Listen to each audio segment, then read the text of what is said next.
Chapter 34, Bylaws. Chapter text. Dear Padfoot, I'm well and safe. I know no letter with good news ever begins this way, but I think it's the most important thing to tell you at the moment. You remember the pranks I told you about, and the ideas you wrote me on how to retaliate. The one spell to let all hair grow several centimeter, or the one to change their skin to a garish orange, nasty stuff. Serious. Well, as long as I'm not sure who is the one doing this, I'm not comfortable to just cast those on just anyone, so I will wait. But keep sending ideas. They make me laugh, and that's worth a lot at the moment. Today, after Quidditch tryouts, Ron made keeper. I went for a bit of flying to get away from it all for a bit. It started to rain, and I was about to land as 3 or so people started casting stunners. Please, no need to explode or do something rash. I'm perfectly fine. I got back to the castle and informed a teacher. Now I'm sitting in bed, surrounded by friends, hot chocolate to drink, and am writing this letter. I just thought it would be better if I were the one to inform you. Not even sure that the school will inform my godfather. I will write as soon as I know if the teachers found who cast the stunners, or if I catch one of the bullies and can aim your spells at them. See you soon. Harry. Sirius sat down rather heavily on his bed. Just as he had left his bathroom after his early morning shower, a bubbly house elf had popped into his room, holding a letter. After Sirius had accepted the missive, the rather curiously clad elf had vanished again. Now Sirius was sitting on his bed, nude except for the towel wrapped around his middle, slowly crunching the letter in his hand. Someone had tried to murder his godson, the only thing remaining of James and Lily, 2 of his best friends. The boy he had sworn to protect the day the proud father had placed the baby in Sirius' arms, and whom he had failed already once by going after that traitorous rat. Moving swiftly, Sirius stood from the bed, letting the towel fall without concern, walking over to his wardrobe, slightly enlarged since the day of his trial, now suited to his duties as Lord Black, haphazardly selecting what to wear and throwing it on. He thundered down the stairs, coming by Remus on the way down to the ground floor. Sirius, hey, what has you so riled up? The sandy-haired wizard called after his friend, turning to follow him downstairs. Sirius stalked up to the front door, intending to apparate over to Griffin House. Then he stopped abruptly, a bewildered Remus colliding with him. The black-haired wizard could feel his heart pounding in his fury.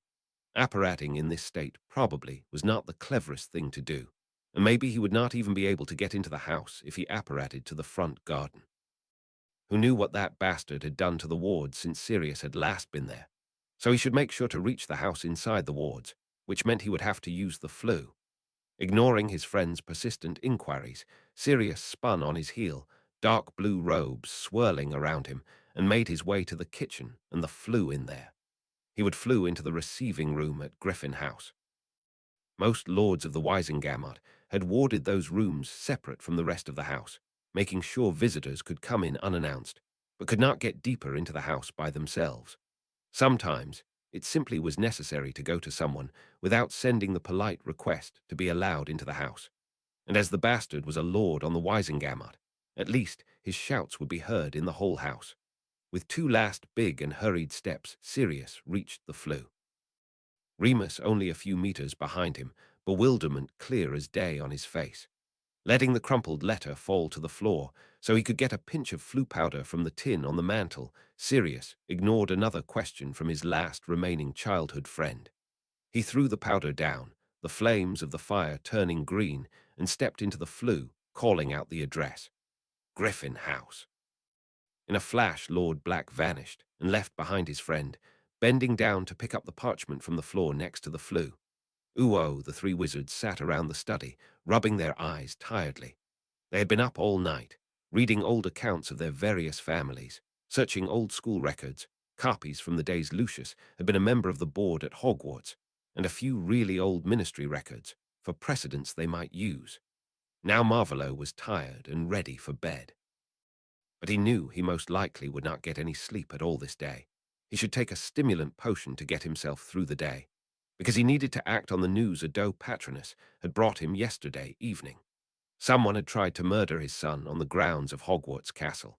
The letter that arrived with more details later, but still rather short and devoid of anything really useful, lay almost forgotten between all the other parchments on the table between them. It was simply unacceptable not to act on that blatant show of disrespect.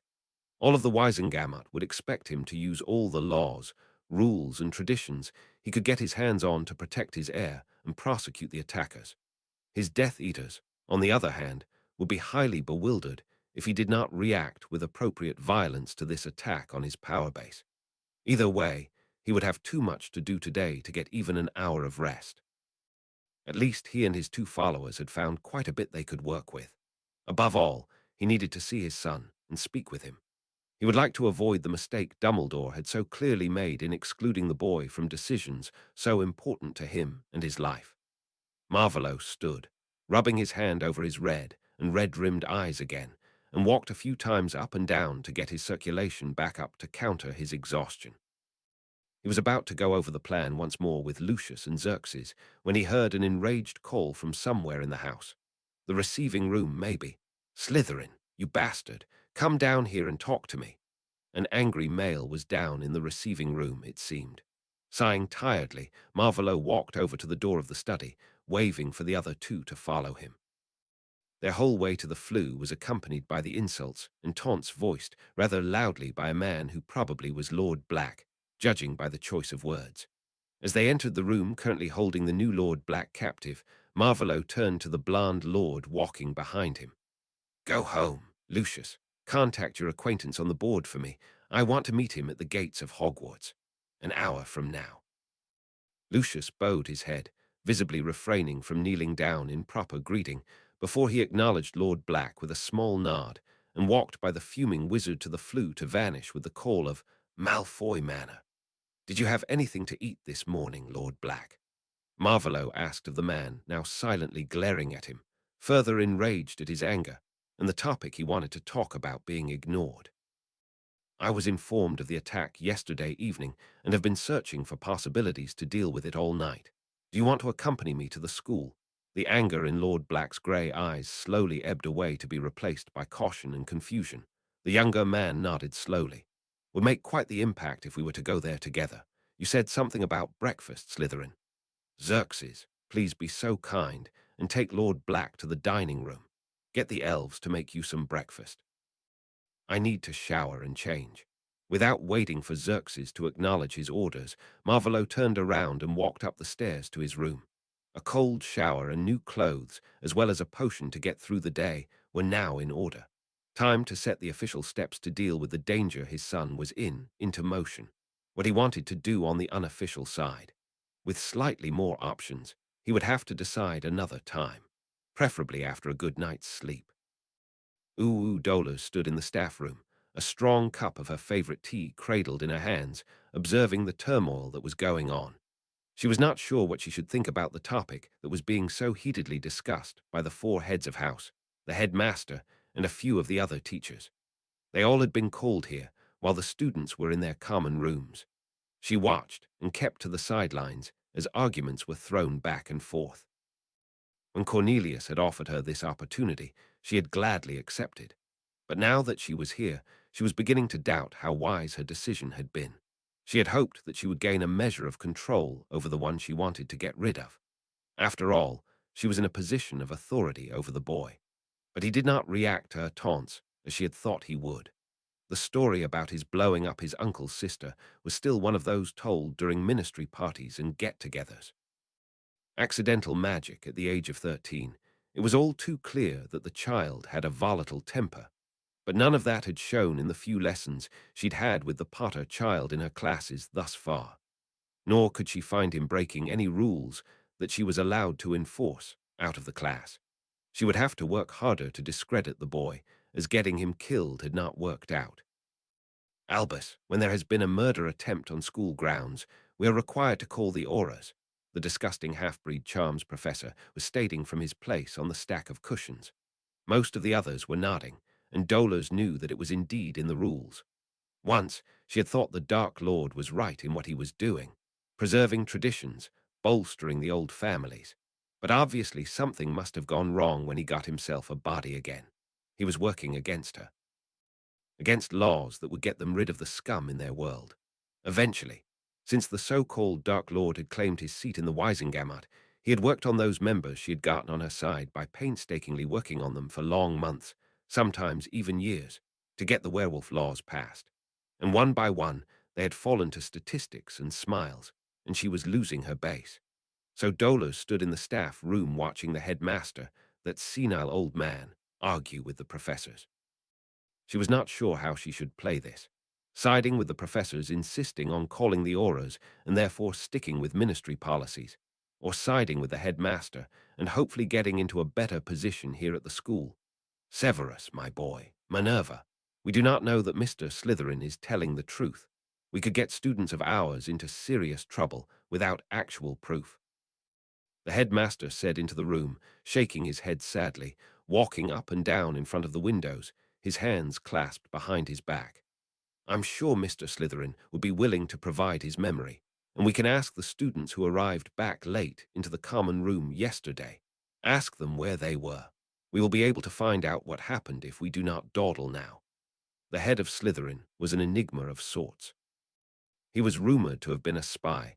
She was not sure if that was the truth or some convenient lie like the claim to be under the Imperius, and kept his students well in line. Of all her colleagues, he seemed the one she felt the most kinship to. He was strict and did not allow any tomfoolery. She liked that in people she had to work with. I already have asked the elves to check if any students returned with muddy or wet clothes yesterday evening, the potions master continued, staying calm despite the high emotions around him. I agree with Minerva, Severus, Pomona, and Phileas, Albus. The Mediwitch added, looking disapprovingly at the headmaster.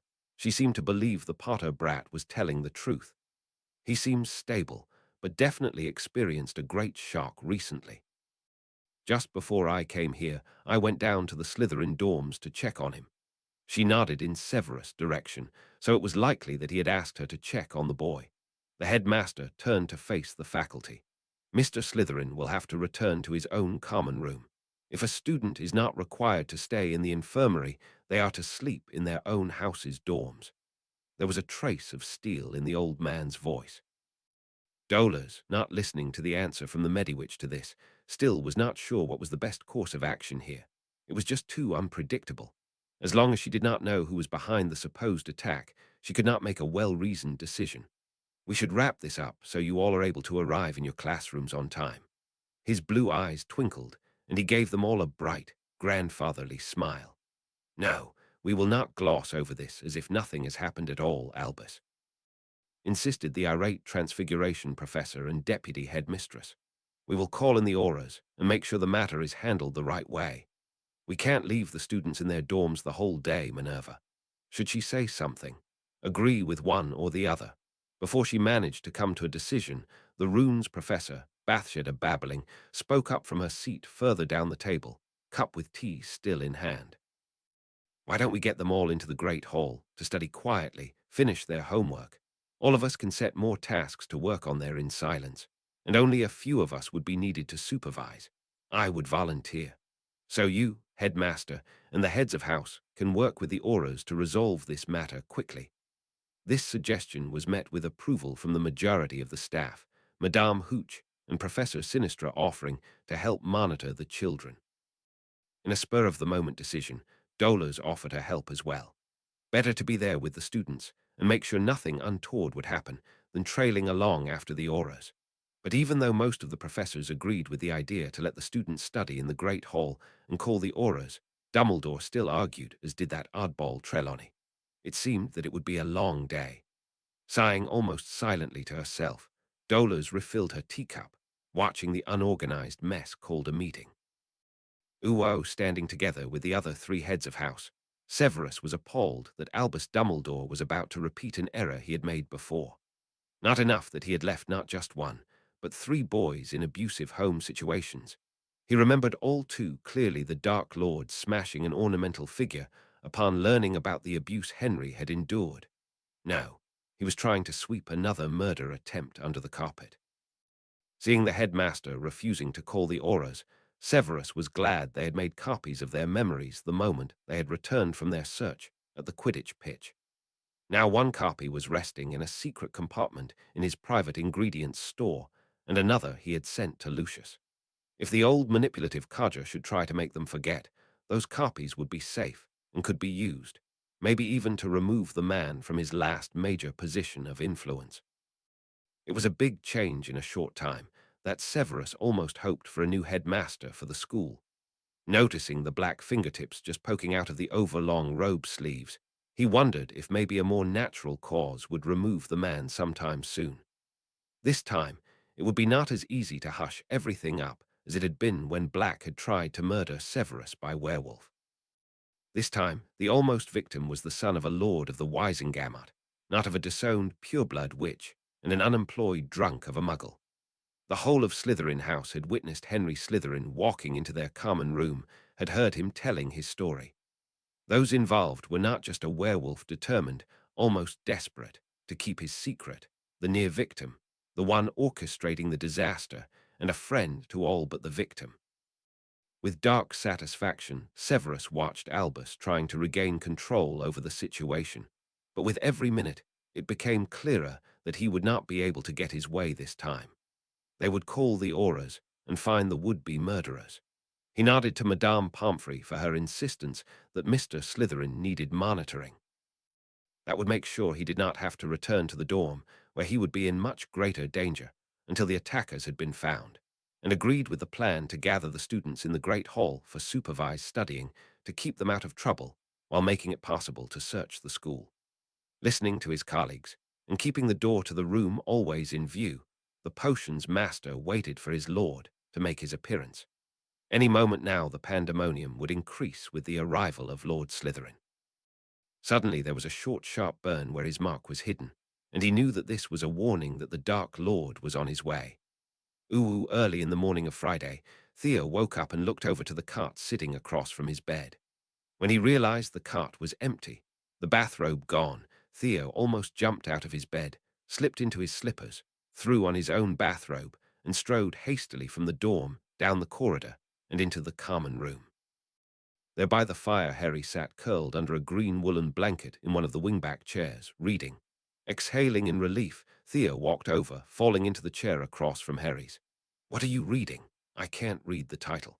Smiling a little, Harry looked up from his book. "It's called Magic of Intent. I didn't dare read it up in Gryffindor Tower. It's written in parcel script and is the only copy. I didn't want to risk exposing it to possible damage. I had Dobby fetch it for me when I sent him to get a message to Hermione." They sat there a moment in silence, Theo contemplating what to say now. What do you talk about with someone who had, due only to luck, just recently escaped a murder attempt? "You had me scared there for a moment, Harry," Theo admitted. It was so easy to talk openly with the other teenager, easier than with any of the others. He wondered why that was. "Sorry," Harry said a little sheepishly. "I was up early and didn't want to wake any of you, so I came out here, wrote a little note for Hermione. She'll be worried once she realizes that I didn't get back to the tower last night and got Dobby to deliver it." Then Madame Pomfrey turned up, wanted to check me over. Suddenly, the green eyes widened comically. "Oh, she also brought this note." He got out a scrap of parchment and unwrapped the cocoon he had built around himself, walking over to the notice board, pinning the parchment there. "We shall get breakfast in here." Not long after that, the first of the other Slytherins came out of their dorms, dressed and on the way to an early breakfast or to finish some homework due today. Theo stood and walked over to the first prefect making an appearance, quickly informing him about the note Harry had pinned to the notice board. By the time the prefects had understood the order to eat breakfast in the common room and not leave, a crowd of confused students was standing around the exit that did not budge, keeping the students inside. When Theo finally had found time to dress and walked out of the dorm again, the seventh-year prefect was standing on one of the low tables. "Please listen. Because of investigations regarding some events of yesterday evening, our head of house ordered that we are to stay in the common room until further notice. Breakfast will be sent here. Please pass the time quietly and come with questions to one of us prefects." The breakfast that was delivered was the normal fare they were used to having, but nothing else of the situation was in any way normal. They all were tense. There was a Gryffindor in their midst, reading a book no one else could read, only occasionally speaking with Theo and Draco. All the others tried to ignore the unusual circumstances, working on their homework, playing games, reading. To the glances and gossip from the evening before, speculation about the investigation being conducted was added, only worsening the tension. Theo really hoped that Professor Snape would come soon to explain a little and break the tension. If they had to spend too much time cooped up in their dorms and the common room, there would be problems.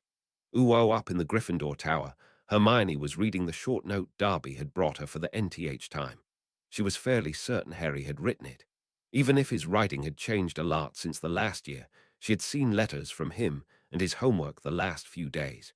This was definitely Harry's writing. The content of the letter was what was confusing her. Harry was staying down in the Slytherin dorms because of something that had happened yesterday after the Quidditch training. They should not worry. But combined with the note Professor McGonagall had sent, she was really worried. More than worried. Because of an Auror investigation, all students should stay in the dorms and common room and eat breakfast there until the head of Gryffindor came to tell them something else. Her mind was working in overdrive while Ron sat beside her, yawning and not entirely awake yet. Not even awake enough to get over to the table set with breakfast. Ron, can you tell me why Harry didn't come to dinner yesterday, or where he went after training? She was agitated and unable to stay seated, so she stood, walking up and down a few steps in front of the sofa Ron was slumped down on. He said he wanted to fly a bit, get a clear head. Ron yawned again and waved his hand in front of him, dismissing the topic. Aren't you even a little bit concerned? Hermione said, upset about this blasé attitude. Oh, don't fret, Hermione. He wrote he's fine. Ron said and waved her concerns away. The few puzzle pieces Hermione had started to fit into a picture one after the other. Around her, the other Gryffindors were chatting and eating their breakfast. Scrambled eggs, fruit salad, toast and rolls, sausages, grilled tomatoes and mushrooms, porridge and bacon. When would it become necessary to call Aurors to the school? Hermione was sure she had read something about that in Hogwarts, a history. There were only a few reasons for Aurors to be called to the school, as most problems were handled internally. The school always tried to keep as much independence from the ministry as they could manage. So the Aurors would be called only if a student had died under suspicious circumstances, or when one nearly died. Harry had been alone on the Quidditch pitch after the training yesterday, if Ron was to be believed. Now taking the many malicious pranks into account, it was likely that someone had attacked him. But why would he go to the Slytherin common room instead of his own? Her chocolate-brown eyes widened. Because he suspected that the one attacking him was a Gryffindor. So what could they do to help? The teachers had made them stay in their dorms, maybe to prevent them from destroying evidence. Quickly, she had gathered the older prefects around her and Ron. I think I know what's going on. Her look was intense, and only the way she was focusing on the others and her explanation prevented her from noticing the bemused look on Ron's freckled face. Harry did not come back to the dorm yesterday evening. He was alone on the pitch after training. And today there's an investigation. I think someone attacked Harry and did it in a way that could have killed him. Even in her hushed whisper, to keep it secret just a little longer, her need to make the others understand and to act against this rule-breaking was clear. And what should we do about it? One of the others asked what they all clearly were thinking. It must have happened between the end of Quidditch training and curfew. So we should note down who was where during dinner and before we all went to bed. When we know that, we can clear most, if not all of us, hopefully, making the investigation run more smoothly. Nearing the end of her explanation, Hermione got more and more unsure. Was that really a good idea? She could not stand doing nothing, only waiting, when one of her friends, maybe her best friend, was in danger. She wanted to solve this mystery. But she also knew that a collection of statements and evidence assembled by students, most likely, would not be used by the Aurors at all. Why should they take her and the others seriously? She did not even know proper procedure. We can do that, the female seventh-year prefect finally conceded. Do you want to take the lead? It was your idea, after all. Hermione nodded and quickly contemplated how such an endeavor should be organized. She quickly realized fast that she probably would get the best response and compliance when she appealed to their Gryffindor honor, their sense of fair play and chivalry. Nodding to herself, she walked to one of the more sturdier tables and climbed up, instantly garnering the attention of most of the students. You all have heard by now that there is an investigation about something that happened yesterday, probably during or shortly after dinner. The answering murmur going through the crowd was confirmation enough that the rumor mill was working as fast as ever. She gestured to the other prefects standing by her side, think that someone attacked Harry, one of our own, almost killing him. More murmurs, louder this time, forced her to raise her voice just a little. To make sure none of us is accused of anything, we will write down where every one of us was with whom and what they were doing. It should make finding the true culprit much easier. Of course, Hermione knew that it most likely had been a Gryffindor, or even several, but by making it sound like the culprit came from somewhere else, she got most of her house to agree to her plan. Soon, a very enthusiastic and decidedly Slytherin-feeling Hermione and the more reluctant other prefects were organizing groups to be questioned. They wanted to work by year, starting with the oldest and working down to the younger years. Before they could start in earnest, Cormac McLaggen spoke rather loudly, drawing attention to himself. "And why should we tell you where we were? What right do you have to demand answers from us? Why don't you start with yourself?" Brown eyes narrowed dangerously. She could not really stand the blond, green-eyed boy. He always came across as quite impressed with himself, not something that tended to endear a person to her. "Well, I was at dinner, speaking with Ginny about her transfiguration homework. After that, I went to the common room to study and was asked a few questions by different first years. Then I eventually went to bed." She managed to keep her irritation out of her voice. It was a reasonable request that she, as the one proposing this, should be one of the first to answer. "Weasley, the fifth-year one, I didn't seen him after dinner," another of the sixth years said. The qualifier about the year was kind of a tradition since Percy had come to Hogwarts. There always were too many Weasleys around to leave another identifier off. With a sinking feeling in her stomach, working hard not to let her doubt show on her face, Hermione turned to Ron, waiting for his explanation. When his face became red in embarrassment, she had to fight to keep calm. Since the day Harry had been adopted, she had feared that Ron would fall back into the patterns from the year before. Ron spluttered, clearly unsure what he should say, wanting to hide something but totally unprepared. "He was with us," one of the twins said, standing, his brother joining him only a fraction of a second later. "We were working on one of our newer ideas and had asked him for help and his opinion." Ron looked relieved, smiling at his older brothers. "Thanks, you too. Wasn't sure you wanted everyone to know." Hermione was so happy that Ron had not had anything to do with the assumed attack that she didn't really hear what the other prefects had to say. Only coming out of her wool gathering when they started with the seventh years, making organized lists of names, places, times, and what they had been doing. This was causing quite a bit of ribbing for those that had been with their boyfriend or girlfriend from other houses, jokes about excessive studying, and comments about almost all the alibis that were given. Hermione felt better now that she had something to do that felt productive. She hoped that Harry was indeed fine, as he claimed in his note, and that they did not cause more problems with their impromptu investigation of their own. "Ooh, I don't have a good feeling about this," one of his friends frantically whispered into Cormac's ear. He rolled his eyes. Sometimes they really were wimps. "Don't fret. Really, what can they do? There's no proof for anything, just stick to the story." He hissed back, trying to seem unaffected by the interrogation now starting on the other end of the common room. Why had that bitch of a captain refused him his rightful place on the team? He clearly was a better keeper than that blockhead of a Weasley. He snorted and took another pastry. "Keep cool. We were studying in one of the empty classrooms, practicing for defense. Nothing suspicious there." He could see his friend was still uneasy about the whole thing.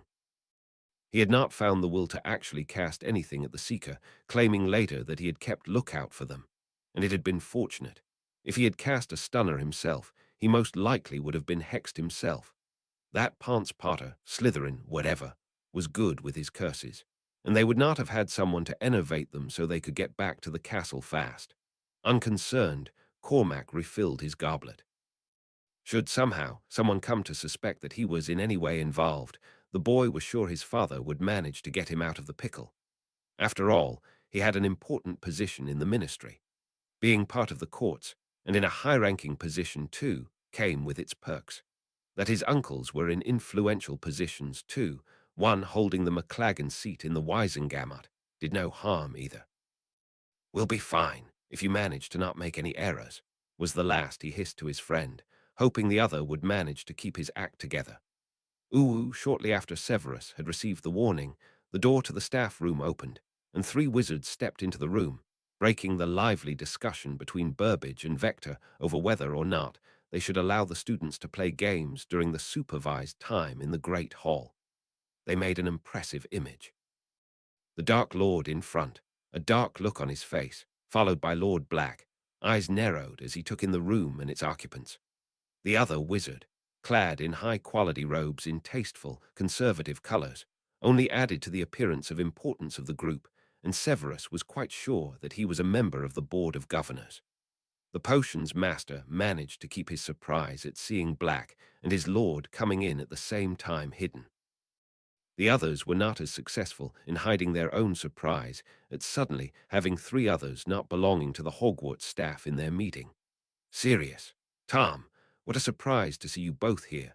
What brings you to our meeting this fine Friday morning?" Trust the headmaster to play the part of the one not knowing anything. Dark eyes met with blue ones over the expanse of the room. Severus felt the feather-light touches of the Dark Lord's mind entering his own, staying in the entrance chamber he had created over the last weeks. He still was fascinated by this form of communication and had spent many an evening before going to sleep on adjusting his shields to accommodate it more easily. Now he projected an image of himself properly greeting his lord, going down on one knee, bowing his head. With an image of the young heir of his lord came the feeling of worry and, for lack of a better term, curiosity. It seemed the Dark Lord wanted to know what Severus could tell him about the boy he had adopted. In answer, he sent back the image of the boy sitting between all the Slytherin students, wrapped in a blanket in front of the fire in the common room, projecting a feeling of knowing. It really was not easy to send messages this way. Then he sent a combined image of Lucius, and a file filled with the silvery mist of a memory, hoping it would be understood that the blonde wizard held copies of important memories. Without waiting for an answer, he sent an image of himself, using the borrowed pensive during the time he had brewed the potion to heal his lord from Pettigrew's botched resurrection potion. Hopefully, it would be clear that he wanted to borrow the pensive again. While the two wizards had been locked in silent communication, Sirius Black had been talking rather loudly to the headmaster, and he still was not finished. "I was not even informed by you, Albus. Harry is my godson. There was a murder attempt just yesterday. Why are the Auras not here yet?" He gestured with his wand arm over the whole room, indicating the lack of non-Hogwarts staff. "I'm really not impressed, headmaster. You clearly have a problem keeping my godson safe. And I am not happy about it." The atmosphere was rather awkward, professors unsure what to say, and the headmaster smiling with twinkling eyes. "Now, my boy, as we are not sure what happened, no one has been informed so far. I'm rather curious why you three are here now." Black nodded, still with a dark look. "Harry wrote me a letter, telling me in short words what he thought I needed to know. I went over to Lord Slytherin's home, and we decided to come here. We want to speak with Harry. Preferably soon." Severus felt his brow rising. His lord and Black acting together was not something he had expected, but considering that they both had a vested interest in keeping the boy safe, it might not be so surprising. Sometimes necessity made strange bedfellows. "I agree with Lord Black on all points. We came because we want to talk with Henry, but before I take the opportunity to see the Gryffindor dorms, I want to say my piece." "Actually," Severus injected into the conversation, as he knew his colleagues would expect of him, feeling a shiver going down his spine over interrupting his lord. "The boy is currently staying in the Slytherin dorms. He came there yesterday evening, searching for help. He will move to the infirmary to be monitored by Madame Pomfrey after we are finished here." Marvolo had to stop himself from snorting. It was funny, despite the situation, how Severus was playing his part. Clearly the audience the man was playing for at the moment was used to his antagonism towards Lord Black, and the other lord's surprised face on hearing that his godson had gone to the Slytherin dorms to find help after being attacked was a sight to behold. That Severus Snape was infamous for his sarcasm, and lack of fear for insulting others only contributed to the need to interrupt Lord Slytherin in his conversation with the headmaster. He would not hold it against the man, but he could almost feel the nervousness the potion's master was giving off over his actions. So Marvolo only nodded and turned his attention back to the headmaster. Time to bring their research to good use. It is most expedient that all 4 heads of house, and you are currently in attendance. He waved the chairman from the board, a Mr. Johnson Everard, forward to stand by his side. In light of the happenings of the last few days, I have come here with a representative of the board to call on at least one not often used bylaw. May I introduce Mr. Everard? The headmaster tried to intervene, to keep Marvolo from continuing, but knowing that the old man could talk circles around most people, he did not pay attention to him, but looked to the other professors. This bylaw was set in place when this fine institution was founded, back in the day. Let me cite, any heir to one of the founders, or their guardian, can ask for their own separate rooms, connected to the common room of their HUs, if their belonging to a founder's family causes problems with their housemates. I think there is no question that the fact my son is heir Slytherin has caused problems with the other Gryffindors. There were enough incidents with his possessions and his bed that I would like to call on this bylaw. A quick look around the room revealed that most of the professors agreed with the assessment that heir Slytherin sleeping in the Gryffindor dorms was a problem. As Marvolo and Lucius had expected, this one would not meet much resistance. The second was quite another story. He would have to ask Henry first, but he wanted to get the idea out there. So he ignored another attempt from the headmaster to get control over the conversation back, speaking on. There is a more recent bylaw I think Henry might want to use, but I will have to speak with him about it before it is decided. Let me cite the exact wording. If a student is exposed to life-altering events and no longer feels comfortable in the house he or she belongs to, he or she can request the sorting hat for a re-evaluation of their placement.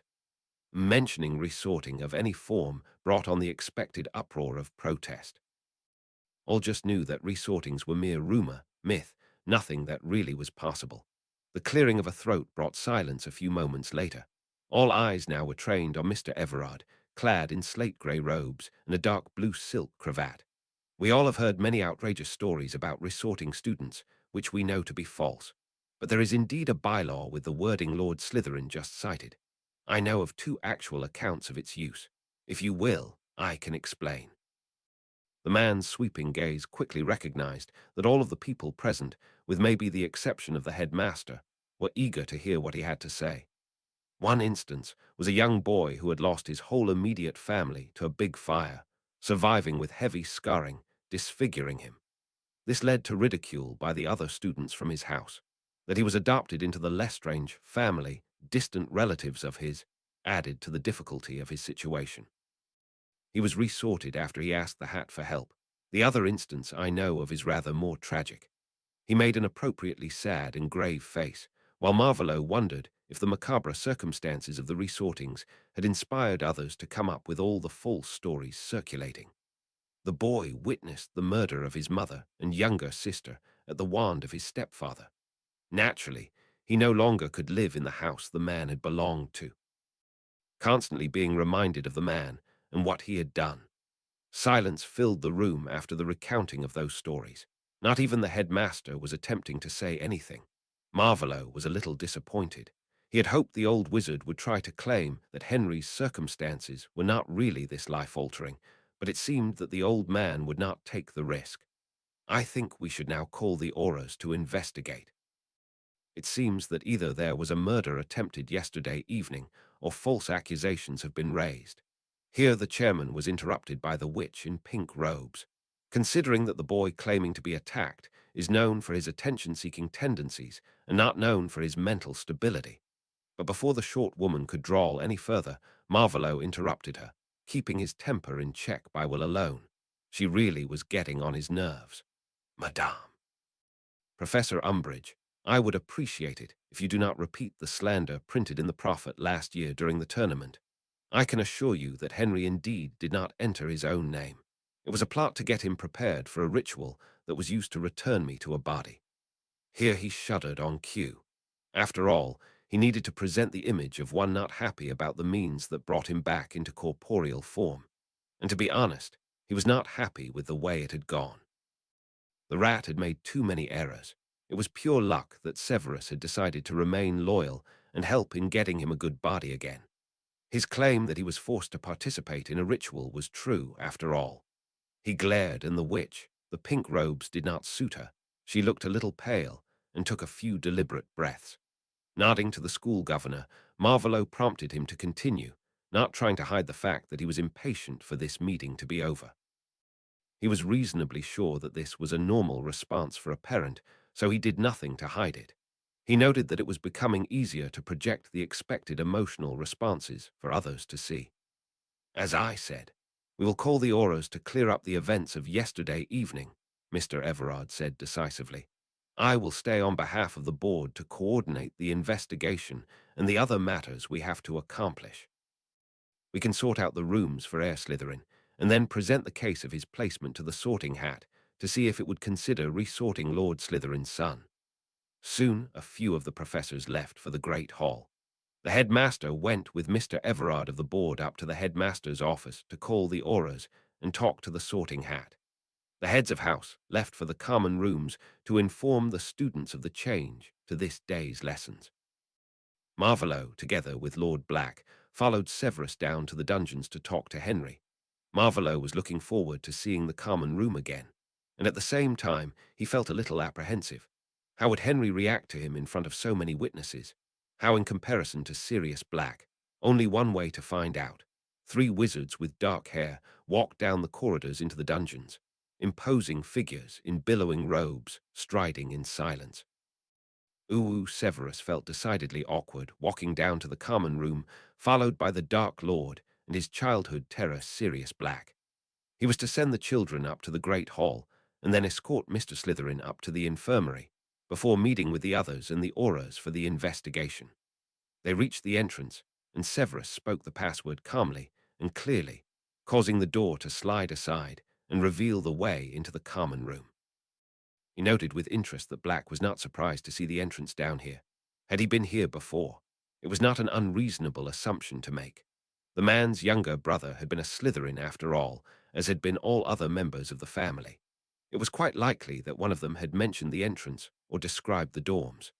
The room was filled with the Slytherins, from first year up to the adult 7th years, chattering more or less quietly, eating and playing, working on homework or reading. The talk swiftly subsided once the first children noticed their head of house had just walked in, and the atmosphere shifted into one more tense once they realized that Lord Slytherin himself was present as well. Mr. Slytherin was sitting near the fire, typically a position of power and prestige. Bent over a game of chess, he was playing with Mr. Knott, watched by several of the other 5th years. The children all looked up once Severus started to speak. Today's classes are cancelled. You all will collect your study material, homework, etc., and will be working in the Great Hall under supervision while Auras are here for an investigation. He noticed that Mr. Slytherin was tense in his chair, as if he wanted to jump up and run over to his godfather, who was equally tense, standing near the entrance, which had closed behind them. You have 10 minutes to collect what you will need, and will leave together. Mr. Slytherin, you can speak to your father and godfather here in the common room, and will then follow me to the infirmary. Off you go. The children scrambled to comply, Mr. Knott exchanging a look with Mr. Slytherin, seemingly getting a nod of reassurance before he left after Miss Parkinson. Mr. Slytherin stood from his chair and started walking over to where they were standing. Marvolo watched as Henry walked over to them from the seat by the fire he himself had occupied for quite some time of his own schooling here.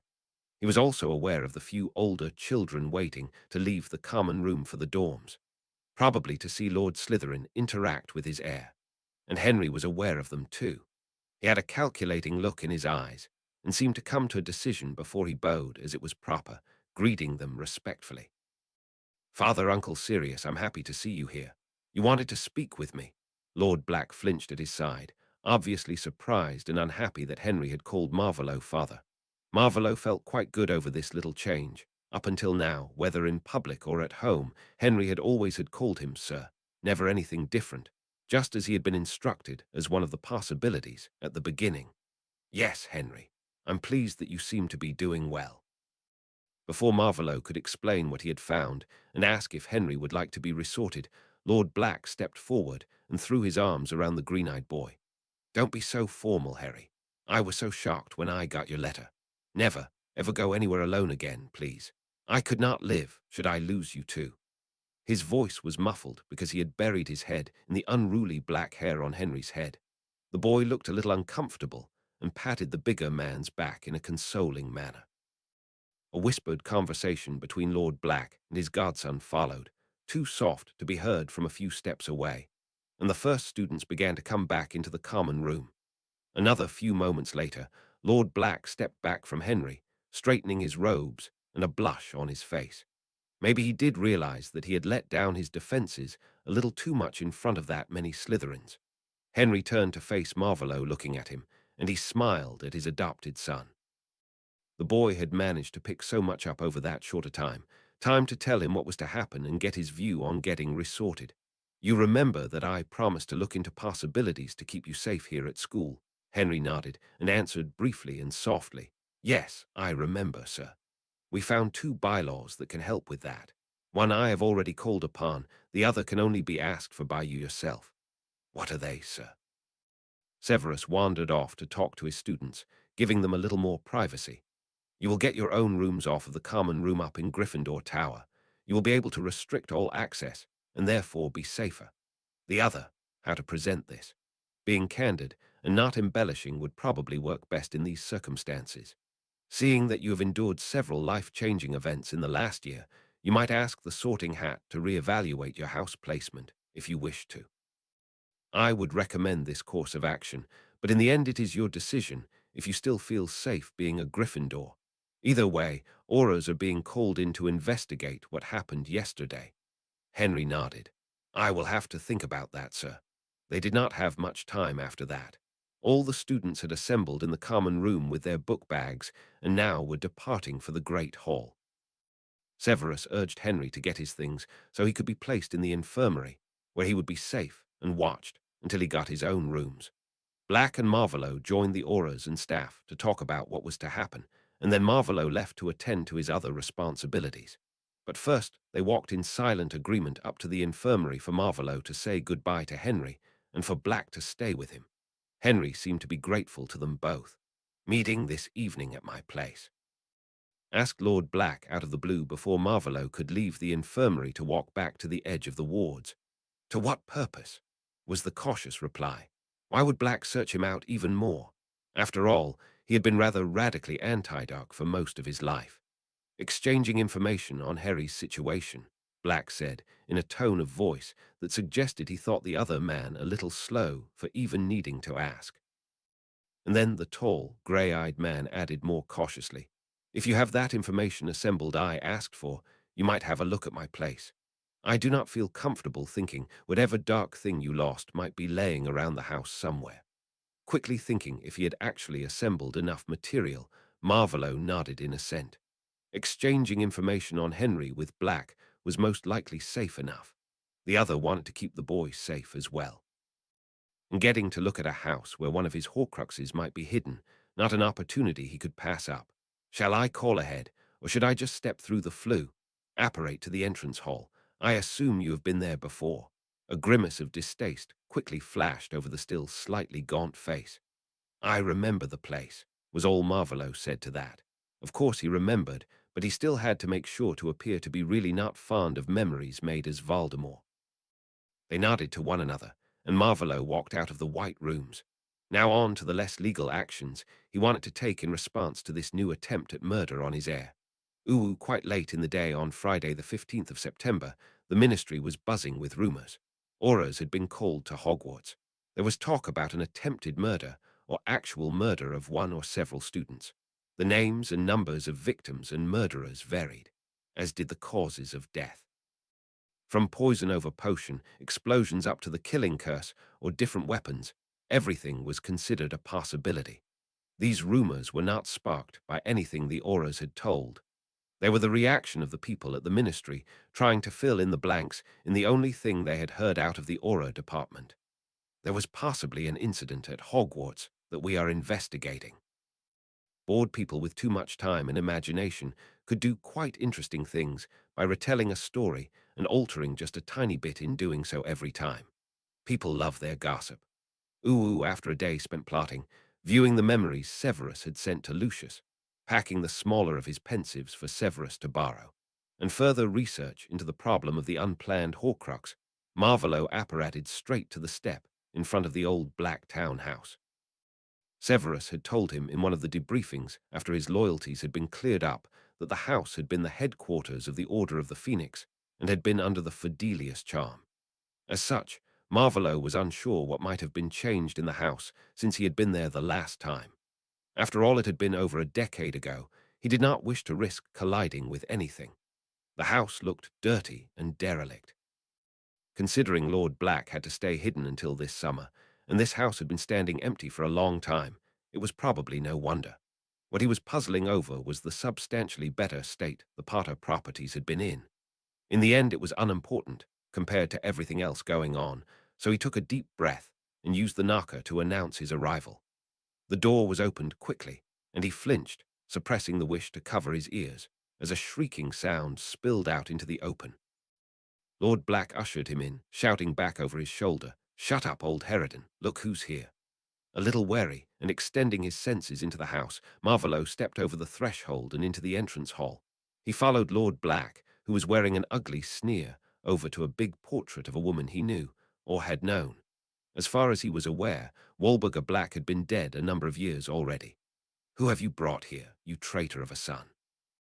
Another blood traitor, half-breed or mudblood. Charming as ever, Walburga Black. Now Marvolo remembered why he had avoided parties organized by her, even with declining mental health. "No, Mother, Lord Slytherin is here, so shut up, so we can work in peace." The last Black's disdain for his mother was all too clear in his voice, and Marvolo asked himself why the portrait was still here.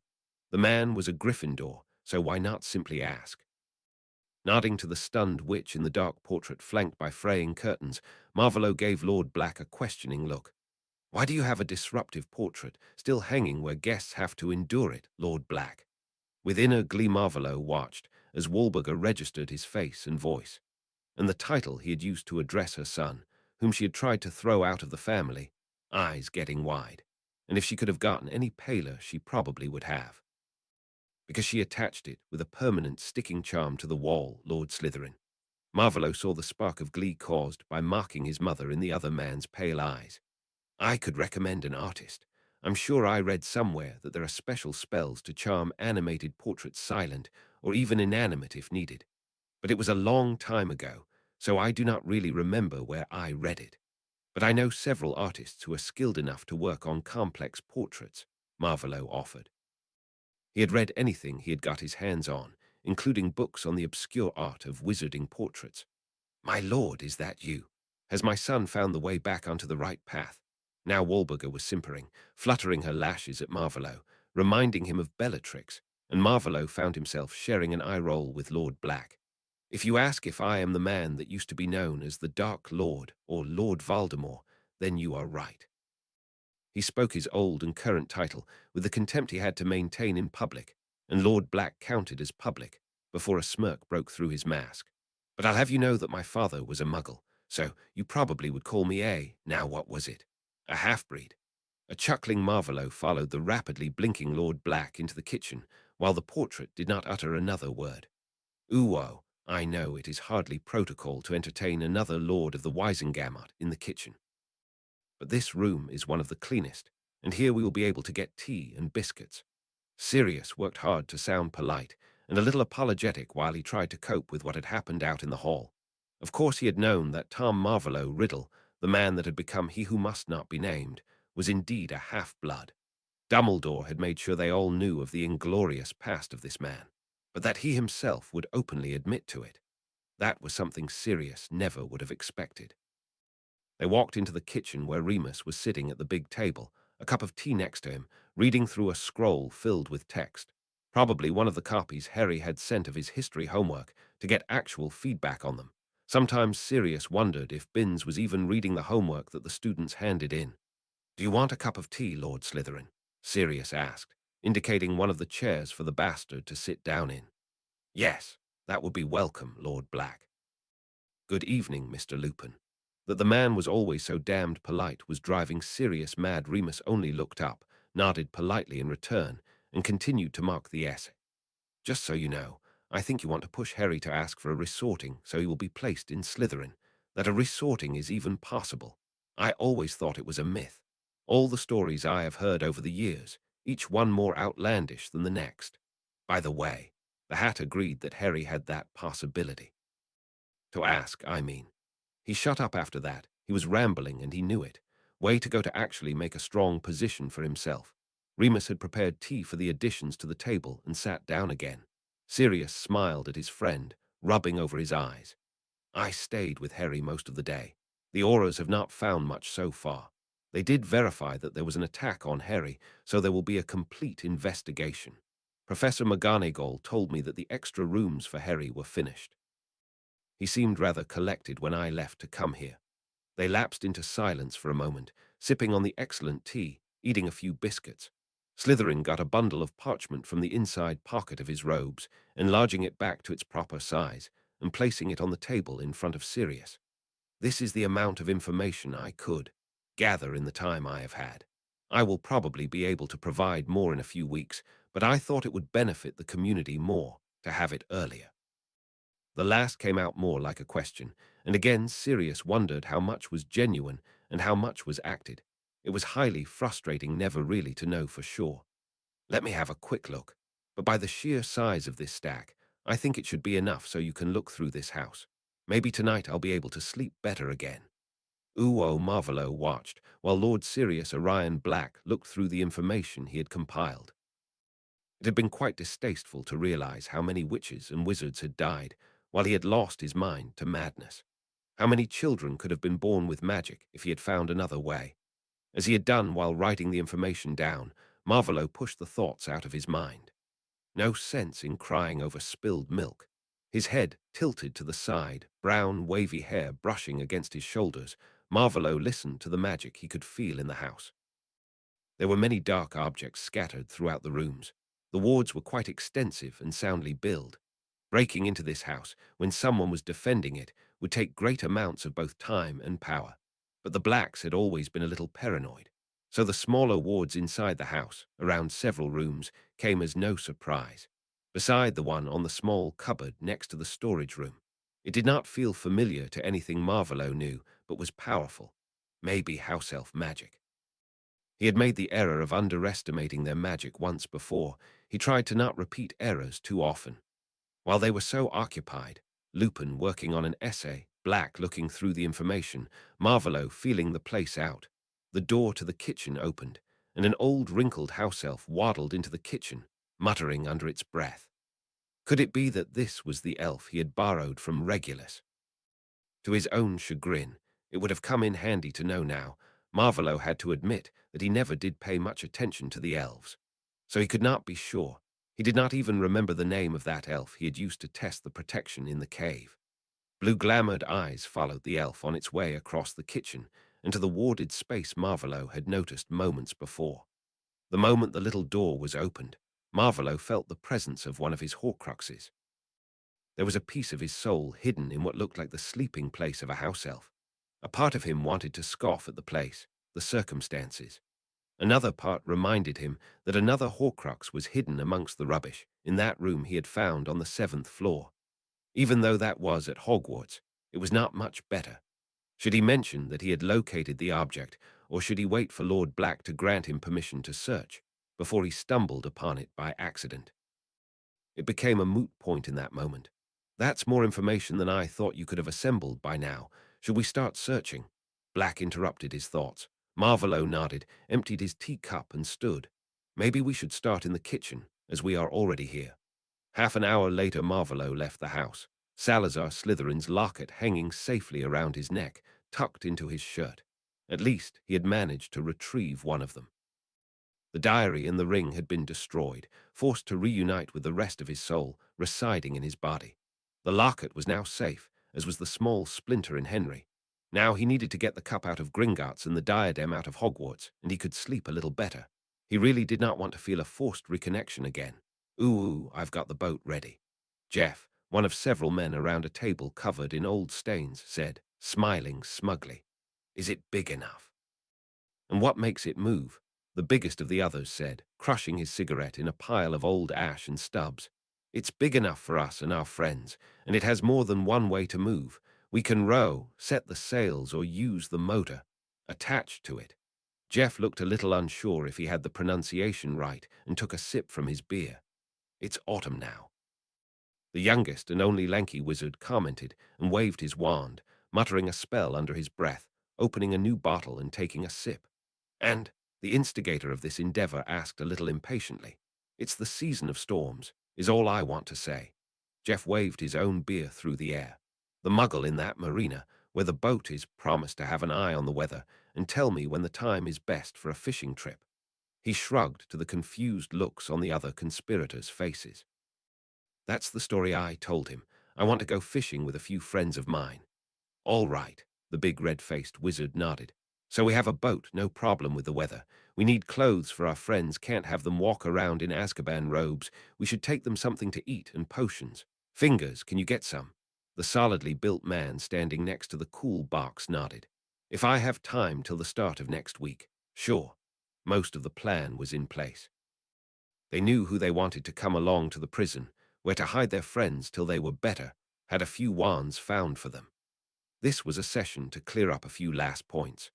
When to start the plan, as the youngster had pointed out, the weather was important in that. What they needed to take, alternatives when something went wrong up till now, nothing indicated that the Dementors would be put in charge again any time soon. Chapter 35, Secrets Uncovered. Chapter text spill was the quiet command issued to Sirius the moment he was alone with his childhood friend and companion.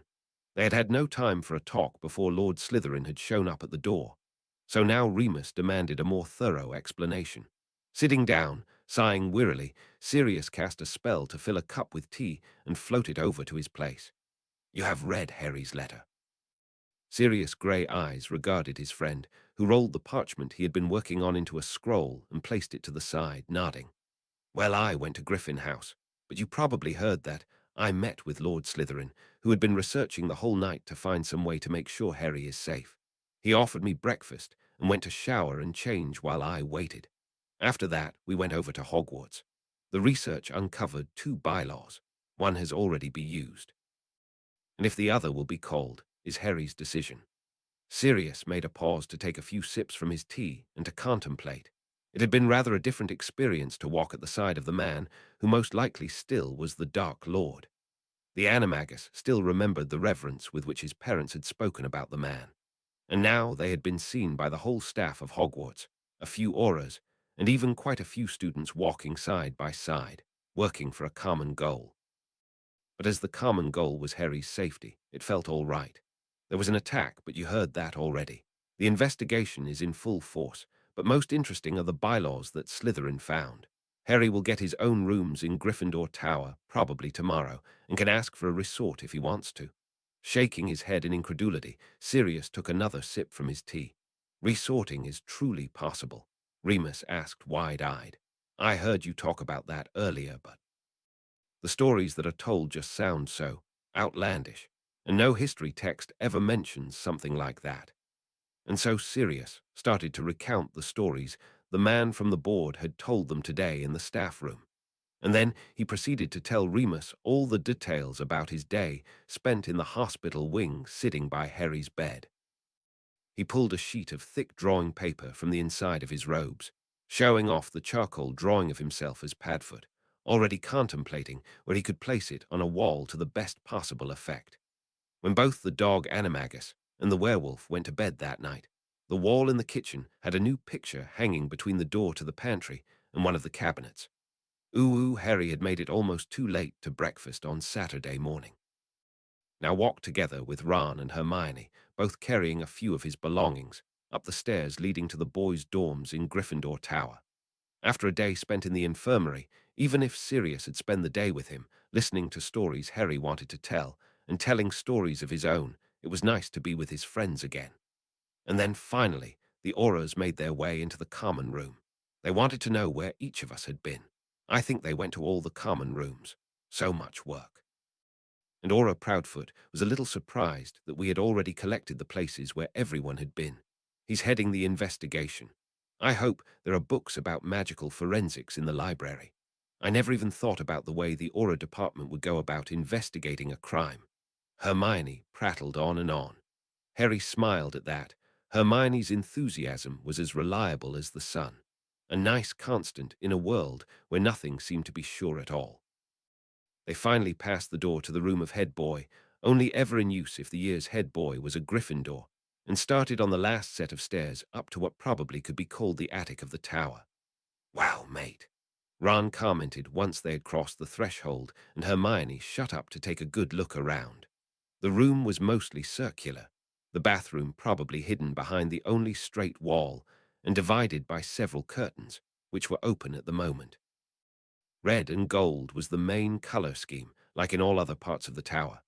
There was a big bed with curtains, a canopy and comforter, a desk with a chair and several bookcases, and a seating area with a big couch, cushions to sit on the floor, and several thick rugs. It was lovely. The windows, set in all directions, providing a good lookout on the grounds and onto the school, her courtyards, the other towers, and the roofs, let in a lot of light. The ceiling was covered in light wood and sloped down from a single high point in the middle to the walls. I would rather be sleeping in our dorm and forgo the murder attempts. Thank you very much, Harry drawled sarcastically. He really would rather sleep in the dorm as he had for the last 4 years, but it just was not safe anymore. Ron looked sheepish and placed the things he was carrying on the desk. You're right, Harry, but these rooms are pretty awesome. Turning slowly around his own axis, Harry had to admit that Ron was right. They are. We'll probably be able to study in quiet here. The green-eyed teen gave his best friends an impish smile. Hermione was beaming at the concept of a quiet place to study that was not the library, and Ron glowered because Harry had used the dreaded word, study, in front of Hermione.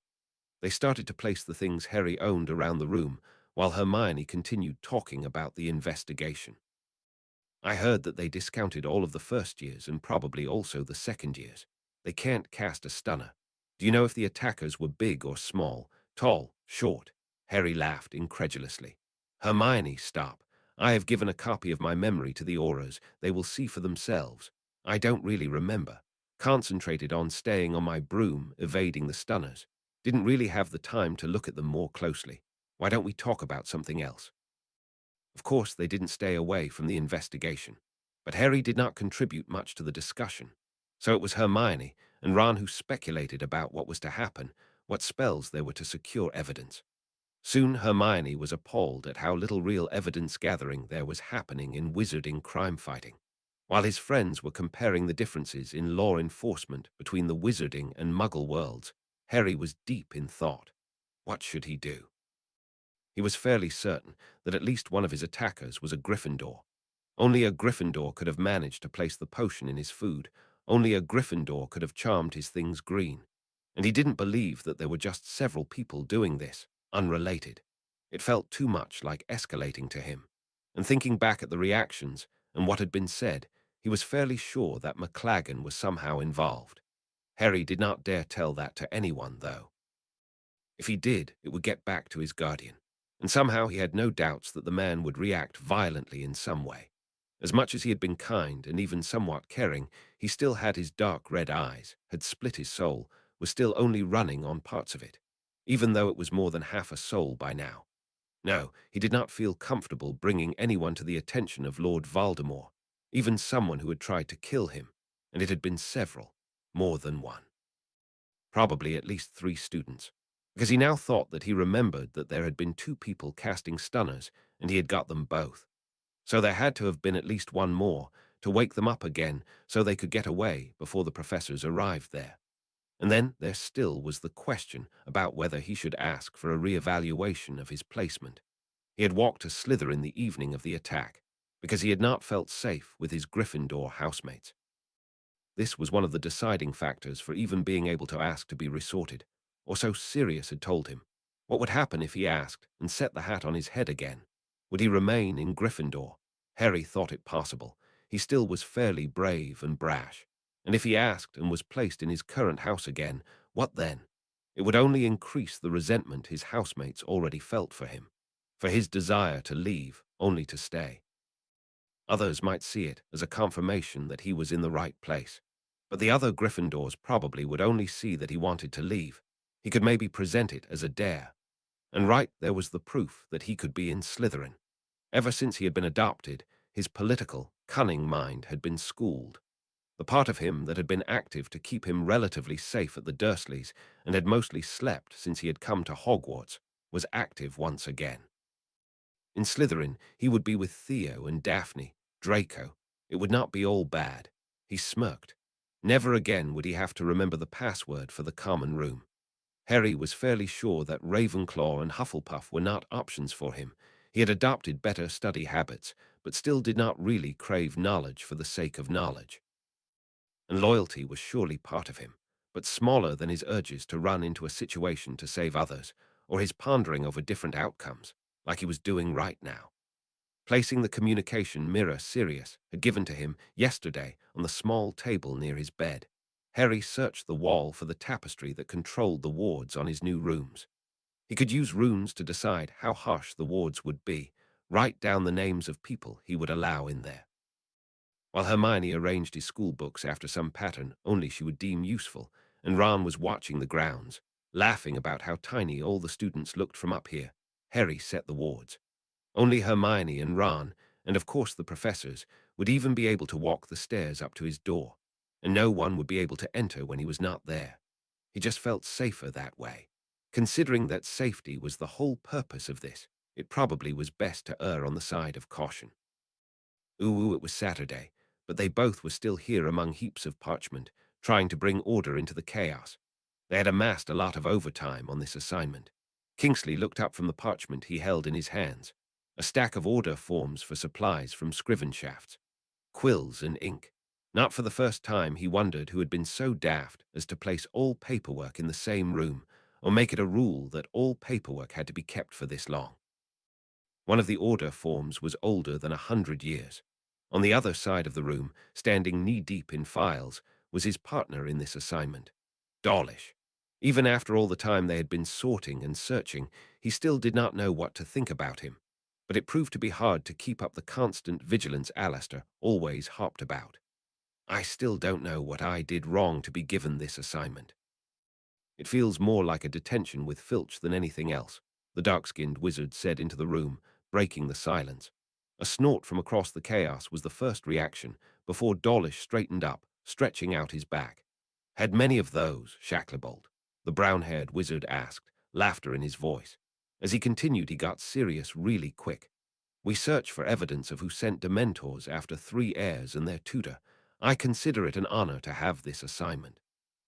And there it was again, the hint that this man might be a Death Eater, an honor to be investigating the attack on Heir Slytherin and the sons of 2 men that had been Death Eaters, only free on a technicality and money.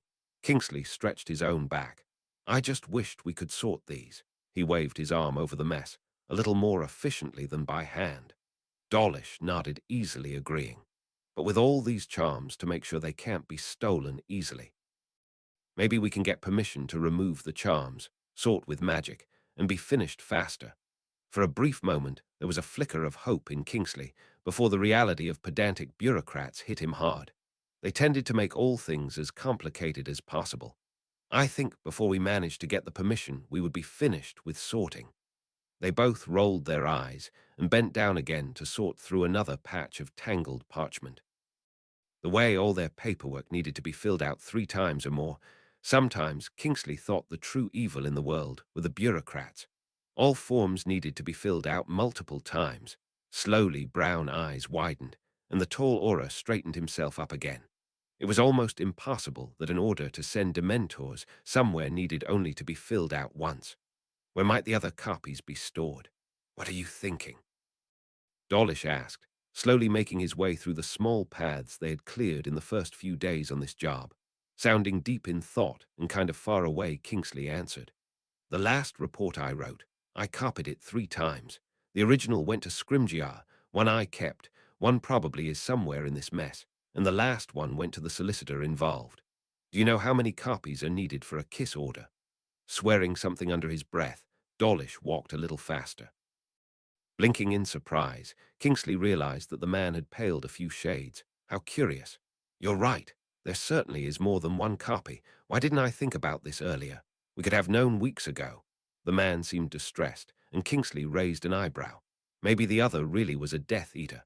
Judging by the stories that had been told after the trials of the First War, displeasing the man at the top was not something you would wish to do.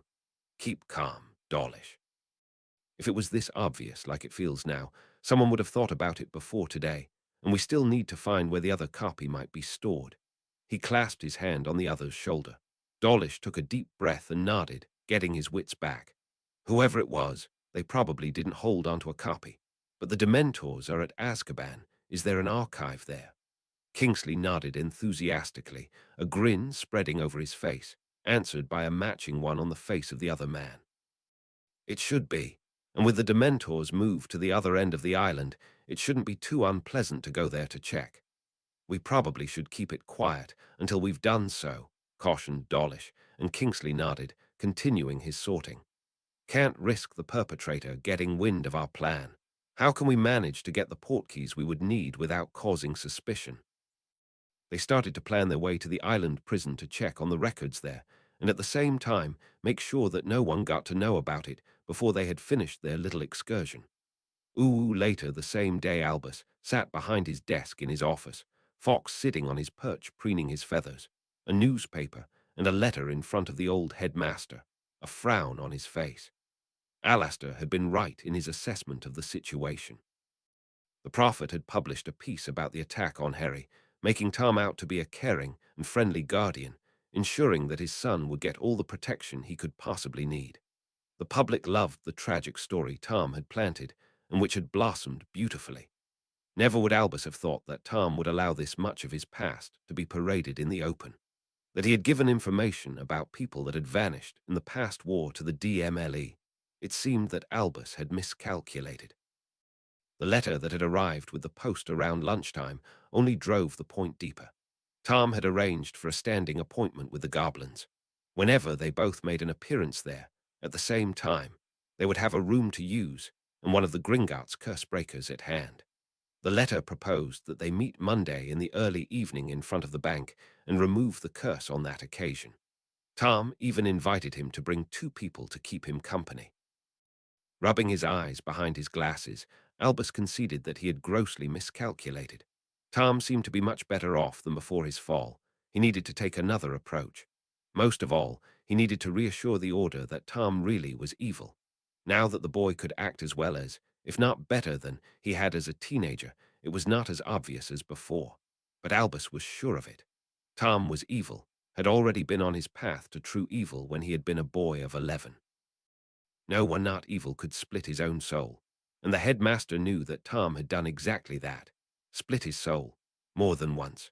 He would have to tell the others, make sure that they all saw Tom as the evil man he was, and not the caring, contrite young man struck by tragic circumstances he portrayed himself as. He would have to tell the Order about the Horcruxes and his suspicion that Harry was one as well. The need to destroy all of the dark objects so Tom Riddle was mortal once more. The fact that Harry would have to die, and his hope that the boy could live if Riddle himself would cast the curse. If Harry sacrificed himself willingly, he had no illusions how this would go. Marley would be furious. No need to dwell on it now. He was tired and needed to go to sleep. Having the auras on school grounds was not easy. Why had everything become so complicated? Was he getting too old for this? No, that was not really a possibility. Sighing to himself, Albus rose, patted his familiar on the head, and walked up to his quarters. Time to take his potions, provided by Severus to combat the curse, and then sleep. Tomorrow would be another day, and he would get the undivided support of the Order of the Phoenix once more. He just had to. Tonks took the last of her things out of her locker and waved cheerily to her fellow Auras on her way out of the locker room. Whistling, she walked to the public flues in the atrium, shuffling into one of the lines behind an old wizard in dove-grey robes. Kingsley had told her in the evening the day before, as she had come in for her shift, that this morning there would be a full Order meeting. So her plan was to go home, change into something more comfortable, and then go over to headquarters. She was curious what this was about. Since she had started on this undercover assignment, or what was named an undercover assignment, whaling shoplifters in Diagon, she was a little out of the loop. Not an hour later, she stepped through the door into the old house in Godric's Hollow. Remembering that the umbrella stand had been on the right the last time she had been here, she turned left and promptly fell over the old thing. Swearing under her breath, Tonks struggled back to her feet, shrinking her hair shorter to get it out of her eyes. Why did they move the damn thing every bloody time? Are you unharmed, Nymphadora? Suddenly, the headmaster was by her side and steadied her while she got her feet back under herself. I'm fine. That thing is always standing somewhere else. With a sheepish smile, she righted herself and followed the others back into the dining room. Almost all of the order had already arrived. Marley was distributing some of her baked goods, muffins and cinnamon buns, and several conversations were being held around the room. Tonks sat down near the door. Snape was standing in a dark corner, as he usually did. Bill sat next to his father. The headmaster sat down at the head of the table. The rest were scattered around the table without any order she could see. Took a few minutes, but finally they were all sitting around the table, each of them with a warm drink, tea or coffee, and a delicious little pastry before them. There was a curious tension in the room. On the one side, the anxious cheerfulness of Marley, and on the other side, the dark brooding of Moody and the headmaster. Leaning back in her chair, Tonks sipped her coffee and let her gaze wander over the assembly. Remus looked good, much better now than only 2 months before, and the same could be said about Snape. Something that just did not sit not right with her. Should spying not leave some mark on a man, she would have thought that it was a stressful position and would leave a man looking exhausted. But on the other hand, he was a potions master, and there always were glamours. Before she could follow this trail deeper into her mind, the headmaster stood from his chair and raised his hands, instantly gaining the attention of all members present. Thank you all for coming. I will try to be brief so that you all can go back to your normal Sunday activities. He smiled benevolently, and then his face morphed from his usual smile to a sad frown. Tomorrow, I will go to a meeting with Lord Slytherin to accept his help to remove the curse on my hand. I want to ask 2 of you to accompany me. With twinkling blue eyes, he waited a moment. Bill and Mad Eye held up their hands to signal their willingness to play escort. The headmaster nodded and turned even more serious. His blackened hand vanished in the big sleeve of the other arm, producing a damaged little black book and a chunky golden ring set with a heavy stone, and he placed both objects on the table in front of himself. All eyes followed the 2 objects. What were they? And why were they so important that they all were called for a meeting? The day this, the headmaster laid his healthy hand onto the small book with the big hole in the middle, was brought to me by Harry, a big question I could not solve before suddenly found its solution. You see, I always was sure that Tom was not dead, but I never was sure how he had managed to survive. And with this and the boy's description, I knew the answer to this particular riddle. He smiled over his own joke, but Tonks could only roll her eyes. They all had been told who the man later known by his chosen moniker, and now called by the more or less amusing no-names, had been. But to make a joke on the man's last name in a moment like this, even Tonks felt it was a little too much. Judging by Alistair Moody's frown and the dark glimmer in the dark eyes in Snape's face, neither of them appreciated the joke either. I didn't plan to share the revelation of that day with anyone. I fear what this information might do to you. But considering the way Tom is acting in public and the public's reaction to the stories he is telling, I fear even more what he might manage to do when his true evil is not known. Now Tonks fidgeted in her chair, shredding her muffin to small crumbs. She had no good feeling about this. There is a magic, the most evil one existing, that can be used to split a human soul. A piece then can be stored outside the body, creating a tether that will keep the soul earthbound should the body be killed. One such object is called a Horcrux, and both these objects, the diary and the ring, were Horcruxes. The room was quiet. No one said a word, while Tonks tried to wrap her head around the little information they had been given so far. Splitting a soul, that did sound rather preposterous. I first stumbled over this in an old book I read. It contained most of the information needed to complete the magic. I will only say this. To split the soul, one has to murder another human in cold blood. And Tom did it not only once or twice, as Theses' objects suggest. No, I believe he aimed to create a total of 7 pieces. The reaction to this was loud. Many of the Order members demanded clarification in loud voices, stood from their chairs to make wide, sweeping gestures. Tonks was too stunned to make as much of a ruckus as the rest. Split a soul. Who would be so insane to do such a thing to themselves? It took almost an hour before they were calm enough to settle down again. The other Aurors and Snape were all looking grim. The relentless questioning had brought a few other facts to light. For one, that it was almost impossible to destroy the containers, but that this was needed to make the man mortal once more. Basilisk venom was one of the few things able to destroy them, and had been used on the diary, in form of a fang from the overgrown snake, and the ring. Now they were sitting around the table, new drinks at hand, and were silently waiting for the headmaster to continue, because somehow Tonks could not believe that this had been all. Not that it was something to be disregarded. What they had been told was bad enough, but the face the old man was putting on indicated there was more to come. Sadly, I have one more revelation to make. A cold shiver ran down Tonks' back. You all know of Harry's ability to talk to snakes, the way his scar reacts to proximity to Voldemort. The old man's sigh made Tonks' sense of dread spike.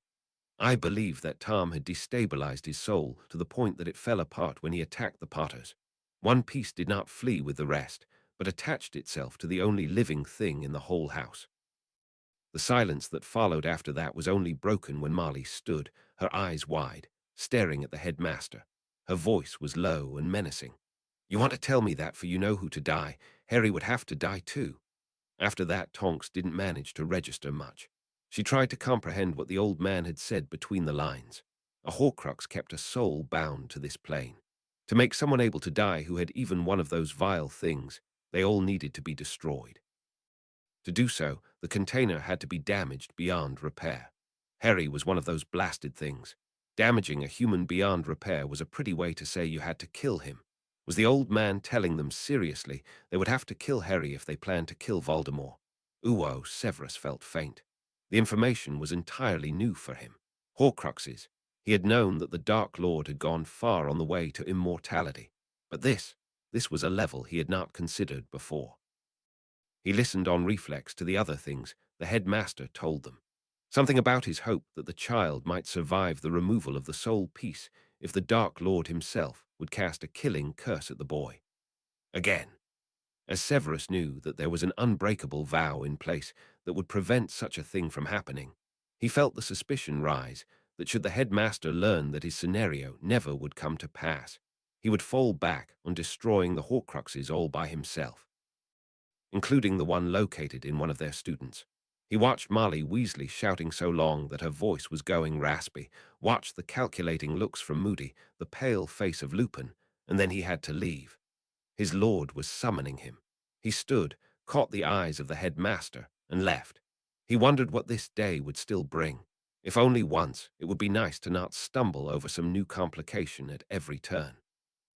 Late on Sunday, Marvolo sat in one of the parlors of the house that once had been a wedding present for Doria Black, and now was his headquarters.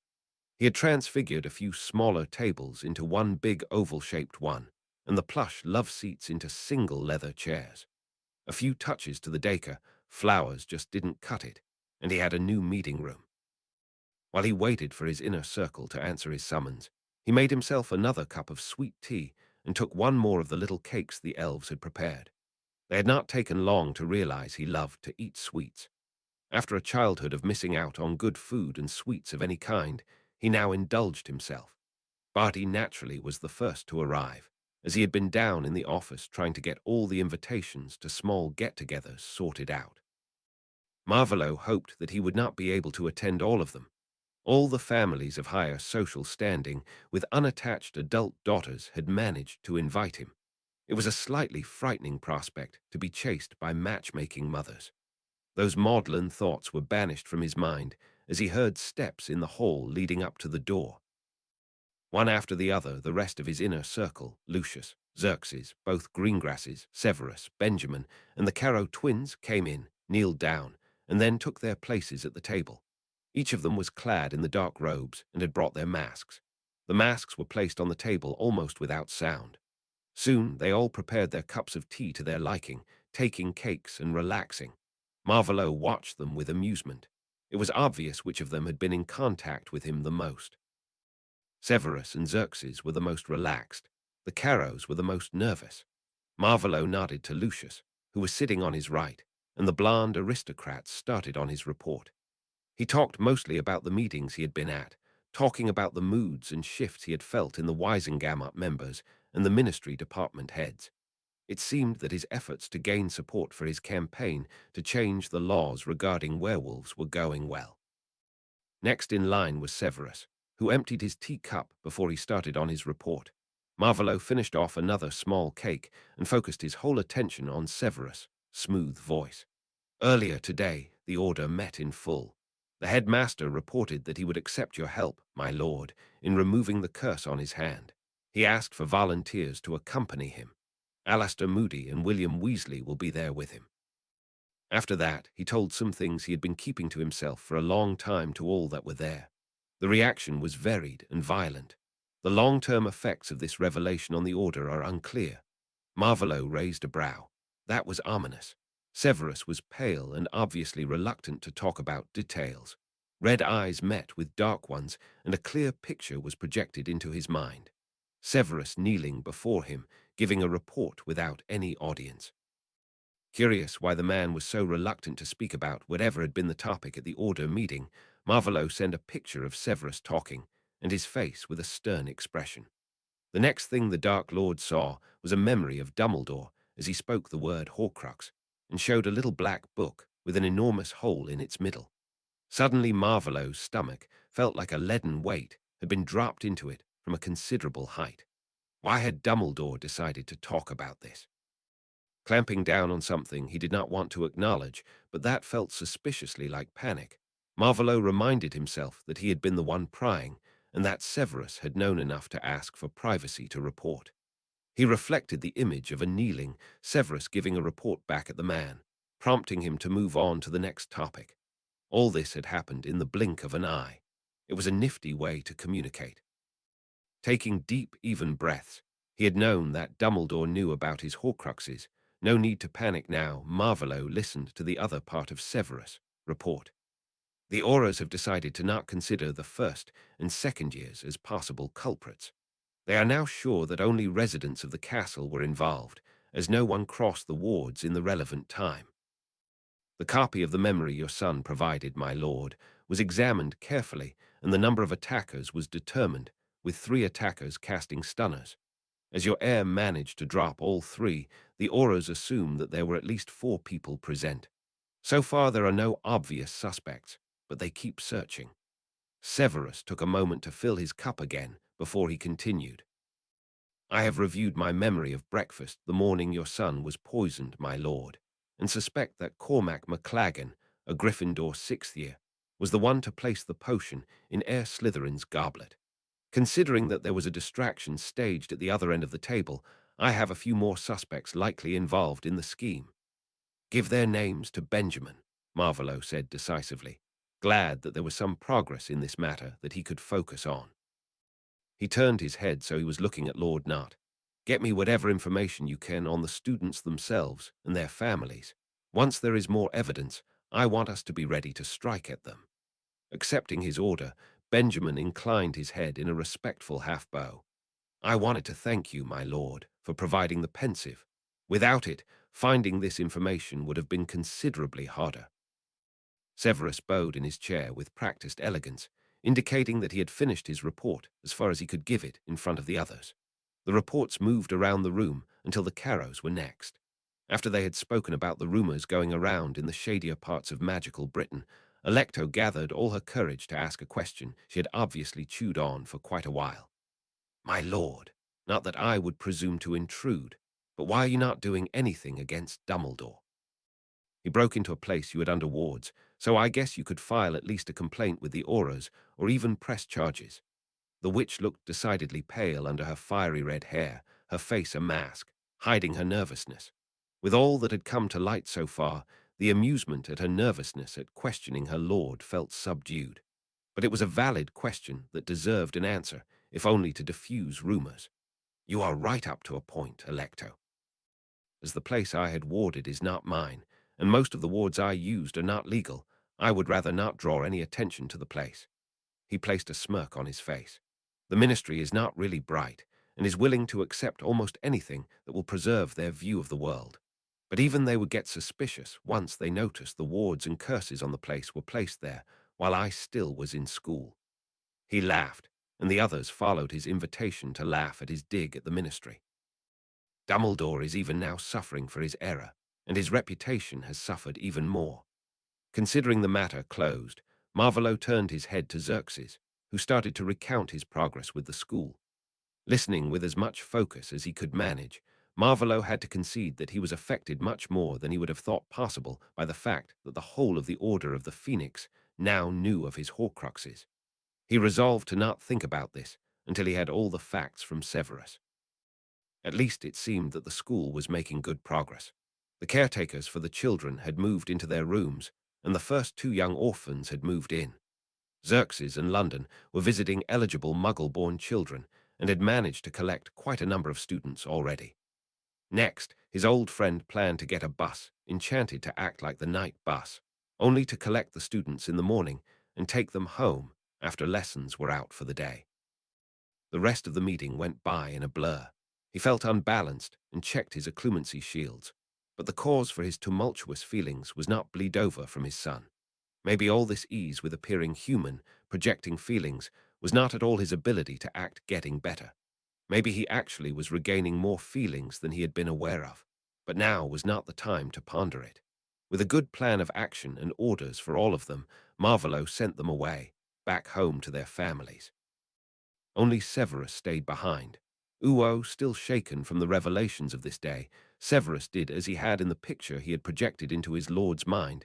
He knelt down on the floor, waiting for his lord to ask for the details of the order meeting.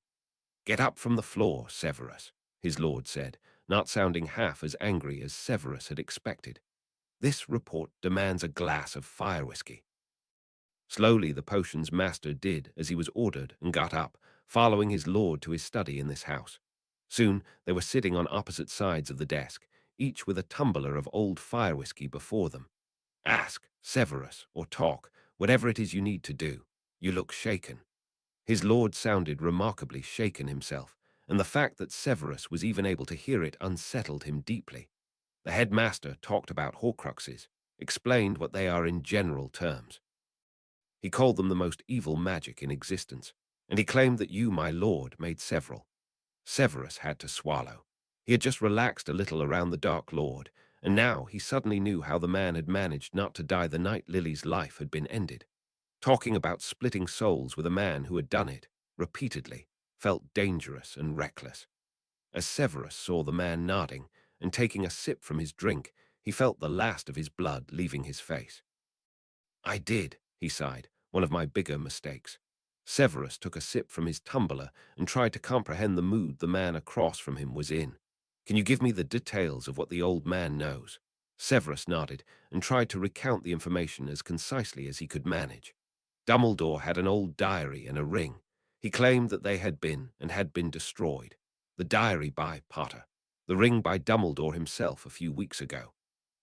The Dark Lord nodded, his blood-red eyes fixed on the tumbler he was spinning between his fingers. "That sounds accurate. The diary was the first I created. Henry destroyed it when he killed the basilisk. The ring, my second, being destroyed, caused my collapse at the meeting concerning Xerxes' school project. Has he said anything else?" Severus nodded. "How long would this mood hold? What would happen when the mood broke?" Old memories of punishments meted out by the man now sitting in his chair behind the carved desk rose in Severus' mind. He raised his occlumency shields higher, taking measured, even breaths. "He suspects that you plan to create 7 of those objects, and that Lily's son is one, created accidentally that night back in 81. Nervously, Severus swallowed and asked the question that had preyed on his mind the whole day. "Please tell me that is not possible, my lord. I beg of you." "Be calm, Severus. You were here when I made the unbreakable vow not to harm him." That did not sound like Dumbledore's suspicion was wrong. Surely it can't be, my lord. Inwardly, Severus cringed at his pleading tone, but he did not really care. He had made a vow to protect the boy, and now there was another complication. From all he had learned today, the headmaster would try to kill the child to get rid of the Dark Lord. He seemed to be willing to do whatever it took to reach the image of the greater good he was so obsessed with. I'm currently researching ways to remove that piece of soul from my son without harming him. This piece and the connection it has forged is also the reason you are teaching him occlumency. I trust that you will be able to shield my son from attacks by the headmaster and his order. Yes, my lord. If necessary, I will shield him with my life.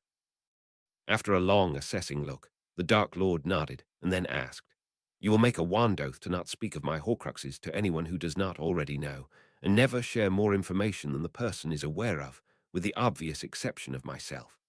Severus got his wand out, held it on his flat palm, and swore the oath his lord demanded. His head was spinning. Once he was back in his quarters, he would have to meditate to get some semblance of order back into his thoughts. On his way out of the office, Severus felt the need to ask one last question, even if it came out more like a statement. You actually care for him, don't you, my lord? Do I, Severus? Contemplative red eyes rested on the potions master, asking if he really had reason to ask, or rather state, such a thing.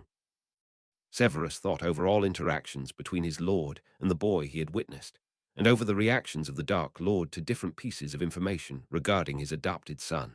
He nodded slowly, his hair whipping with the motion. By all I have seen, you do, my lord. Before the man could ask for more of an explanation or protest against Severus' assessment, the dark-haired man turned back to the exit and left the room, closing the door softly behind him. Severus had known that the moment the Dark Lord came back, his life would get complicated, but he never, ever would have guessed what level of complicated it could reach. Dumbledore, suddenly the villain, the Dark Lord trying to protect the child he had tried to murder, Severus caught between the different parties and dragged in both directions at once. And along the way, he was trying to find a woman to marry. Shaking his head in wonder, Severus walked out of the building and apparated back to Hogwarts. He planned to take a long, warm bath and then meditate to find some calm. Many people were deep in thought this evening. All of them were thinking about what the headmaster of Hogwarts had revealed to his Order of the Phoenix. They all felt it was a pivotal moment in the struggle between the opposing sides. Severus started his evening with a long, hot bath and meditating to get his mind back into some kind of order. A little later, he sat down at his desk in his quarters, writing a letter to Sonia. He wanted to ask her out for a visit to the theatre or opera in London. He never before had taken advantage of it, but he had the right to take an evening off now and then, and for this he just might. Hopefully, she would agree, because he was starting to develop something akin to feelings for her. He truly could see himself spending the rest of his life with her, even having children. They shared so many interests, were both pragmatic. It seemed to be a match that could work, and it would hopefully take his mind off all the confusing things that were going on beside the Order to increase the numbers of magicals. Marvolo sat in one of the parlors in Griffin House, sipping on a hot chocolate, a slice of apple cake by his side, trying to wrap his head around the changes the day had brought. He wondered how many people now knew about his Horcruxes. Dumbledore had told the whole Order, and who knew how many people they had told by now. He needed to inform Henry of this change before he learned it from another source. They needed a quicker way to communicate them by letter. Even as he went to write that letter to his son, Marvolo thought about ways to speed up their communication. Maybe some linked notebooks. But no, that might invoke bad memories. The boy had encountered his diary, after all. He would have to research it. For now, it probably would be fastest to send one of the house elves with the letter, or maybe get Severus to come back and deliver it. After Remus had told Sirius what the headmaster had told the Order at the meeting on this day, they stayed silent for a long time. Sirius was pacing up and down, and Remus was sitting on a chair, listlessly watching his friend wearing the carpet down. Finally, the black-haired wizard spun on his heel, so he was facing his friend. The determined look in his eyes, he started to speak. I'm not sure what to do, Remus, but I cannot let Harry die. There has to be another way to get rid of a piece of soul. Will you help me go through the library here with a fine-toothed comb, searching for a solution, possibly even a way to prove the claim? For all we know, Albus could be wrong. He threw his hands up in the air, and Remus nodded. I will help you search for a solution. I can hardly believe that there even is such a thing as splitting a soul. They were silent for several moments. And please keep an eye on the headmaster. It might not be kind, but I have a feeling that he would kill Harry himself if he thought it was for the good of many more. To this, a pale Remus only nodded.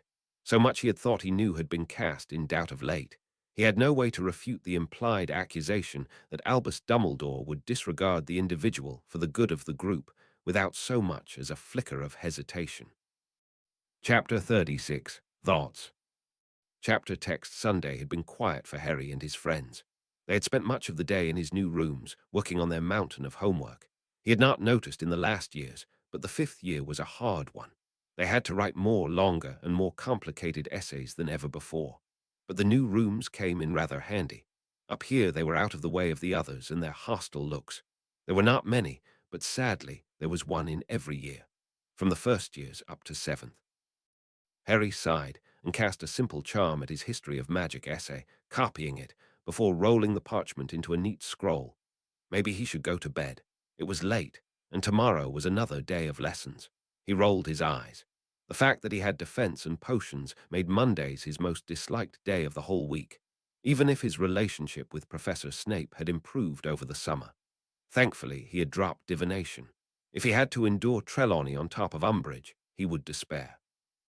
As the tired teenager got up from his desk to walk over to his bed, at least as comfortable as the one he had used the last 4 years, one of the Potter house elves suddenly appeared in the middle of the room, the little green being bowed, and presented a sealed letter to the young wizard.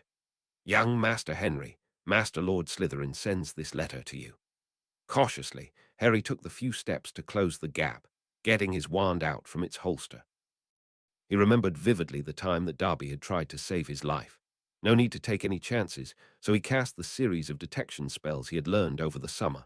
The letter came back clean, so Harry took it from the elf. Thank you. You can go back now. The statement came out more like a question. While he waited for an answer, Harry walked over to the seating area, looking at the seal on the letter. Master Lord Slytherin says to wait for answer from young Master Henry, squeaked the elf.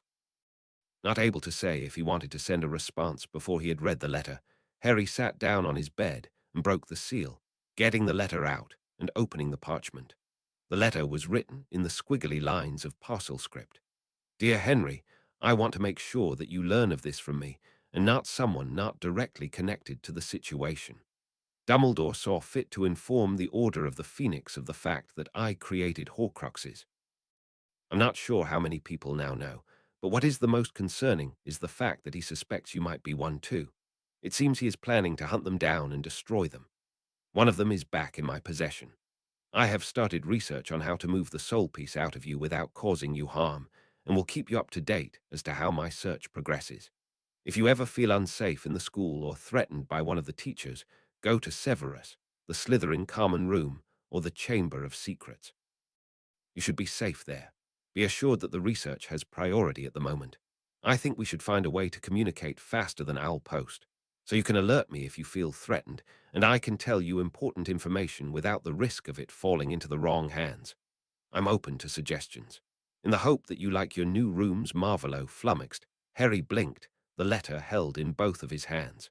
The headmaster knew that he was a Horcrux, was planning on destroying them. Marvolo had not written much, but what he had written was bad enough. And by what Harry knew of those objects, it could get dangerous for him if one of those now in the know decided to get rid of the soul piece stuck in his head. With a groan, Harry let himself fall back on the bed. Just what he needed, another complication. As if his life was not complicated and dangerous enough already. Now he would have trouble not to look over his shoulder all the time. But maybe that was not so different from the situation before he had read the letter. After all, some of the other Gryffindors had tried to kill him.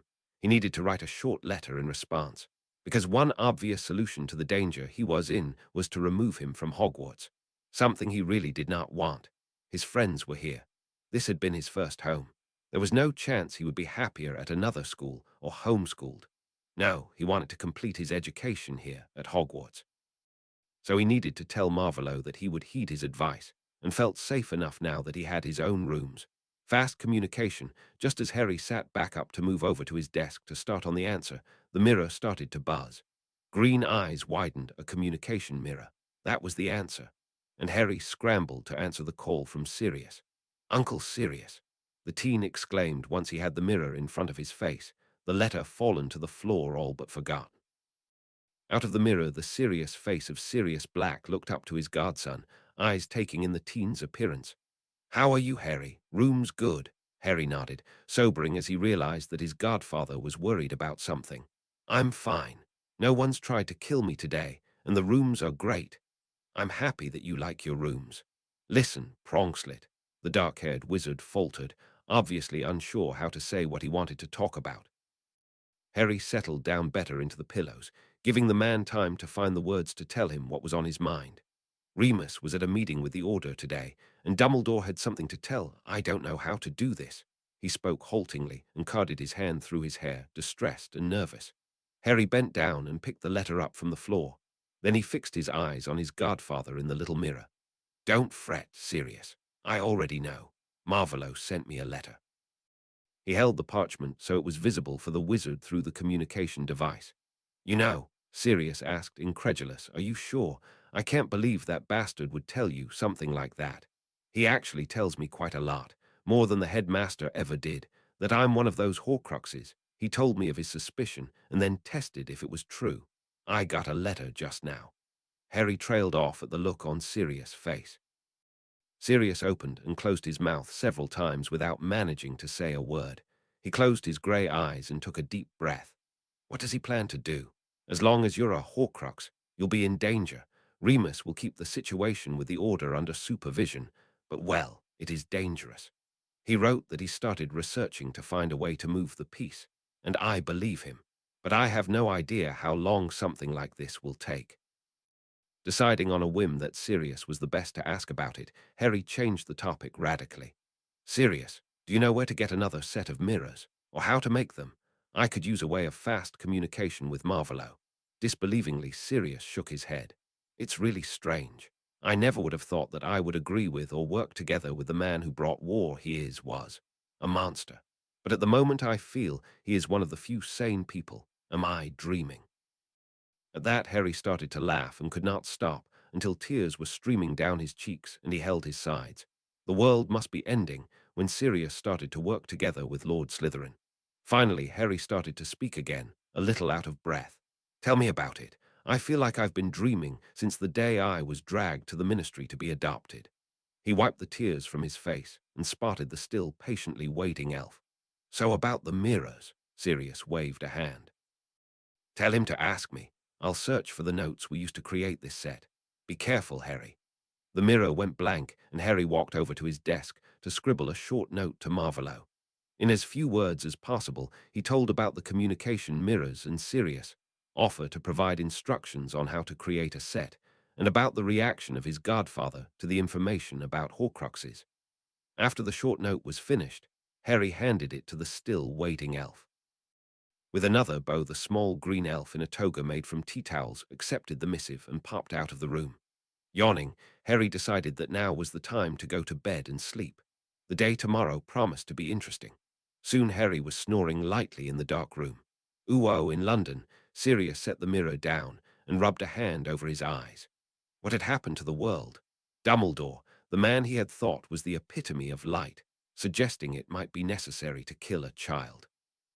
Kill Harry to make it possible for a formerly insane madman to die properly, and the madman in question seemingly helping to clear up missing persons cases from over a decade ago, offering to lift a curse that would kill the headmaster, which the old man got saddled with because he had meddled with something the man formerly known as Voldemort had wanted to protect. It just didn't match. Sighing in frustration, Sirius sat down at his desk to write a short note to Lord Slytherin. He needed to ask a few questions and pass on the information about the mirrors. As both their houses were located in London, an owl shouldn't take too long to deliver the letter to the intended recipient.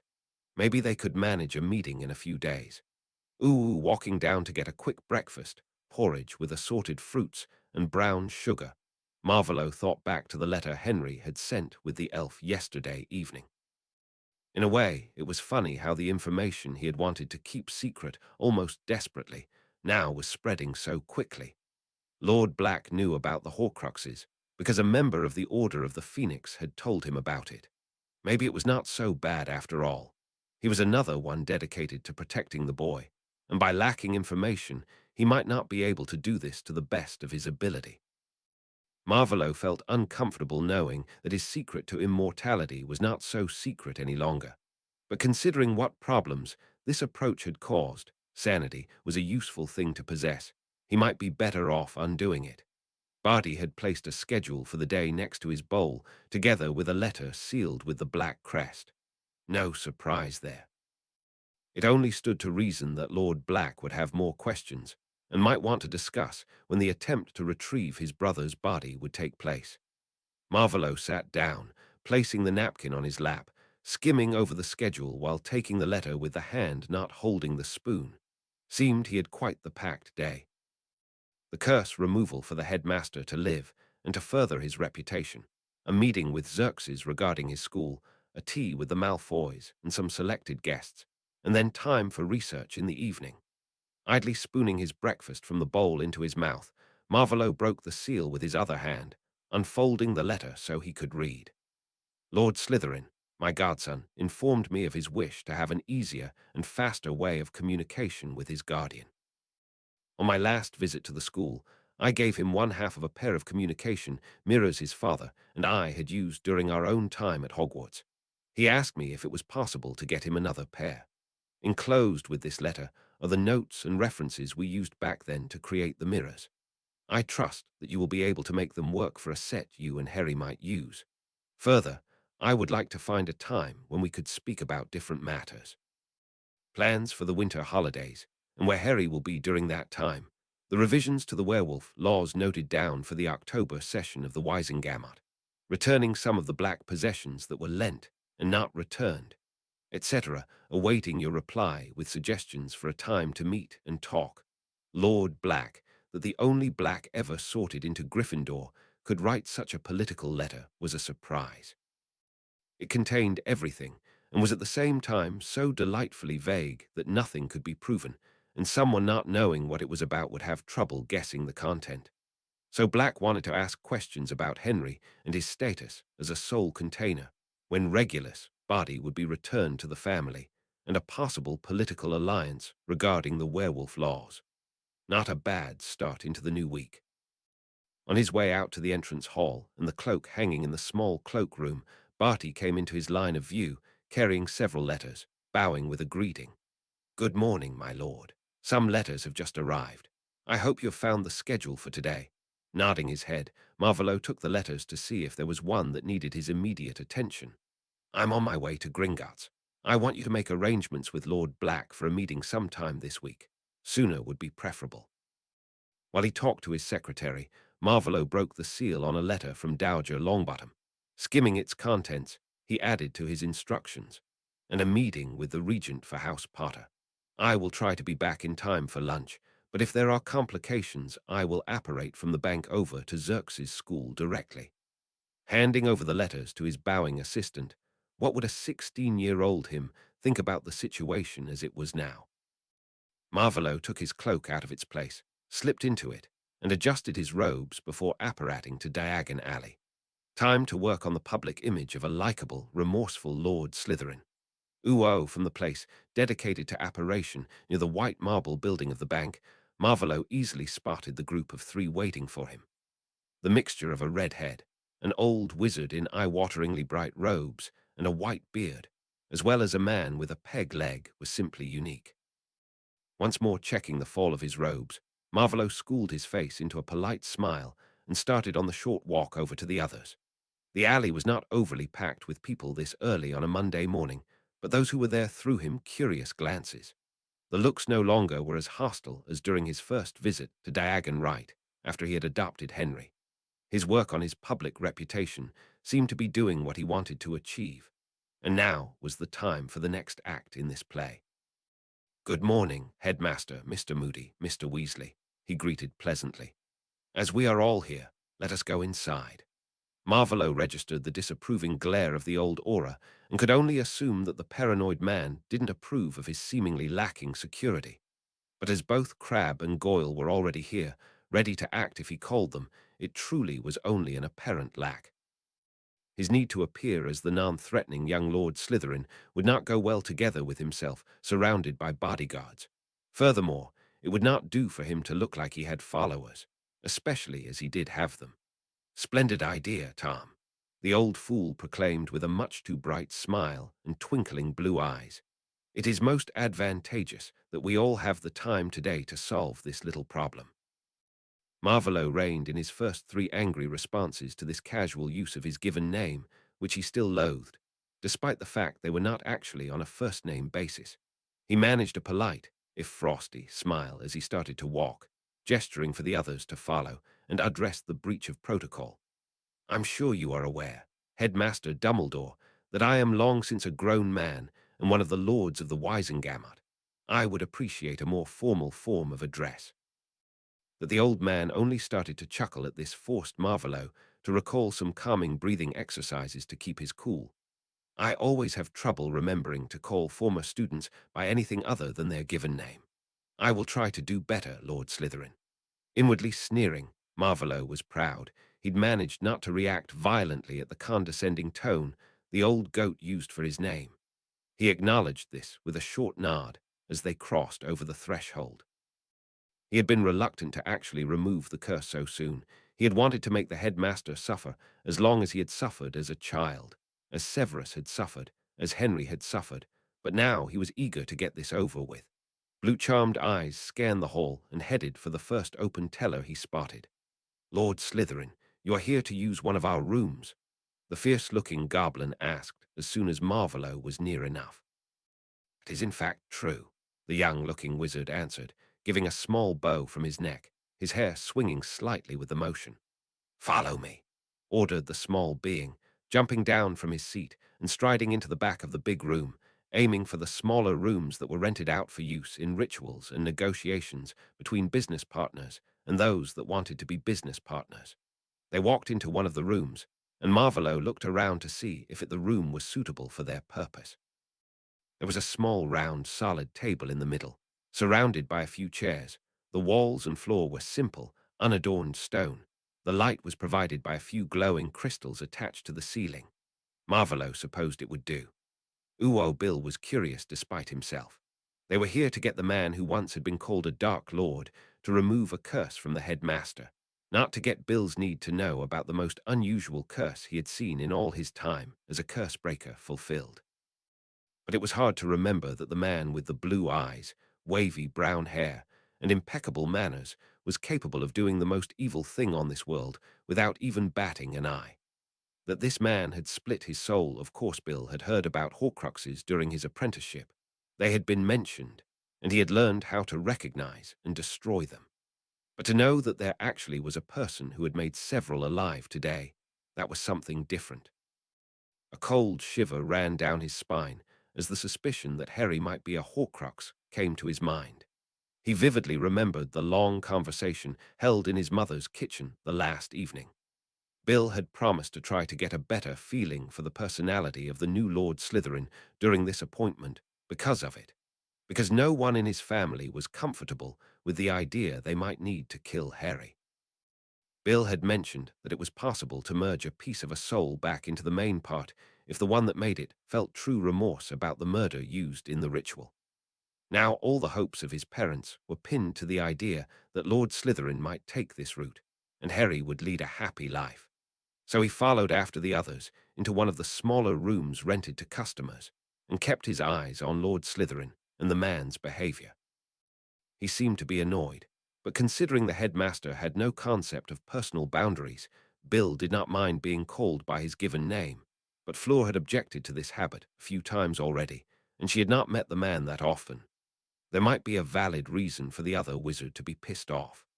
"Headmaster, if you would please sit down at the table," Lord Slytherin directed the headmaster, moving another chair so he could sit down himself opposite the older wizard. "Before we start, I guess you insist on me taking a vow." The headmaster nodded, smiling, and Alistair Moody growled something that probably should pass as a yes. Lord Slytherin nodded in acceptance and got a piece of parchment out of an inner pocket of his expensive-looking robes, presenting it to the three wizards and handing it to Moody as the man reached for it. If you would check the wording. And so the retired Auror did, reading the few words more than once.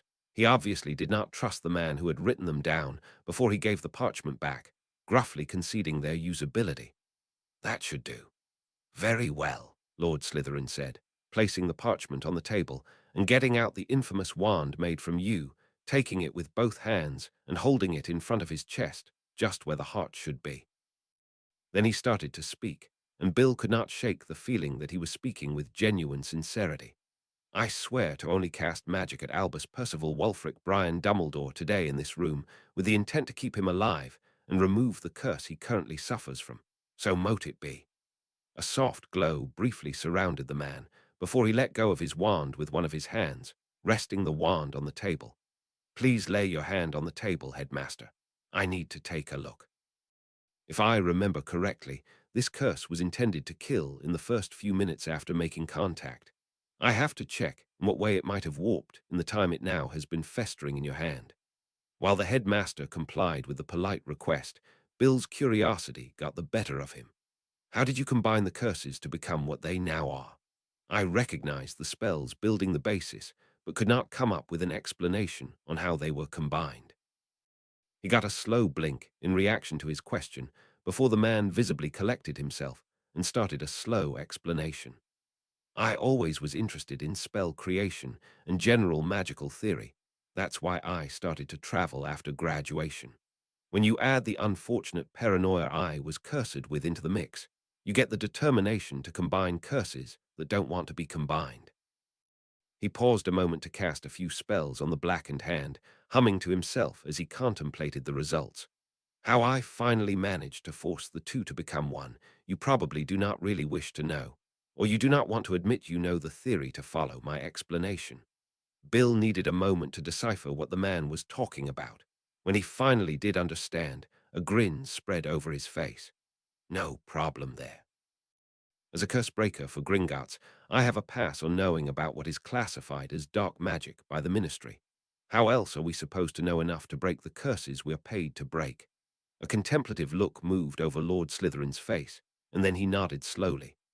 That is almost reasonable, but I never shared this curse with anyone, and I have not documented it anywhere, so there should be no need after today for anyone to know specifics about it.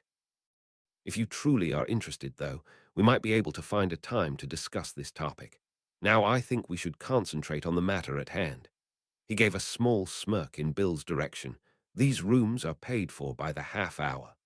Now Bill watched not only out of duty to keep the headmaster safe, but out of interest in Lord Slytherin's knowledge of curses. It was logical that a Dark Lord would know much about the dark arts, and judging by what he had seen today, he no longer was sure that Dumbledore was right with his guesses. Even if the man had created several Horcruxes, this did not contradict the story being told about Lord Marvolo Slytherin. It was possible that the man had met with an ancient curse, subjecting him to severe paranoia. And as paranoia was not a wise counselor, creating a Horcrux as a failsafe against assumed would-be murderers following close behind could look like a good idea. Bill had never read or heard anything about the effects of destroying a Horcrux on the one who had created the object, nor did he know what creating more than one might do to a person. He would love to ask the man who had done both about his experiences. All the information the eldest Weasley son had seen had been several hundreds of years old, and those documents had been copies of even older sources. The opportunity to speak with someone with first-hand experience was really tempting. After all, not only the aspect of adventure had drawn him to his profession, the possibility to do something good by breaking curses, and to learn, had been equally important. In short order, Lord Slytherin cast a few complicated and lengthy spells until he finally declared, "It seems the curse did not change that much over the time it now has been affecting you, so the counter I devised should work without alterations." Bill registered a brief wistful look that was quickly hidden behind the polite and empty smile Lord Slytherin had sported the whole time. I can't guarantee that it will be painless, but it should be done quickly. Are you ready, headmaster? The head topped by long white hair barbed in a short nod, and the young lord started to chant a spell in a language that sounded like ancient Egyptian to Bill, pointing his wand at the blackened hand. The effect was instantaneous. A bright light surrounded the black hand, and warmth radiated out into the room. The old headmaster's eyes got a tight look to them, and he pressed his lips together, probably trying to suppress sounds of pain, or so Bill suspected. When the glowing finally stopped, the hand looked normal once again, and Lord Slytherin placed his wand back into the sleeve of his robe. You should let a healer check you over. I'm not sure what long-term exposure to this curse might have done to you, but the curse itself is now gone. The man stood, giving a short nod to the headmaster and clearly waiting for the man and his two companions to leave. To Bill's regret, he wanted to ask so many questions. The headmaster was eager to leave, and with barely a greeting almost fled the room. Alistair quickly followed, and Bill had no real choice but to hasten after the others. Maybe he could stay behind under the pretense that he had to do something here for his job. Bill really wanted to speak to Lord Slytherin for a moment. No harm in trying to gather information, right? Uo, glad that this had gone down without a hitch, and sad about the fact he had not been able to learn more about what long-term effects this curse had on someone, or what Severus' attempts to halt its progress might have done. Marvolo waited a few moments before he left the room in search of a goblin that would present him with the bill he had to pay for the use of the room. Just outside the room, he ran into the goblin he was searching for and William Weasley, waiting for him. That will be 3 galleons and 4 sickles, Lord Slytherin, stated the goblin, holding open his or her. Marvolo never had managed to learn how to tell them apart, hand. Counting the coins into the open palm, Marvolo paid the rent for the room. Without further words of greeting, the goblin left, and the 2 wizards were standing as alone as was possible in the big hall. Why are you still here, Mr. Weasley? Marvolo did not dare guess why the man had remained behind, without anyone as backup or witness either. I wanted to talk to you, Lord Slytherin, was the equally short and simple answer. Marvolo gave the red-headed wizard a pointed look. That Weasley had waited to speak with him was obvious. The question was, what did he want to speak about? What about? For one, the curse you just removed from the headmaster's hand, but other things as well. Much of the information available is a copy of a copy, and often not even a good one. And I really would like to further my knowledge to be able to do my work better. I might even get a promotion that way. The earnest gaze from the blue eyes was somewhat funny. Had this really just happened? Did a Weasley, a family known to have fought valiantly against the Dark Lord Voldemort and his Death Eaters, just ask to be instructed in the dark arts by a wizard known as Dark? One who had been said to have been Lord Voldemort. A little bit wary, it could be some kind of trap. Marvolo slowly nodded. I have a few hours' time this evening. How about you? He wanted to ask what his parents would say if they knew, and if he truly wanted to know about the dark arts. But he refrained. This maybe was an opportunity to gain a new follower. Giving those he wanted as followers what they wished to have had always been a good way to accomplish his goals and gain numbers for his Death Eaters. When and where? The redhead asked eagerly. Have you ever been to Griffin House? Weasley shook his head. Meeting at the Leaky Cauldron, Marvolo quickly calculated when he would be finished with his list of tasks for the day. Around 7 p.m., Weasley nodded. Works for me. He nodded once again in greeting and strode off into the depths of the building, probably to his office or wherever he was working in the bank. Marvolo quickly checked the time and noted with appreciation that he had enough time to go home and eat something before he needed to go to his next appointment. After he had gotten hardly any sleep, Kingsley had decided to go to work early. The news headmaster Dumbledore had told them at the last order meeting had simply left him unable to relax. A little mind-numbing parchment shuffling, hopefully, would help him get to a point where he could find some sleep. He was sorting some portkey applications as the door to the mess of tangled parchment was opened enthusiastically, and Dawlish walked into the chaos. A little irritated, Kingsley straightened his back and looked over into the grinning face of his fellow Auror. What had the man so happy? With the news from yesterday that it even was possible to do something as evil as splitting a soul. He felt his resolve to work together with the man he suspected to be a Death Eater crumble. Shacklebolt, I hope you have brought your winter cloak. Here is our portkey to the island. Triumphantly, the other man held up a loop of rope, such as they used for official portkeys issued to the Aura force. Kingsley frowned. That had gone rather quick. Considering that they wanted to keep their purpose as quiet as they could manage, he had calculated that it would be at least a week before they would get a portkey out to Azkaban. He just had to ask. That was fast. How did you manage to get one on such short notice, Dawlish? Once I told Malfoy, and not about our idea, they made sure that someone was sent to check on the prison, now that the Dementors are not guarding it. It was easy enough to make sure we were the ones sent. So when do we want to go? Kingsley felt his metaphorical feathers bristle. This blatant use of connections to hasten a process and probably make some others wait for their portkeys felt simply wrong. That two men he knew had been Death Eaters and probably still were, had been instrumental in this. Well, there really was no place for childish pettiness in their search for the one who had sent Dementors after children. The dark-skinned Aura sighed, took a deep breath, and rolled his shoulders to get some of the tension out of them. Dawlish furrowed his brow. What's wrong, Kingsley? What happened? I feel like I walked into a cold cupboard. Have I done something wrong? A wad of parchment fell down back to the ground, and Kingsley rubbed his eyes. Why was he blaming Dawlish? He had suspected for a long time that the man was a Death Eater. Why was he now less able to work with the man while they still had the same goal? There was someone out there who sent Dementors after children. Harry Potter and two other boys his age had escaped an attempt at their souls because the boy was able to cast a Patronus. Even if Voldemort had split his soul and the headmaster had not presented any real evidence, only two objects and a story, what part had the man's minions in this? Rumors, Dawlish, nothing but rumors. They kept me from sleep the last night and now I'm grumpy. Don't mind me. I brought my cloak, so when do we go? The look Dawlish gave him was skeptical, but in the spirit of mutually ignored alliances he let it slide, shrugging. Whenever we want. It is a password, not a time-activated portkey. Then we should go now, before I fall asleep on my feet, Kingsley decided, hiding a yawn behind one hand. The weather out on the North Sea was pleasant. For September, it was cold and slightly windy, so if not for the water-repelling charms they had cast on their crimson aura robes, they would have been drenched to the bones in minutes by the spray. To escape the biting wind, both bent over and hastened to enter the oppressive building towering over them. Why the portkey always had to deposit the incoming auras outside the prison? Well, it was because of security concerns, but it was inconvenient, especially when the weather was bad, and it almost always was unpleasant.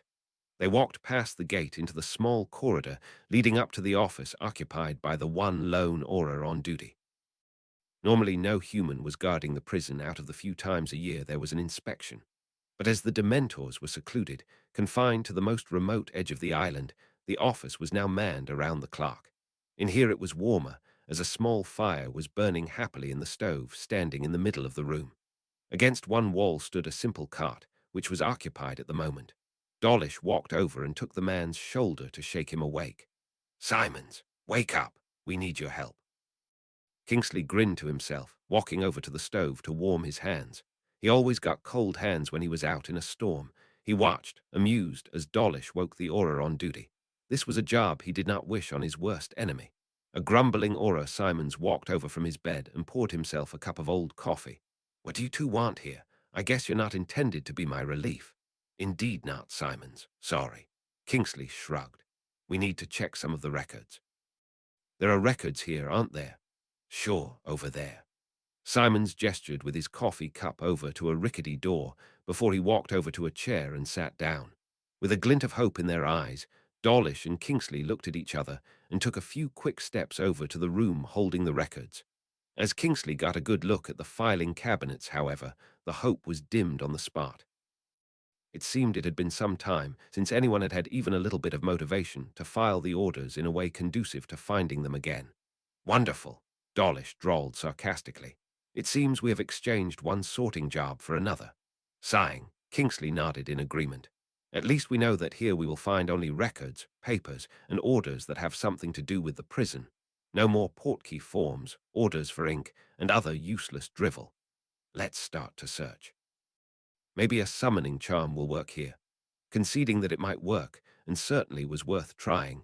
Kingsley got his wand out and cast the charm, concentrating on orders sending Dementors away from the prison. Accio, Dementor marching orders. A surprisingly small stack of parchment came flying out of several different drawers, heading for Kingsley and falling down around him. Grinning at each other, this was a much more manageable amount of paperwork. They started each on one side and worked quickly through the orders. They knew when the attack had happened and where. All orders that did not match were quickly tossed aside. While they worked, Kingsley thought about the ease with which he worked together with a man who was a Death Eater, or most likely was. Who was he kidding? He was sure the man was a Death Eater, but he had no evidence at all. It was frustrating to know that there were Death Eaters in the ministry, but there was nothing he could do about it. Shacklebolt. I think I've found it. Dawlish waved a parchment in front of his face, a grin making him look a few years younger. Kingsley stood up from his crouch and walked over. Looking at the parchment in Dawlish's hand, brown eyes flitted over the filled-in information. The time and place of the order matched the time and place of the attack on Severus Snape and the 3 teenagers he had been escorting. But Kingsley furrowed his brow. Jane Smith. Do you know a Jane Smith working anywhere in the ministry? Dawlish shook his head. No, I don't think that there is a Jane Smith anywhere. He thought a moment. A forgery? Probably. So the person sending Dementors after children is more intelligent than I had thought. Male or female, like the name suggests. Dawlish snorted, shaking his head. Don't think we should assume anything. But at least we can now prove that the Dementors were indeed sent by someone in the ministry. Maybe that will help Simons to get back home. After this, they quickly found a place for the other files before they took their leave, promising Simons to send over a bottle of cider and news as soon as they heard about the effects their discovery would have. After they had reported to Scrimgeour, Dawlish quickly vanished, probably to report to Voldemort, Kingsley guessed, and the dark-skinned Auror sat down at his desk to write the report they had to hand in. After he finished with the paperwork, he really had developed an aversion to all the paperwork they had to do. He planned to go research ways to follow a forgery to the one who had made it. There just had to be a way to get this information. The first day of lessons, after he had got his own room, Harry had the opportunity to observe a varying bunch of reactions. Hermione was happy for him, and the quiet place to study they now had access to. Ron was mostly indifferent, happy that Harry felt safer, but sad that his best mate no longer shared a room with him.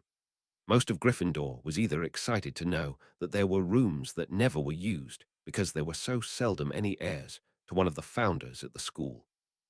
But a few made jokes about a scaredy cat sorted into the house of the brave. Harry tried to ignore the muttering on his way down to breakfast and had the opportunity to work on his self-control as the other houses joined in on the gossiping as the day progressed. The camp of those thinking he was afraid, and why had he been sorted into Gryffindor, was the biggest. Ravenclaws mostly added explanations and speculations about a narrow decision of the hat to the rumors. Hufflepuffs placed the emphasis on the fact that some Gryffindors obviously lacked in loyalty to one of their own, and Slytherins were almost silent on the matter.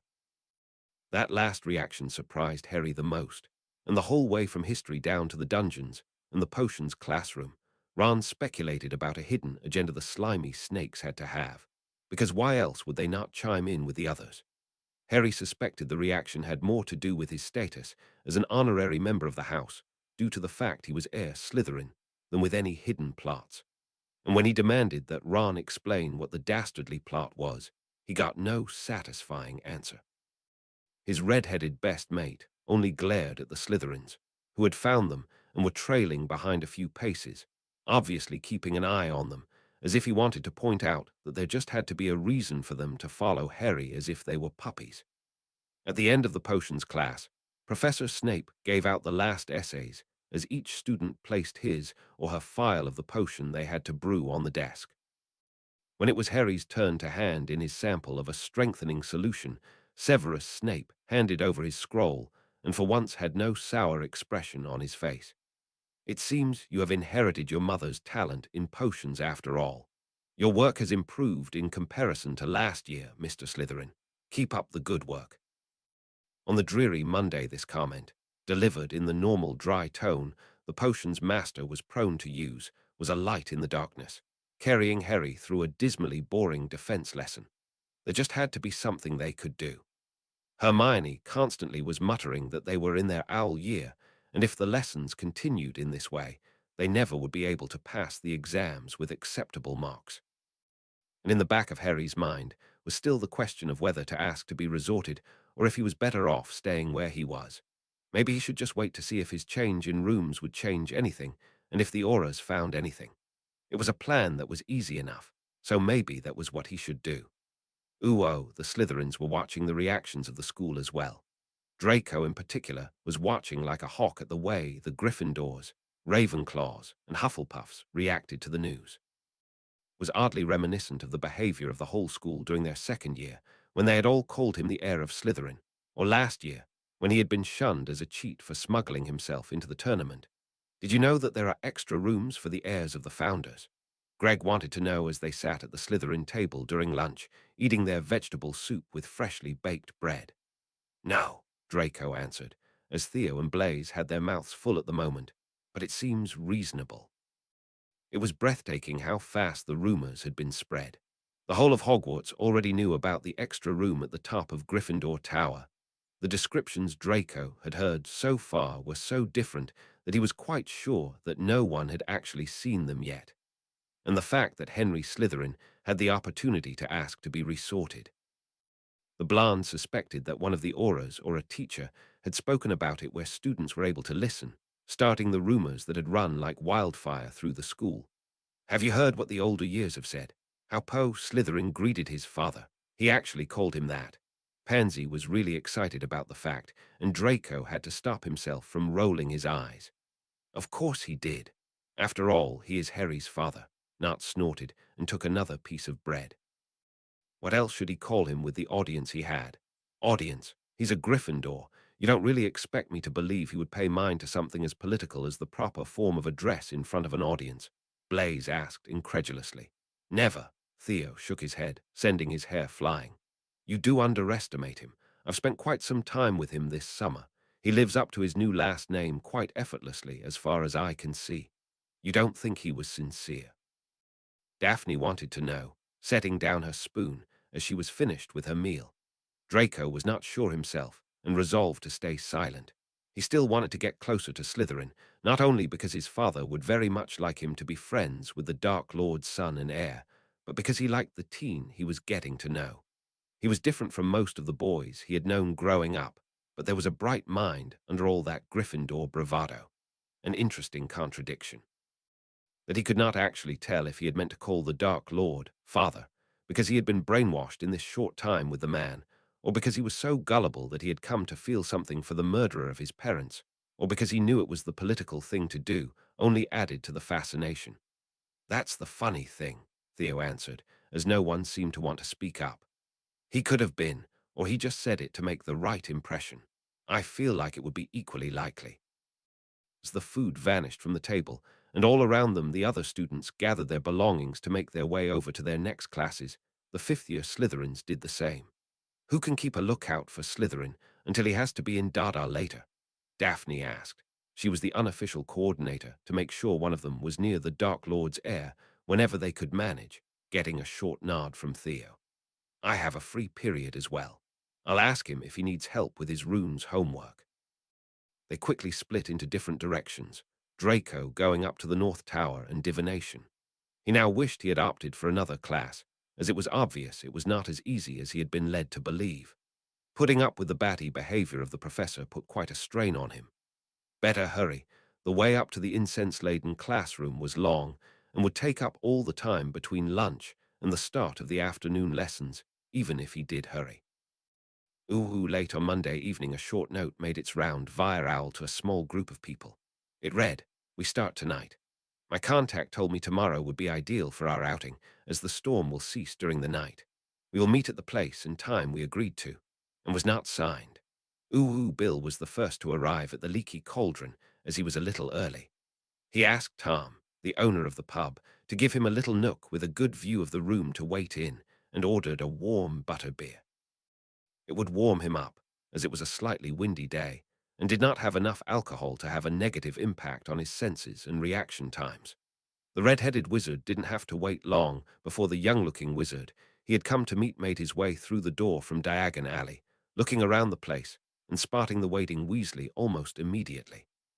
"Mr. Weasley, I hope you did not have long to wait," greeted the tired-looking lord, stopping just short of the table Bill was sitting at. "I was a little bit early, so no, I didn't wait long.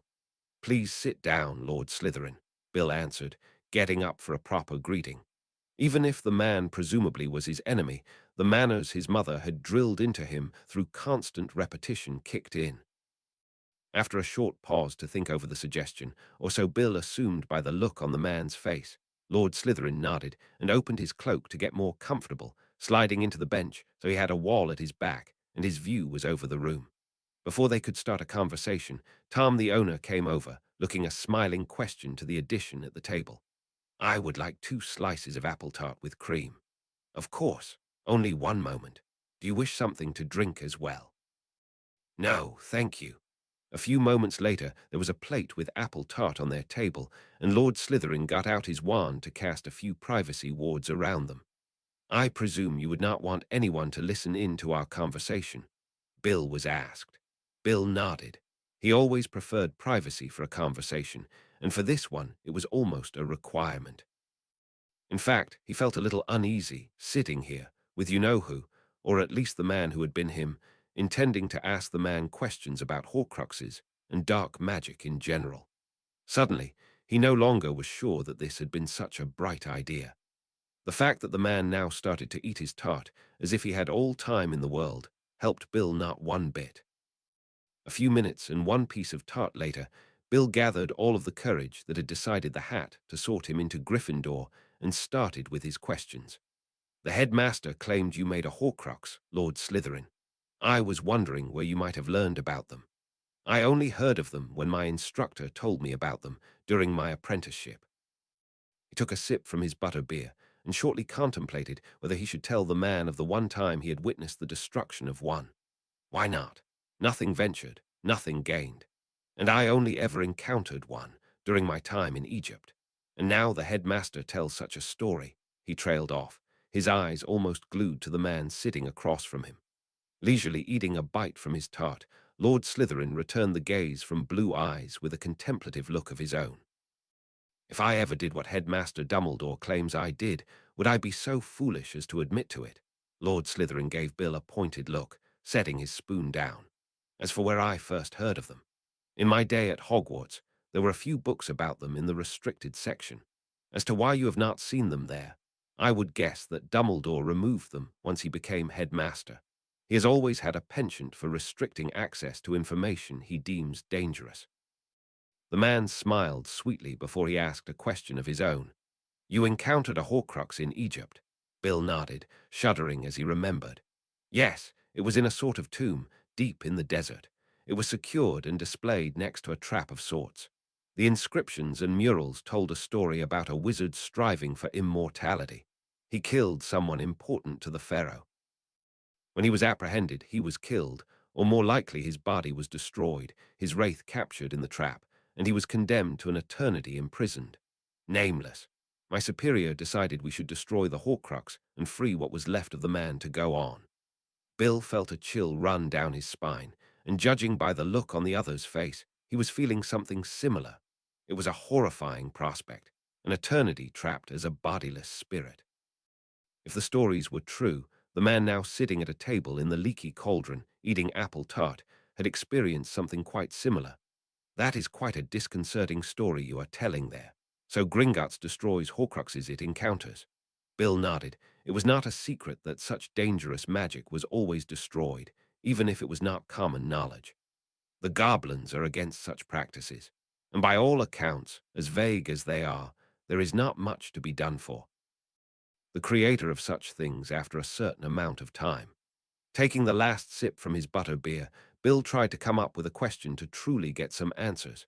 Up till now, he had been the one giving out information, not what he wanted to achieve with this meeting. "Even if you don't want to admit anything, I would guess you researched them." Lord Slytherin nodded to this, a small smirk on his lips. as I've always been deeply interested in all kind of magic. Since I discovered the eclectic conglomeration of magics the ministry categorizes as dark magic.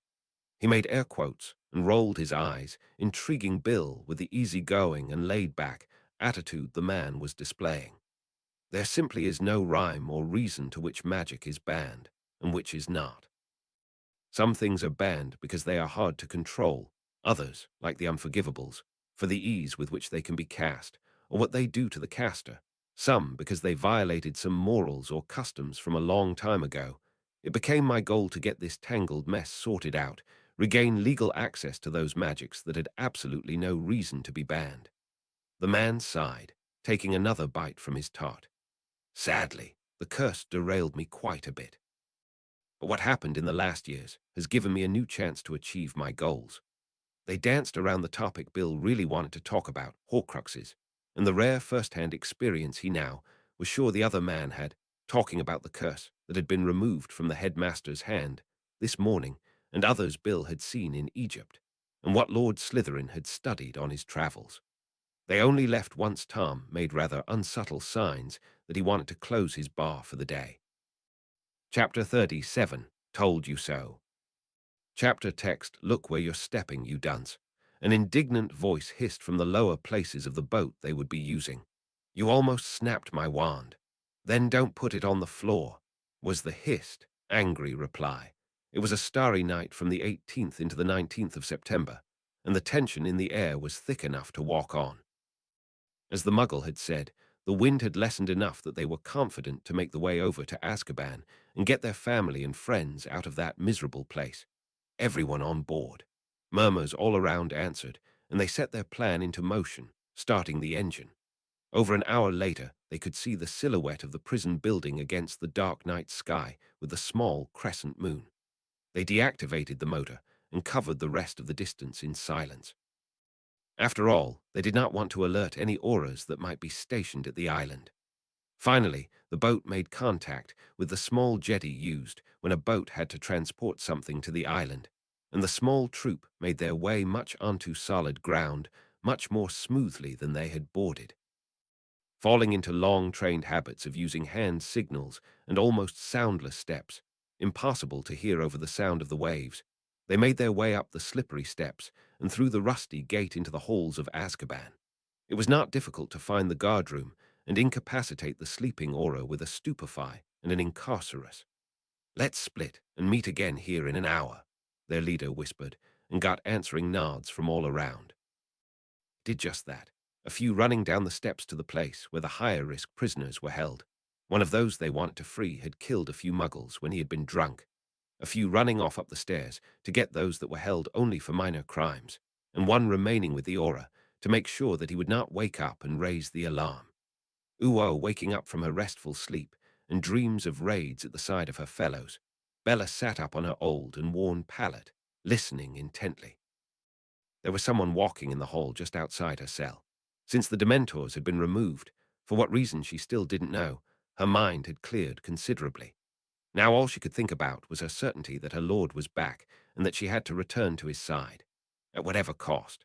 She stood and moved silently over to the door with the small barred window that gave her a limited view of the hall. There were two wizards in shabby robes walking through, checking every cell to see who was held there. The cells had no numbers and no indicator who was held where, so the taller of the two glanced into each small window, wand held before his face, and into the cell with a lumos, while the shorter one seemed to whisper some name. Bella snorted and took a step to the side so she would not be seen, but near enough to nick the wand out of the unworthy wizard's hold. She didn't have to wait long until a lit wand was thrust between the bars on her cell, and a voice stage-whispered, Dick, Dick, are you in here? No, purred Bella, and quickly had the wand in her hand. It did not feel as good as her own, original wand had, but it would do for the time being. She quickly cast, Stupefy, followed by a quick spell to open the door to her prison of the last far too many long years. Pointing the stolen wand at the back of the smaller of the two wizards, she stupefied him as well. She would have liked to cast a killing curse, but she knew she would need all her strength later. She had not performed magic in over a decade, and even though the curse was easy to cast, she never had trouble conjuring the intent to kill It needed a lot of magical strength, and she would have to free the others, get back to the mainland, and be able to react to unforeseen problems. She dearly wished to torture the two, but she managed to restrain her impulses. There would be ample opportunity for torture and death once she was back with her lord. Bella summoned the wand from the other wizard. They would need as many as they could get, bound them, and walked over to the next cell, where her husband had been locked in. In short order, she had freed Rodolphus and Rabistan, handed over the spare wand, and had wandered off to free the rest of them. Rookwood, Travers, Darlowhalf, and whoever else had ended up here and was still alive. She distinctly remembered that Bartemius' body had been floated along the hall many years ago. At least it felt as if it had been a long time ago. How was she to know who had died besides the young man?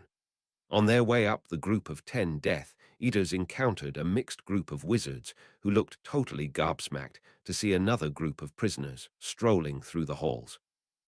A short battle later, Bella cackled maniacally at the other group's abysmal performance, and each of the 10 had a wand that was working reasonably well, while a mixed group of criminals and prisoners lay dead or dying on the dirty and wet stones of the passageway up to the guardroom.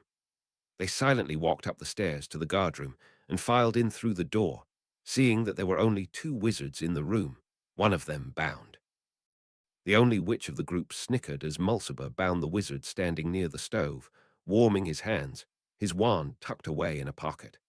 Quickly, she had found a knife on the table used for the guards' meals and almost skipped over to the man lying on his back, his eyes wide with terror. "Who have we here?" she sing-songed, a manic glint in her eyes and lights reflecting from the shiny blade dancing over her emaciated features. "You will tell lovely Bella how you managed to come here and how you had planned to leave." A sickly sweet smile revealed teeth desperately in need of some care, and the distinct smell of piss, already all permeating through the prison, intensified. Before Bella could act on her unspoken threat, the wizard on the floor already started to ramble, telling them everything. "We came with a boat, a muggle one. Plan to leave with it too. It's down at the coast. We have enough fuel, please don't hurt me." The man almost whined, shuddering violently in his bounds. Disappointed that she did not get to torture the sniffling wizard, Bella plunged the knife into the man's chest and his heart, instantly killing him. "Right," Mulciber drawled, getting the others' attention. "If no one has a better idea, I think we should use their boat to get away from this God's-forsaken island and then find a place to lay low for a while." They each looked at their group, assessing their possibilities. 1 witch, 9 wizards, malnourished and ill, borrowed wands their only weapons, tattered prison clothes all there was to prevent them from freezing to death. There was no hope they could apparate from the island, and calling for their lord through their marks was not the best idea so long as they were still essentially prisoners. They agreed to take the plan for escape the now-dead wizard had told them and left without further ado. Uwo Simons woke up with the headache of the century, bound on his cot. It took him a while until he remembered the one brief moment between waking and being assaulted before he again remembered nothing.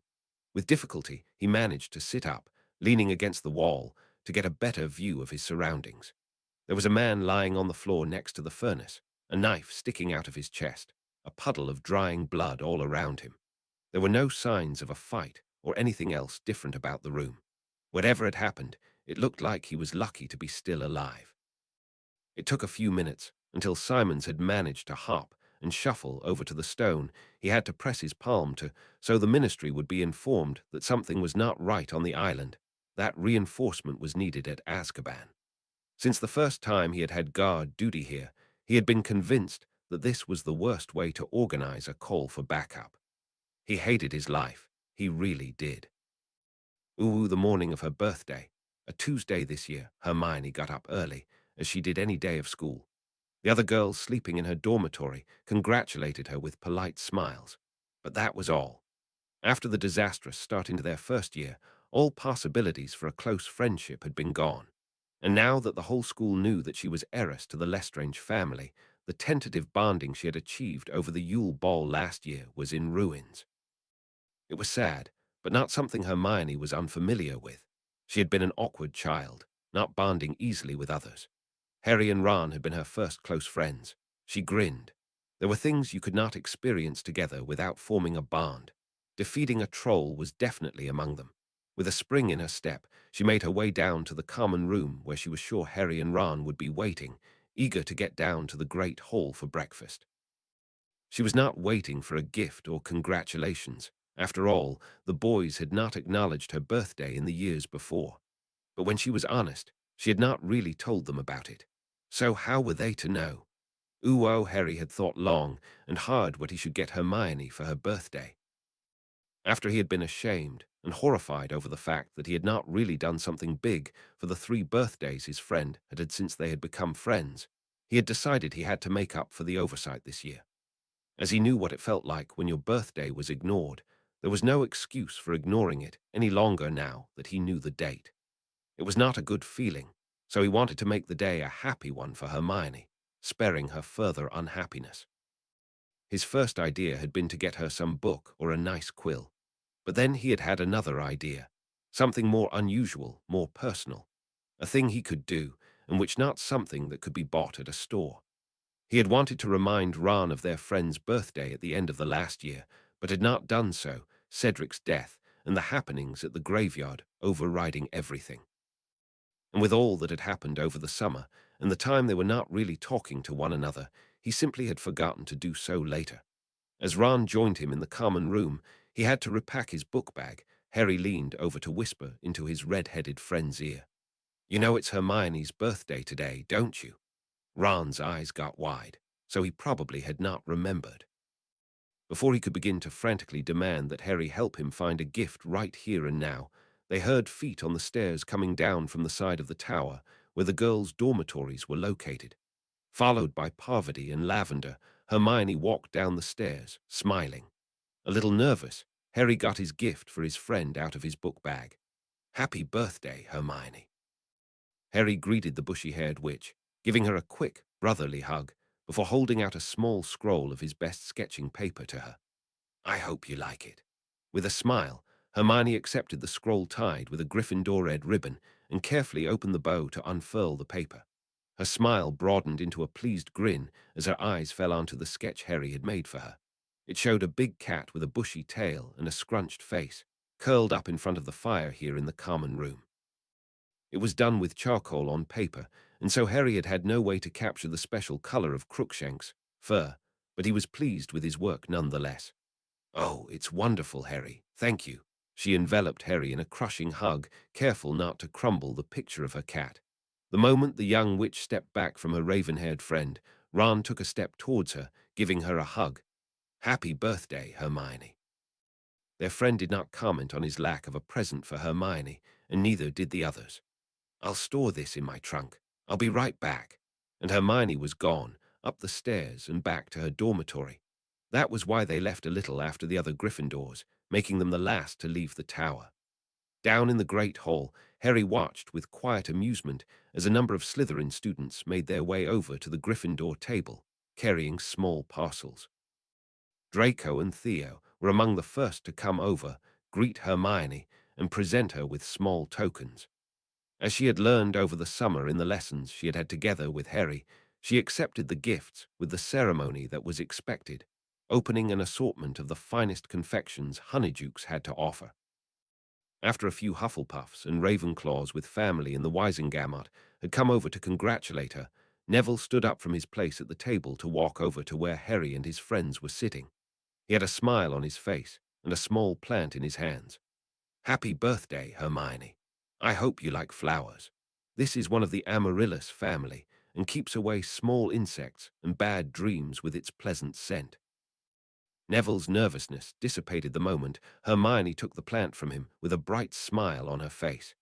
Harry was happy when they were able to sit down and start on their breakfast, and he had to keep in a few sniggers because Ron practically threw himself onto the plates. The youngest Weasley son was always hungry. After some time, they all were well into their meal. The owls came with the morning post. Quite the flock of owls landed on the table, and some plates, prompting Ron to bluster and complain in front of Hermione, each of them carrying a parcel. One by one, the birthday girl opened the packets, smiling the whole time. Her parents had sent her an exemplar of a periodical dedicated to new or interesting discoveries in the magical world, standing in for a subscription they had gotten her. Harry got to read the accompanying letter, and he smiled over the notion that Hermione once had something similar but muggle, using it as a starting point for research projects, prompting her parents into asking about options to get something of the kind in the wizarding world. Marvolo, or Lord Slytherin, as he had signed his letter, had sent the copy of an old diary written by one of the founders. Harry chuckled at the gleam in Hermione's chocolate-brown eyes, earning himself a half-hearted glare. The last parcel was from Xerxes Lestrain, and contained a camera and a letter informing Hermione that she would get new film as she needed it, and where she should send used film to get it developed. She took a picture of Harry and Ron, causing Ron to frown because he had been eating. Their merriment suddenly was broken as they realized that it was eerily quiet in big parts of the great hall. Harry looked around and noticed the now pale Neville, several more pale students at their own and the other tables, and many students bent over the Daily Prophet whispering. A quick look at the head table and the professors sitting there revealed that they also were reading the Prophet and looked decidedly pale as well. Harry snatched up Hermione's copy of the newspaper, while Hermione stored her presents in her enlarged bag, and saw the cause for the commotion right there on the front page. In big letters, the words Azkaban Breakout declared an unusual occurrence. Beneath that, the pictures of several feral-looking wizards and one witch in the usual striped garb of the Azkaban inmates were printed, sneering up at him. Only moments later, the three friends were as engrossed in the news as their classmates. Uo stirring honey into his fresh cup of coffee, Severus ignored most of the conversation at the head table. He was not a morning person, never had been, and the chipper way that Pomona and Phileas were talking did not help him enjoy the morning of another day teaching. An owl he had seen a few times carrying Sonia's letters to him made her way over to where he was sitting when all the other owls brought this morning's post. Hiding a smile behind his coffee cup, he had to maintain his professor persona. He watched the owl land, and after setting the cup down, untied the letter from its leg. His name was written in her neat script on the envelope, and Severus lost no time in opening the letter with his knife, wandlessly casting the few detection charms he always used for his post while at Hogwarts. Most dangerous spells, curses, and jinxes were countered by the wards around the school, so he mostly tested for poisons and other dangerous substances. Reading the short, cheerful letter, his dark eyes began to sparkle. She agreed that visiting a theatre or opera in London in the next week or two was a really good idea. The few productions that were held in the wizarding world were either not up to her standards, or they were performed by amateurs from high-standing families, so she never was invited. Sonia left it up to him to decide when they would go, only stating that she would prefer a theatre production, something funny and/or interesting. At the end, she wished him a nice week teaching and told him that they had received a new batch of assorted rare snake venoms. Folding the letter and placing it in an inner pocket close to his heart, Severus grabbed for his copy of the Daily Prophet, noticing the tense atmosphere around him, and his look at the first page instantly gave him the reason. So what his lord had predicted now had happened. Their comrades incarcerated at the prison had seized the opportunity and fled. Dark eyes quickly scanned the article, cataloguing the few bits of information actually scattered about the lengthy diatribe of rumors and speculation. The tendency of the biggest newspaper in wizarding Britain to speculate and exaggerate was truly annoying at times such as this. It seemed that nothing was really known at this point in time. Only that 10 Death Eaters, among them all 3 Lestranges and Mulciber, had fled while several others had been killed. The only other useful information was that the Ministry had sent Auras to investigate, and the Wisengamot would hold an emergency meeting this very day. So Severus would not be called to a meeting any time soon. Best to be watching his colleagues, to gather information as his position as spy demanded. Dumbledore probably would start asking him questions right after breakfast had ended. Quickly assessing his lesson plans for the day, Severus was sure that he would manage not to be able to speak with the headmaster for any length of time conducive to the sharing of sensitive intelligence until the early evening, and by then there was a better chance of being summoned. Severus really hoped he would be able to speak with his lord to double-check what information he should share with the headmaster. With the ringing of the bell declaring breakfast was over Severus rose from his place at the table, eggs only half eaten, and made his way down to his classroom. He sighed at the thought that the nervous students would be even more distracted than usual during his class. Maybe he should change the lessons to lectures and delay the practical application in brewing to a later date. The Slytherin students were enjoying their breakfast when suddenly one of the younger years called over to Draco, "Your aunt is in the paper." A little confused, why would Andromeda Tonks be in the paper? Draco turned to face that way, setting down his goblet of milk, and got a picture of his Aunt Bellatrix, in Azkaban inmate's clothes more like rags, shoved into his face. Blinking slowly a few times, the blonde fifth-year student swallowed. "Can I borrow the paper?" He quickly read the article and then gave the paper back. He was surrounded by concerned faces. They all were unsure what to think of this. Draco had only ever heard stories about his two aunts, one cast from the family for marrying a muggle-born wizard, the other in Azkaban since he had been a baby. In fact, his mother did not speak of them often. Draco had always assumed that his mother was ashamed of her older sisters, one for getting caught and the other for falling for a man who was not suitable. He badly wanted to speak with his parents, ask how he should behave, react to the situation. He thought about writing a letter, but was not sure if that would work out. Some things better were not put on parchment. Maybe if he worded it right, played upon the scared little wizard afraid of his aunt angle, it might work.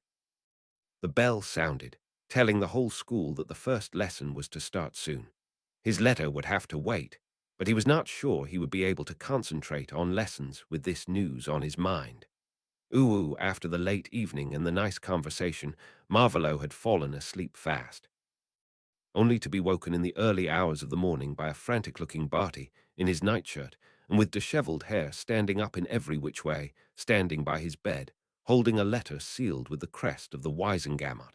Pushing back the covers, Marvolo swung his feet over the edge of his bed, taking the letter from his assistant's hands. "What is this about?" the Dark Lord asked in a voice still heavy with sleep. "I'm not sure, my lord." The owl did not wait for an answer. Barty answered with a small bow, attempting to order his hair a little with his hands as he came up from the bow. As the simplest solution was to open the letter and read it, Marvolo did just that. The seal broke, and a short note on the official parchment was slipped out of the envelope. Red eyes quickly scanned the few lines of hasty writing done by a dictaquill. "Barty, get dressed. We are needed at the ministry for an emergency meeting. Meet me in the entrance hall in 10 minutes.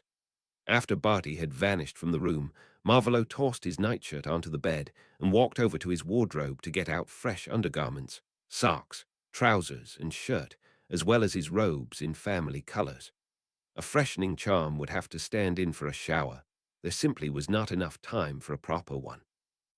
While he dressed, strapping the wand holster to his left arm, Marvolo tried to predict with what accusation he would be confronted once they had all assembled. After all, the Death Eaters that had been still alive in Azkaban had just made a successful attempt to flee. If they did not try to pin this on him, he would be surprised. For a brief moment, Marvolo thought about informing his followers to make them aware that they might be contacted by their fellows, but he decided against it. There just was not enough time, and it might be preferable that their reactions, if auras were to call on them, were genuine. When he stepped into the entrance hall some 9 minutes later, Barty was already there, holding the cloak Marvolo wore over his robes now that the weather was getting cooler. Barty helped his lord into the cloak and then stepped into the flue to precede his lord. Taking a deep breath, he himself took a pinch of flue powder and stepped into the fireplace, calling out his destination, spinning away. He just knew that this wouldn't be a pleasant day. Lucius woke in his bed at Malfoy Manor, in his silken pajamas, covered by silken blankets, his wife Narcissa shaking him by his shoulder. "Lucius, darling, you need to wake up." Blinking to wake up properly, Lucius pushed himself upright and settled against the head of the bed. "What is the matter, love? Is something wrong with Draco?" Lucius could not fathom for what other reason Narcissa would wake him in the middle of the night, judging by the darkness outside their window, and a summons from his lord would have woken him without Narcissa's help. "No, the ministry sent a letter. Bella and the others have fled from Azkaban."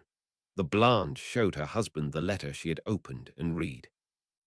Lucius took the missive from her delicate hands, rubbing over his eyes with the other hand, while Narcissa settled under the blankets by his side. Her nightgown was not thick enough to keep her warm. A few words into the official summons to an emergency Wisengamot meeting, Lucius was wide awake. Go back to sleep, love. I will set the wards to their most stringent setting, so only you, Draco, our lord, and I can enter. I guess the meeting will take most of the day. If it goes on into the night, I will send you an owl. While he talked to his wife, Lucius went to get dressed in the small dressing room off their bedroom. When he stepped back out, walking over to the bed to give Narcissa a kiss, he was dressed in one of his better woolen suits and his velvet family robes with the Malfoy crest. Where he dressed in silk and linen during the warmer months, wool and velvet were his cloth for autumn and winter. Try to get a little more sleep, love. He rested his hand for a moment on her stomach, leaning forward to give her another passionate kiss.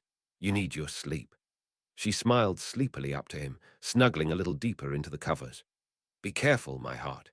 With brisk steps, Lucius walked down to the entrance hall where one of the house elves was waiting for him, cloak slung over one of its short arms, the cane balancing on its tip next to it. The standing order to always wake Lady Malfoy first if there is reason to do so during the night will be changed from now on. Wake me first. Understood? Yes, Master Lord Lucius. Sir Elves will wake you first if needed in night. The little green being squeaked, bowing low and then levitating the cloak so that Lucius could slip easily into it. The wizard took the cane and slipped his wand into its place, before checking his appearance in one of the mirrors hanging on the wall just for this purpose. After the elf had vanished, Lucius swiftly changed the wards and then spun on the spot, apparating away just to land a moment later in the big entrance hall of the Ministry of Magic in London. The big room with its fountain in the middle was largely empty. Only a few other members of the Wisengamot, all looking rather sleepy, and a few giving the impression of having dressed in a hurry, and some auras were on their way from the flues and designated apparition points to the elevators to go down to the Wisengamot chamber. Spotting his lord standing near the public flues together with the Lords Nut and Lestrange, Lucius walked over, his cane making sharp noises on the tile floor. Lord Slytherin, Lord Nut, Lord Lestrange, good morning. He bowed and got 3 small bows and murmured greetings in response. I'm not really sure this time of day warrants the greeting good morning. It is much too early, or rather late for that, Benjamin grumbled, clearly unhappy that he was awake and standing in the ministry. The Dark Lord gave a small snort. Let's not dawdle. Maybe it will be over faster if we are gathered a little quicker. They all rolled their eyes at this. It was a hope that would never come to pass. Most Wisengamot meetings tended to drag on longer than anyone could wish for, with factions bickering over small issues and tedious formalities. The chamber filled only slowly, or at least it felt that way for Lucius, the lords and ladies speaking in small groups and auras, coming in and out to speak with Rufus Scrimgeour and Madame Bones. When Doge finally arrived as the last one, hastily walking to his seat, the small groups dispersed and took their seats as well. Lucius watched as Amelia Bones, as the head of the DMLE, stood, and the room went quiet. Ladies and lords of the Wisengamot, as you already know from your letters, there was a big breakout from Azkaban late yesterday evening. That is, on the evening of Monday the 18th. She talked in short, clipped sentences, her audience listening with rapt attention. The exact order of events is, as of now, unknown. These are the few facts we are certain of. She waved her wand, and a shimmering map of the island and the prison appeared near her. The aura on duty, Albert Simons, was overpowered by a group of at least 5 wizards after 9 in the evening. When he regained consciousness, there was a dead wizard laying on the floor. Simons then managed to raise the alarm while still bound. That is all Aura Simons could tell us. His memories are being examined as we speak. She made a short pause before she continued in the same manner. Lucius furrowed his brow. That sounded like a group of wizards had tried to free someone or more than one, and their plan had not worked out. A group of dead wizards, both inmates of the prison and as of now unidentified civilians, was found in the hall leading to the guardroom. 2 wizards were found unconscious and bound in the hall that held the cell of Bellatrix Lestrange, her husband, and her brother-in-law. All their cells are empty. They could not be found. Lucius glanced over to Xerxes. His sons and daughter-in-law had managed to escape, just as their lord had predicted they would. If it had not been so terribly childish, Lucius would have been tempted to stand up and tell them all, "W.E. told you so." He could not really imagine how the old man had to feel, even if his own sister-in-law was the witch that had fled. All the intruders' wands were taken, and each Death Eater contained at Azkaban has been freed. The wards are untouched. Those are the facts. Thank you for listening. Any questions? And with that, the mayhem began. Uo Marvolo watched as the different members of the Wisengamot jumped to their feet, demanding answers from the head of magical law enforcement. He stayed sitting, contemplating what little information they had been given. There was little doubt that friends or family of other inmates had tried to use the absence of the Dementors to free some of those incarcerated. And it seemed obvious that one of his loyal Death Eaters had managed to get hold of a wand and free the rest. That still left two rather big questions open. How had those people reached the island, and how had his people managed to leave? He was certain only a few wizards or witches alive could manage to apparate to the island, even if the wards were down. A portkey was not something many could create without risking serious harm to those using them. And certainly his Death Eaters would not have managed either without properly matched wands and in a state of ill health. He was startled out of his thoughts when the room fell silent, and Dowager Longbottom repeated her question, exasperated at his lack of attention. Was Lord Slytherin involved in this escape, or can he maybe help tracking those murderers? Her tone was deadly, and considering that the Lestranges had tortured her son and daughter-in-law into insanity, it was absolutely understandable. Standing, Marvolo turned a little so he faced Augusta Longbottom, who had come to Hogwarts a few years after he had graduated, and answered her directly. I understand why one might come to the conclusion I might have been involved in this, but I assure you that I knew nothing about this beforehand. Yesterday evening I spent a few hours' time in the company of one of the Gringotts curse breakers in the Leaky Cauldron. As for helping to track them, I'm willing to help in every way I can. But I do not know how I should be able to do better than the Ministry is able to. Despite his polite and earnest voice, Marvolo saw that most of those normally counted under the banner of the light were suspicious of him. But for once, he really was telling the truth. Funny that when he was telling the truth, no one believed him, but when he was lying through his teeth, no one doubted his sincerity. We know of the mark each Death Eater wears on one arm. It was obvious that it was intended as a means of communication, or will you deny it? Doge remarked snidely. Marvolo rubbed his eyes. They were asking exactly the questions he had thought they would ask. Yes, it was designed as a way to communicate, but what could be transferred was limited, and even though the use as a tracker of some sort was one option briefly entertained, the impracticability of such a piece of magic ruled the idea out. He didn't even try to keep his voice free of how tired he was. He wished he didn't need to explain himself, but maybe he could manage to use this as a way to strengthen his public image. Lord Tiberius Ogden, uncle to the lesser branch of the family, producing the alcoholic beverage, stood as well and started talking. I can confirm that tracking spells on more than one object or being at a time can be very disorienting. I experimented with versions of the charm during the work on my mastery. The caster of such a charm, be it temporarily or permanent, is aware of the location of all things under the charm for the whole duration. It can be very disorienting, even with as few as 3 objects. Only binding the charm to an object, as is done for the trace, would circumvent this problem. The elderly wizard turned to look at Marvolo, who did the same, maintaining a polite but reserved mask. And as far as I understand, the dark mark was bound directly to the person casting it. The wording of this question was nicely done, in Marvolo's opinion, clearly stating the magical mechanics, pointing out that Voldemort had been the one casting, and therefore would have been the one with the split awareness, and while saying that Lord Slytherin would now be the one holding the reins, so to speak, still making the distinction between the legally totally different persons. Nodding in agreement, Marvolo confirmed Lord Ogden's explanation. I clearly remember that trying to track as few as 2 independently acting beings was too bothersome to even try it on a larger scale. Curiosity was evident in the Lord's voice as he continued the line of thought. With what beings were these experiments conducted? glad that he had not tried it on humans as the first trial run. That would not work well with his current attempts at a public image. Marvolo answered the question. If I remember correctly, snakes were the first and only test subjects. Don't derail the discussion, Lady Marchbanks snapped from her place, and as one of the elders of the Wisengamot, her admonishment achieved instant results. What would be within your capability, Lord Slytherin? She wanted to know, squinting a little while scrutinizing him. Tiredly closing his eyes, Marvolo quickly decided what to tell, what he could risk. After all, he did not wish to get his people imprisoned again.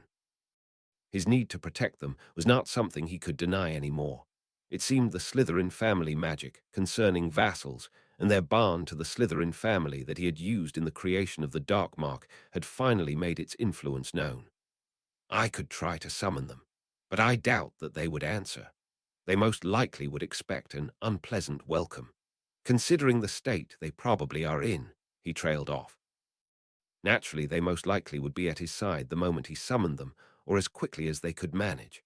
Apparating presumably was not an option for them at the moment. The flue was not easy to access either, and using the night bus would be idiotic. So it was not exactly a lie. Could you summon them now? Lord Black wanted to know, looking as if he was speculating about something. Marvolo just ignored the blatant disregard by the young lord and shook his head, simply answering with one word. No, and why not? There were reports back then that only one of the Death Eaters was needed to call the others. There are several ex-Death Eaters here today. A sneer adorned the handsome face of the dog Animagus as he included the room into a wide, sweeping gesture with one arm. Use one of them. Marvolo was getting a headache. He had practiced explaining himself with Henry, but doing so this often in this short a time was hard. And trying to project the cooperative young lord, trying to redeem himself even if he was legally not responsible, was hard as well. You, Lord Black, should be aware that I'm currently working on undoing some of the things that happened then. Grey eyes first narrowed, and then widened as the man caught on. Before anyone could say anything more, Lucius stepped forward, drawing all attention to himself. Do you truly think I would willingly associate with someone who in the past put me under the imperious curse, without some sort of compensation? While he was talking, Lucius opened the cuff of his shirt, rolling the robe and the shirt up his arm to expose the inside. As Marvolo knew it would be, the arm was bare of the dark mark, pale and flawless, as anything about Lord Malfoy seemed to be.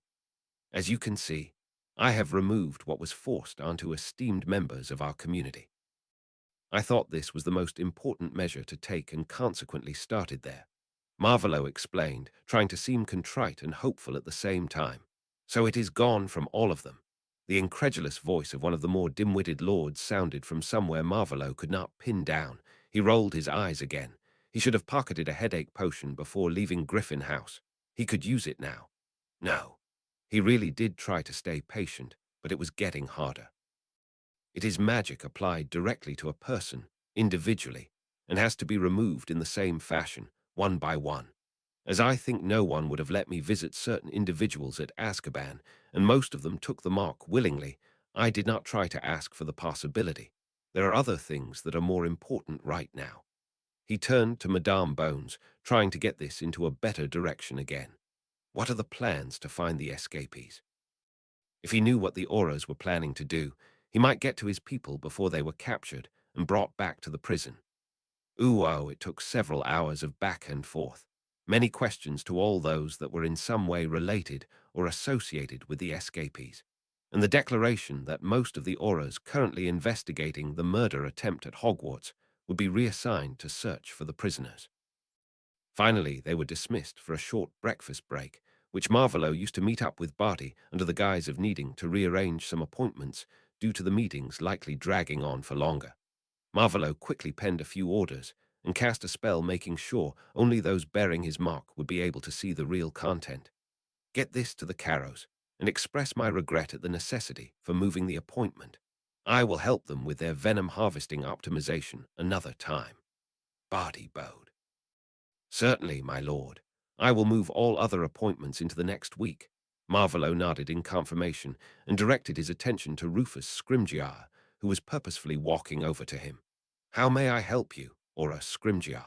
The man with his mane of hair huffed. You can tell me the name of the curse breaker you claim to have spent most of the evening talking with. It was clear as day that the head aura did not believe him. Disappointed at not being trusted, but understanding was the mask he was aiming for as he answered the question. I was talking with William Weasley. We were sitting in the main room of the Leaky Cauldron. I imagine the owner will be able to confirm my presence there. Without a word further, Scrimgeour turned and walked away, leaving a bemused Marvolo standing in the break room. The darkest wizard currently alive blinked slowly in surprise. That was not something anyone would have done before that night in 81, before he shrugged it off and walked over to the table laden with breakfast foods. Next on the agenda was a decision whether to move the Dementors back into control at Azkaban or not. Now they knew that there had been indeed an order, and the things had not acted on their own. It might be possible to move them back. Closing the door after the fox had stolen the chicken. It was idiotic, really. Placing a few small sandwiches with orange marmalade on a plate, Marvolo walked over to the small group of those that could be called his allies to make small talk and brace himself for a long, long and unpleasant day. Albus sat in his chair behind the desk in his office. Aura Proudfoot was standing next to one of the visitor chairs, rocking on his feet, likely wanting to pace but refraining. I'm sure you understand, Headmaster, that all auras are now needed in the search for the escapees. He made a jerky turn and started to pace. Albus smiled in a grandfatherly manner. Mr. Proudfoot always had thought better when moving. Of course, we will not abandon the investigation into the attack on Air Slytherin, but we will have to reassign most of the auras. 2 will remain and start to question the students. Albus interrupted the man's stream of bland explanations. Will that really be necessary? He was not happy that auras were in the school at all. Giving up this much control over the whole mess just felt wrong, but letting them speak with the students was just that step too far. Yes. The aura looked puzzled as he turned from his pacing to the headmaster, his bright red robes billowing around his ankles. How else are we to find the one responsible for attempting to kill a student under your care? The aura sounded as puzzled as he looked. Albus inwardly sighed. This was another situation where he would look crazy or like he was senile already if he did not go along with the demands of the other. It was as if the whole world was working against him. Sane Tom was a much harder opponent to fight against. Maybe they would be able to link the man to the escape of his most faithful Death Eaters. He would have to set Nymphadora and Kingsley on this task. I will insist that the head of house of every student you want to speak with is there, and that the parents of any student you want to question is informed beforehand. And the questionings can't happen during lessons. Can't impede their education now, can we? Albus finally demanded in his best grandfatherly tone. The aura bobbed his head in confirmation. Minors can only be questioned when a guardian is present, so this is expected. Pleased with this delay, 2 auras working together to speak with the students would have to work slowly. Albus showed the aura out of his office and then walked down to the staff room. He needed to inform the other teachers. Bill walked from the edge of the property to the slightly odd-shaped house he had grown up in. It always felt like home and always would. Even the wards around the perimeter were home to him, now that he was able to sense them more than ever. His parents had invited him to eat with them this evening. With Percy still sticking close to the ministry and not willing to admit he had been wrong to doubt the headmaster about the return of who, Charlie still in Romania, searching for a job in England so he could return home, and all the others at school, their mother was suffering from empty nest syndrome, and they surely wanted to hear about his assessment of Lord Slytherin. When Bill stepped through the door, he could smell the delicious fragrance of the meal his mother was preparing. About to call out for his parents, he heard them walking down from upstairs. I can't believe it, Arthur, Marley whispered frantically. That can't be true. Our William spending an evening with you-know-who. That monster killed my brothers. That diary almost killed my little Ginny. No, I do not believe it. Bill went pale. By all that was holy, he had totally forgotten what the man had done. But it was rather easy to forget. Lord Slytherin was a totally different man compared to what he had been told of you-know-who. He closed his eyes, swallowing, as he heard his father's soothing voice drift down to him. I'm sure he can explain. And you know how it is at the ministry. There are rumors in spades, and most of the time it's rubbish. So don't just spring it on him when he walks in the door. Yes, Marley-wobbles. He heard nothing more and assumed that his parents exchanged a kiss. But he himself needed to calm down. He had a good explanation for spending an evening talking to Lord Slytherin after all. But he didn't have any more time to ponder what to say as both his parents walked into the kitchen. "Mom, that smells wonderful. What's for dinner?" Bill asked, rubbing his hands together in anticipation and an attempt to distract himself from his uneasiness. He loved his mother's cooking. Living in his own flat was all very well. It was easier meeting with Fleur not living with his parents, but he missed the meals, and doing his own laundry was not really fun, even with magic. "I made roast chicken, potatoes, green beans, and Brussels sprouts." Her smile was shaky, and her hair was a little disheveled. Why her hair was mused, Bill did not want to think about. So he walked over to the table and sat down at one of the laid places that was not his parents' usual spot. At first they talked about unimportant things. Bill's flat, the garden, and Marley's plans what to plant in the next year. When the chicken was finished and the red-headed witch brought out the pudding she had made for dessert, Bill saw the shift in his parents' behavior. Now was the time. They were about to ask him. "Bill," Arthur started to speak, "I'm sure you have heard about the Azkaban breakout by now. There was an emergency meeting of the Wisengamot today, and naturally the rumors started right after that. Hopkirk from the Muggle-worthy excuse committee was the first telling me that Lord Slytherin was asked if he helped them escape. He denied it. Bill was thrown a calculating look by his mother, while his father had his eyes trained on his folded hands, and claimed he had been in the leaky cauldron all evening eating cake and talking. When asked if there was someone who could confirm this, he supposedly named you. Two pairs of eyes, one hazel, and on the border of angry, the other blue and pleading, were trained on the pale, sweating Bill, waiting for an answer. Well, there was nothing for it but jump in at the deep end. Well, after the meeting in the morning to remove the curse from the headmaster, I still was unsure what to think of him. And that was not really a lie, was it? He had been curious and wanted to know more after all. So I stayed a little longer, asking questions. Bill watched, uneasy, the rising anger in his mother. He really hoped to avert one of her infamous lectures, but knew it was probably too late now, and quickly continued speaking. So I accepted the offer to meet in the evening. Let him believe I wanted to know more about how the curse came to be. He shrugged. "And so you just calmly sat with that monster. The monster that killed your uncles. That monster that almost killed your little sister. Waged war." With each word the voice of the Weasley matriarch rose higher. "Have you forgotten what devastation and grief that monster brought to our family? How many families suffered because of him?" By the end she was standing, fists braced on the table, her cheeks red and her eyes blazing with rage and the need to act. Bill sat in his chair, normally towering over his mother. He now felt like a small child, like he had felt when he was 6 and had carelessly knocked over his mom's favorite vase. It had been easy to repair it. Magic was handy in that regard, but that had not been the point. "Tell me, because at the moment I feel you are betraying the family, William Arthur Weasley." Bill swallowed, his mouth as dry as the Sahara. Was he betraying his family? It didn't feel that way, but he suddenly was not sure anymore. "We all want to know what will happen to Harry, right?" Both his parents nodded. So I tried to get a feel for the man. "Right."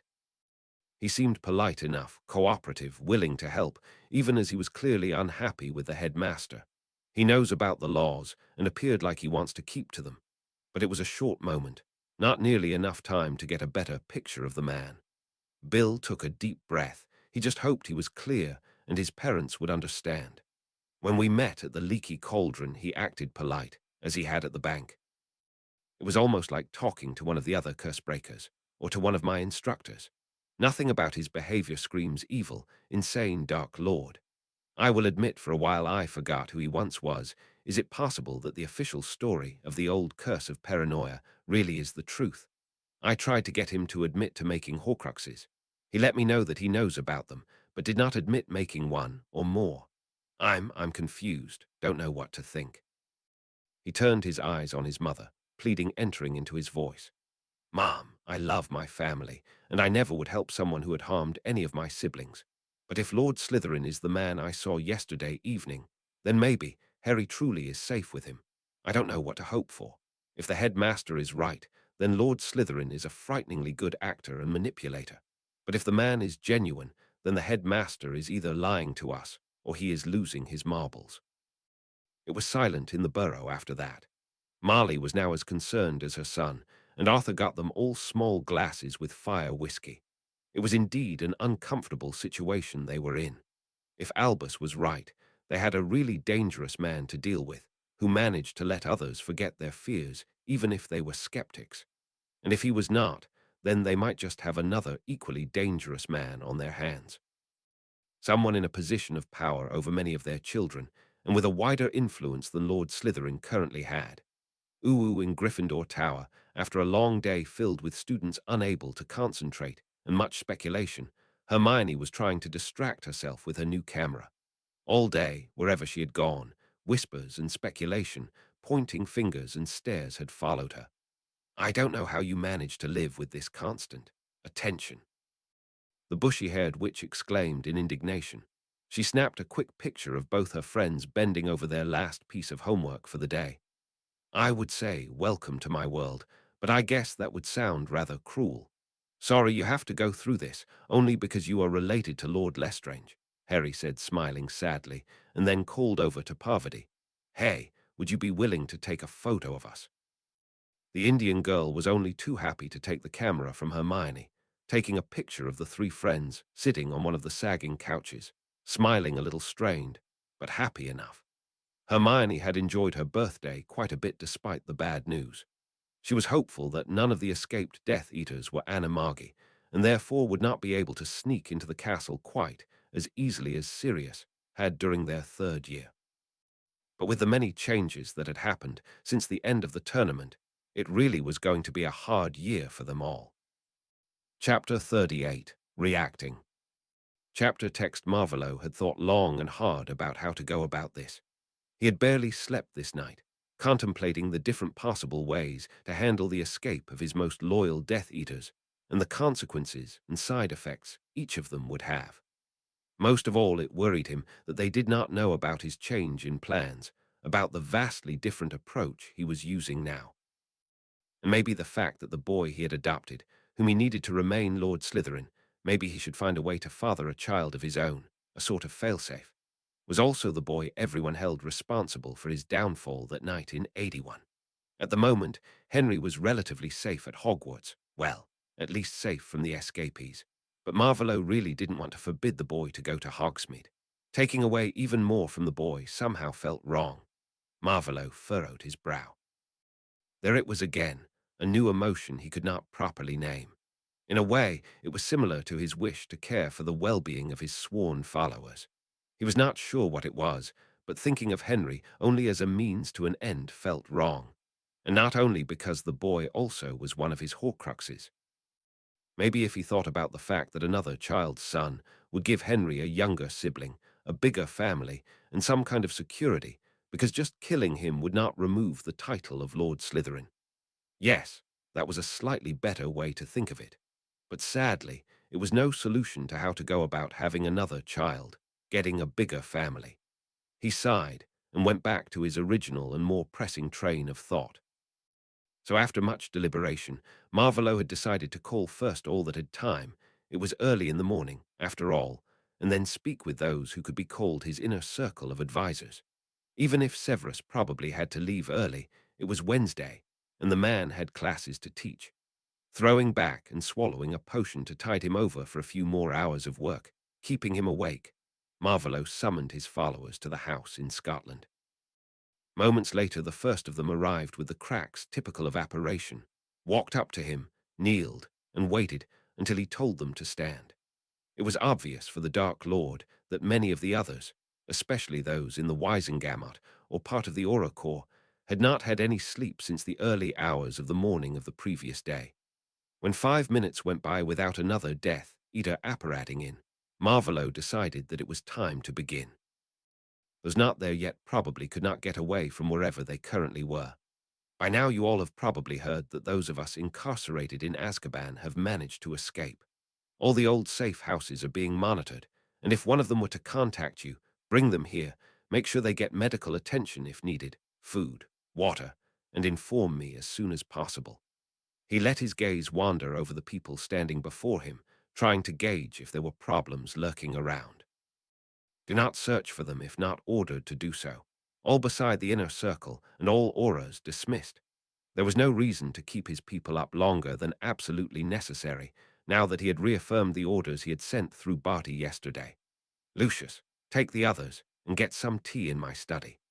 The blond lord bowed and preceded the others of the inner circle on their way to the study for some sandwiches and tea. Severus bowed and vanished out the door with the others, but to go back to the school. After all but the auras had left, Marvolo started to pace up and down in front of them. Finally, he started to speak. Be careful not to risk your position. If you encounter one of my most loyal while in the company of an aura loyal to the ministry or Dumbledore, try to make sure they are not killed, but do not risk your cover. Try to be paired with another loyal to me, and if you find one of the escapees, bring them here. Inform those who were not able to attend the meeting of my orders.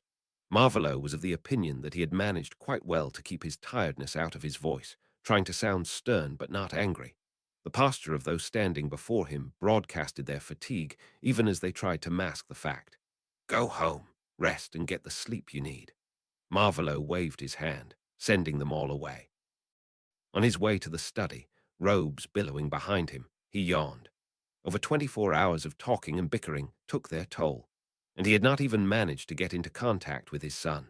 He really had to take a moment to craft two of those communication mirrors. Uo, Lucius, and Xerxes were in a quiet discussion over tea and sandwiches when Marvolo stepped into the room. All others were silently focusing on breakfast. Wishing to be done with the planning, Marvolo took his place at the head of the table, levitating the teapot to fill his cup and adding 3 spoons of sugar before he started stirring idly.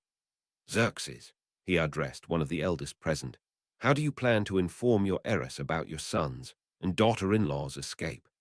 I was planning to visit the school to explain to her how to act and what to expect if she should encounter them. But probably I will not manage before the weekend, so a letter for now.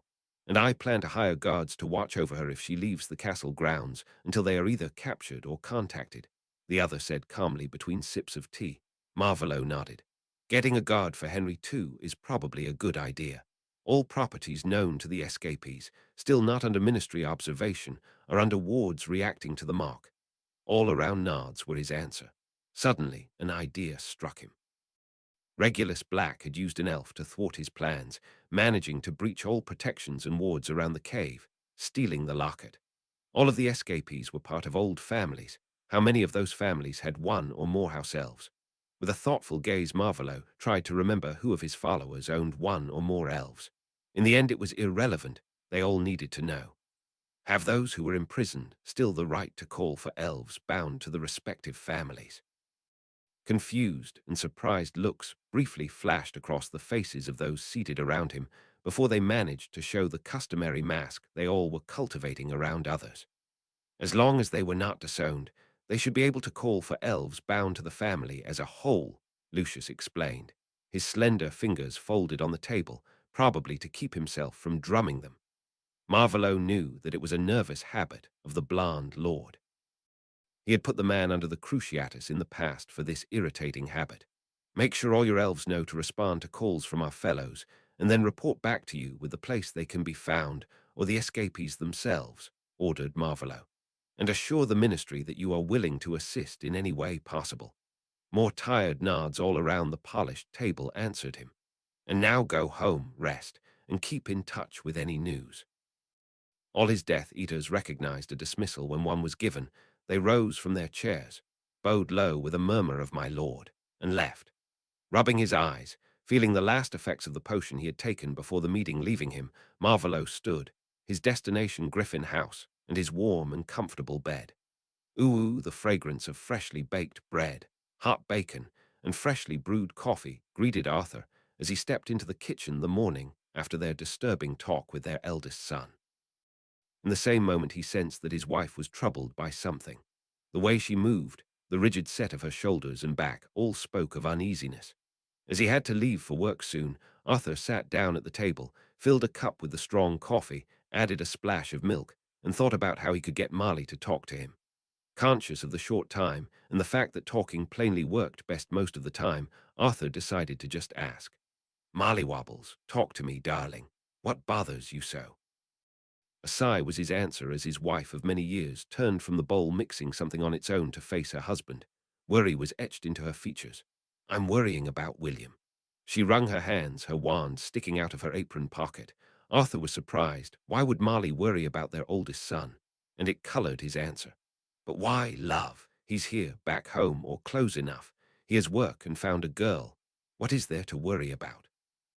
The red-haired witch did not stop wringing her hands in front of her, her eyes gaining a dangerous glint. I can't stand the thought that that bastard spent an evening talking with our son. She spat the word, and Arthur wondered again what had changed Marley's perception of Lord Slytherin. She had been fairly polite on the evening they had celebrated Harry's birthday at their home. The head of the house blinked owlishly, then frowned. Darling, what changed between Harry's birthday party and now? It's the same man. We always knew he had done horrendous things. Arthur felt a little lost. Marley started to pace, her arms held rigid and straight at her sides. She was almost growling now. We didn't know he had split his soul. And it was Harry's birthday. He needs our support. But now, Bill being alone with that monster, discussing curses and dark magic, of all things. She threw her hands in the air, unable to express herself and her anger, fear, and worry in any other way.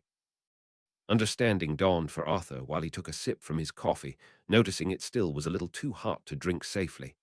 Marley, I know what is said about that kind of magic, but I have never heard of a curse breaker trained by the goblins falling for the dangers and into the dark. Bill knows the risks. Please don't worry yourself into exhaustion. He wished he could walk over to his love and embrace her, taking her worries away. But he knew better. When she was like this, she needed to pace off her nervous energy or she was prone to lash out. The last time that had happened, after the twins had exploded their room with an experiment gone spectacularly wrong, worrying their mother half to death, they'd had to work 2 days straight to set the kitchen back to rights. He's just much too interested in curses. I never liked that fact, and now, an evening with that monster. Hazel eyes were fixed pleadingly on Arthur, asking him to tell her she was wrong with her fears. But Arthur knew that it made no difference what he said. Getting her to let go of her fear would take longer than he had right now. Bill is his own person, not wishing harm on innocents, working to remove dangerous magic from objects and places. He knows of the dangers and how to avoid them. We asked him to see if he could find out if Harry is in danger from Lord Slytherin. He did, as we asked, love. There is no imminent danger. He tried to smile reassuringly, watching as Marley slid into her role as mother and caretaker, dishing him a plate full of food, placing it before him, and joining him at the table. They were silent while they ate their meal. Arthur contemplated his wife's concern. It was true William was interested in dark magic, but he had always felt it was more an academic interest, one born out of the wish to protect his family and younger siblings, not out of the wish for control or power. He hoped that he had not misjudged the situation. Breakfast at Hogwarts was tense. A new edition of the Daily Prophet brought more news into the castle, and many a student ignored the delicious breakfast in favor of gossiping with their peers. Harry had read the front page and a few sentences of the articles further in the back. The names of all those that had been killed were listed, as were those of their remaining families. More than one story clearly intended to appeal to the gossiping masses, foregoing the attempt to give worthwhile information. Useless gossips, the green-eyed young wizard muttered under his breath. Hermione, on his right side, nodded in agreement and took an apple out of a bowl in front of her. Have you heard from Lord Slytherin? His best female friend and companion in being gossiped about wanted to know. No, but I guess the ministry is taking up all his time, with who he once was and all. Harry trailed off, wondering if he really was defending Marvolo Slytherin, formerly Tom Marvolo Riddle, also known as Lord Voldemort. He shook his head and took his daily potion, quickly drinking a goblet of milk to get rid of the taste. Neville, are you well? Ron asked from next to Harry of the other boy, sitting a little bit farther down from the trio of friends. The blond boy looked up from the plate in front of him, eyes burning with impotent rage, his eyes flicking to Hermione and back to Ron. No, not really, was the sullen reply. Hermione, has Lord Lestrange told you about his sons? Have they been removed from the family? Harry was surprised by the quiet intensity in the other's voice. Most of the time Neville was almost too timid. This reaction was maybe the reason he had been sorted into Gryffindor. The bushy-haired witch squirmed a little uncomfortable on her seat. Yes, he did talk about them, and they were not thrown from the family. You see, she hurried to say, noticing the rising anger in their friend's eyes. Once someone is cast out of the Lestrange family, no descendants of theirs will ever be a part of the family again. Not 3, not 10, not 100 generations later. As Uncle Xerxes had hoped that one of his sons had a bastard somewhere, so there was a chance of an heir to be found, he only thought about throwing them out very briefly. She looked sheepishly down on her hands wrapped around each other in her lap, and then braced herself. With determination in her eyes, she looked up and over to Neville.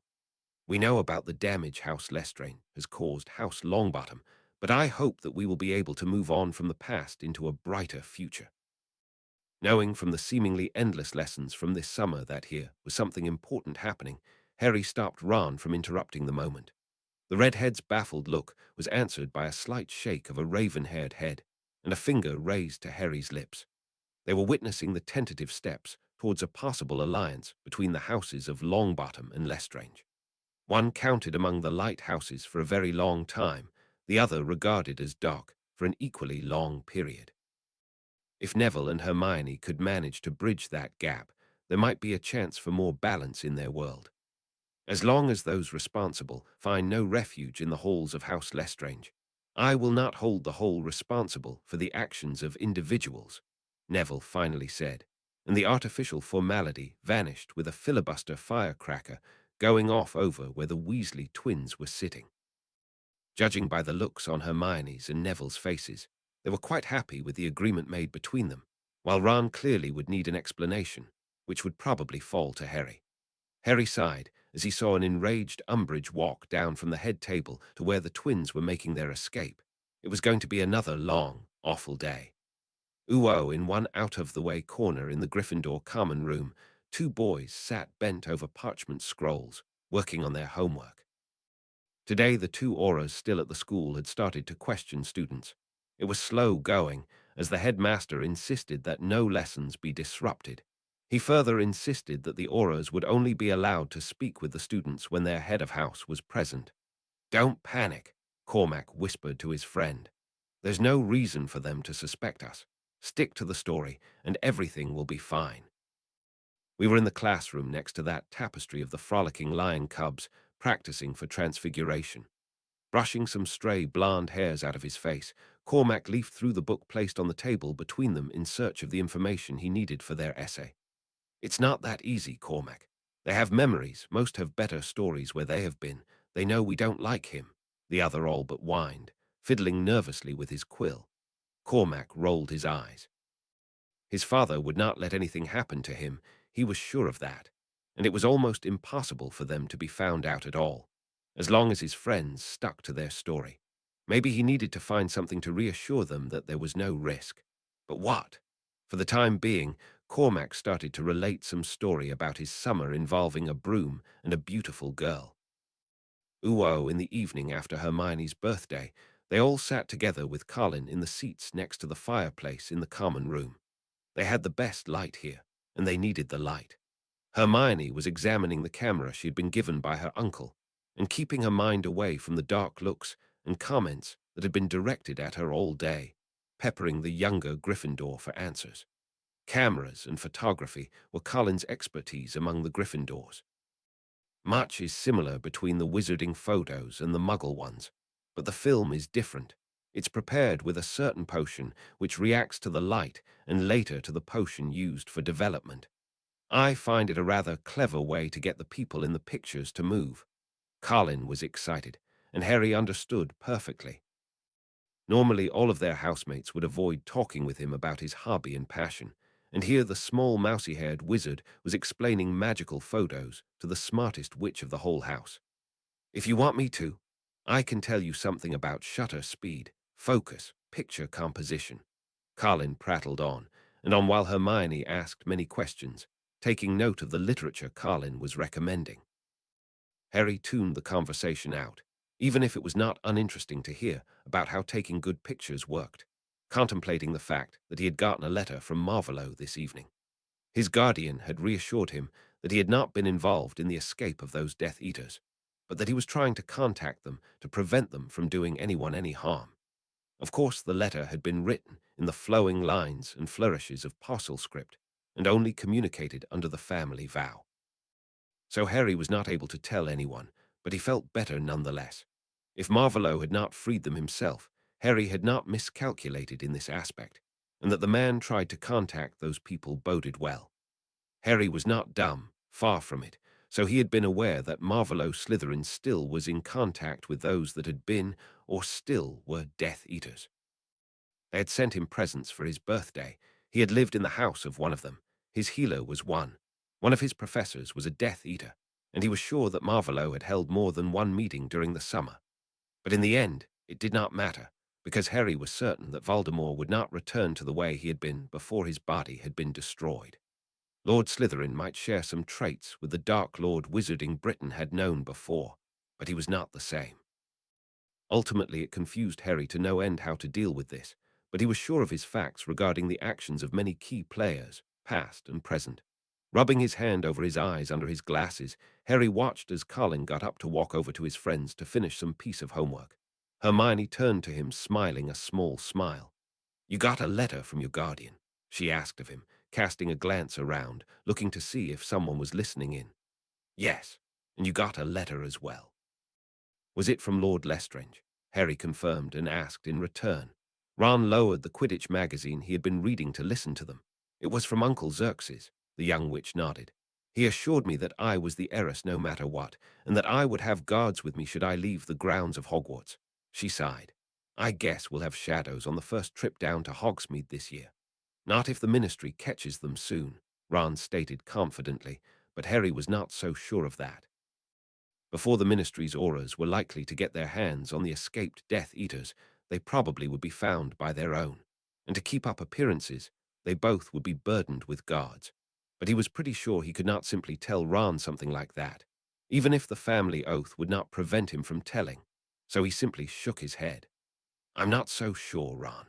They haven't managed to get them by now, and I guess they only will get stronger the longer they're away from the prison. We know that Sirius improved greatly once he away from that place." Ron nodded, conceding the point with a sour expression. "Let's hope for the best."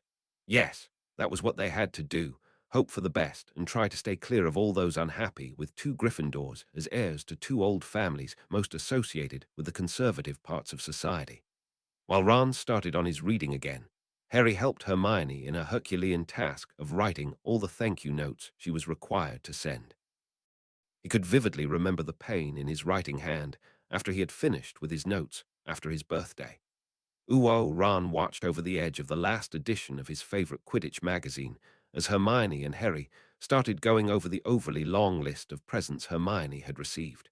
They were organizing who was to get a short note and who was required to get a longer letter. Just barely, the red-haired wizard managed to keep his scoff on the inside. All this posturing, all those silly customs. He could not really understand how his best friends had come into a position to have to observe things his parents never held to be of any importance. The way Harry had tried to explain it earlier had been difficult to process, too. Family magic was why Hermione could not tell them more about why the people who had tortured Neville's parents into insanity had not been thrown out of the family, disinherited, declaimed. Of course, he had heard stories about family secrets that were guarded fiercely, but he had always associated that kind of thing with how brooms were made or his mother's cooking, not magic that said who was part of a family.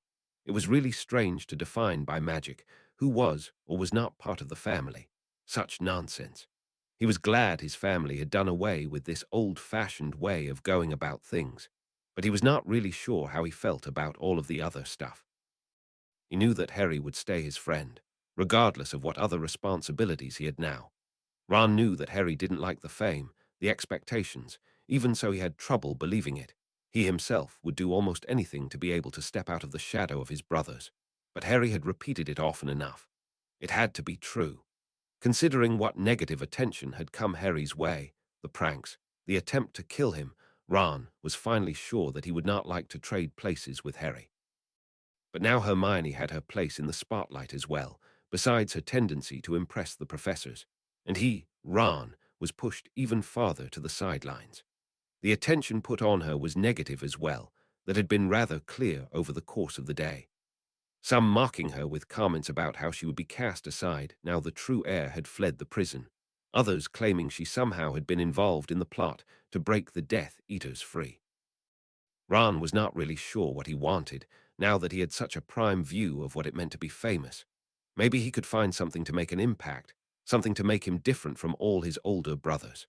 But for now, he would try to be a good friend to both Harry and Hermione. They could use someone not belonging to Slytherin to keep their feet firmly on the ground. He certainly could at least manage that much. Ooh, for a change of scenery and a little bit of relaxation, Marvolo made his way into the city after sleeping until Nagini had had enough and made sure he would wake. He had sent her hunting on the grounds of Potter Manor. To be woken by a cold snake slithering under the warm blankets was not pleasant, and then apparated into the small yard behind the leaky cauldron. After he had applied a strong notice-me-not charm, he tapped the stones of the wall in the pattern that had not changed since his first trip into the alley. Today the place was packed with people, and they were talking, dallying on their errands to exchange gossip. It seemed that the most recent news had sparked the need to speculate and air their opinions.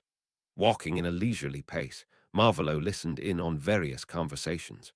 I told you that nothing good would come of this. Only one aura as a guard. Totally foolish. One man ranted only for the witch at his side to answer.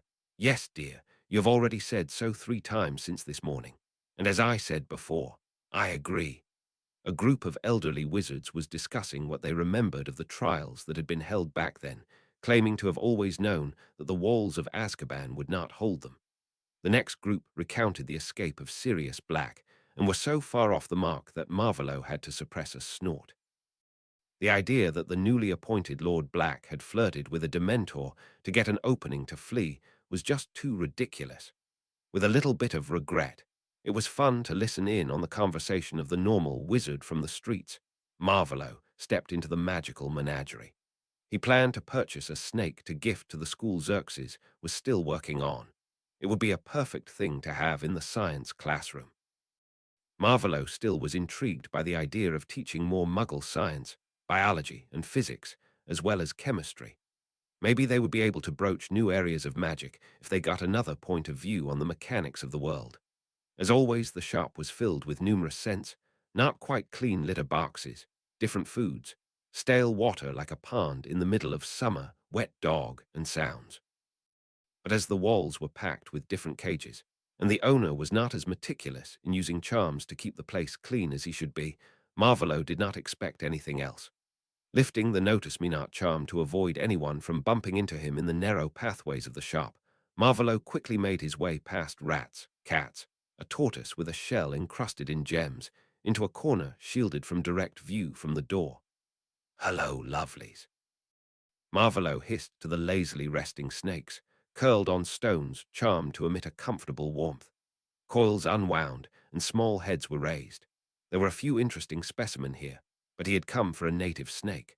The curriculum for biology was built around the native plants and animals of Britain, so a native snake it should be. The sleepy and content animals hissed different replies, inaudible for the average wizard or witch, only understood by those with the gift of parcel-tongue. Glamoured eyes wandered over the terrarium searching for one snake patient enough to endure life surrounded by curious children. He spotted a melanistic-colored common adder making its way from the stone in the farthest corner to the small basin of water in the front. The snake was beautiful. He would ask, and if it was agreeable, this would be the one. Hello, my friend. Marvolo addressed only the one snake.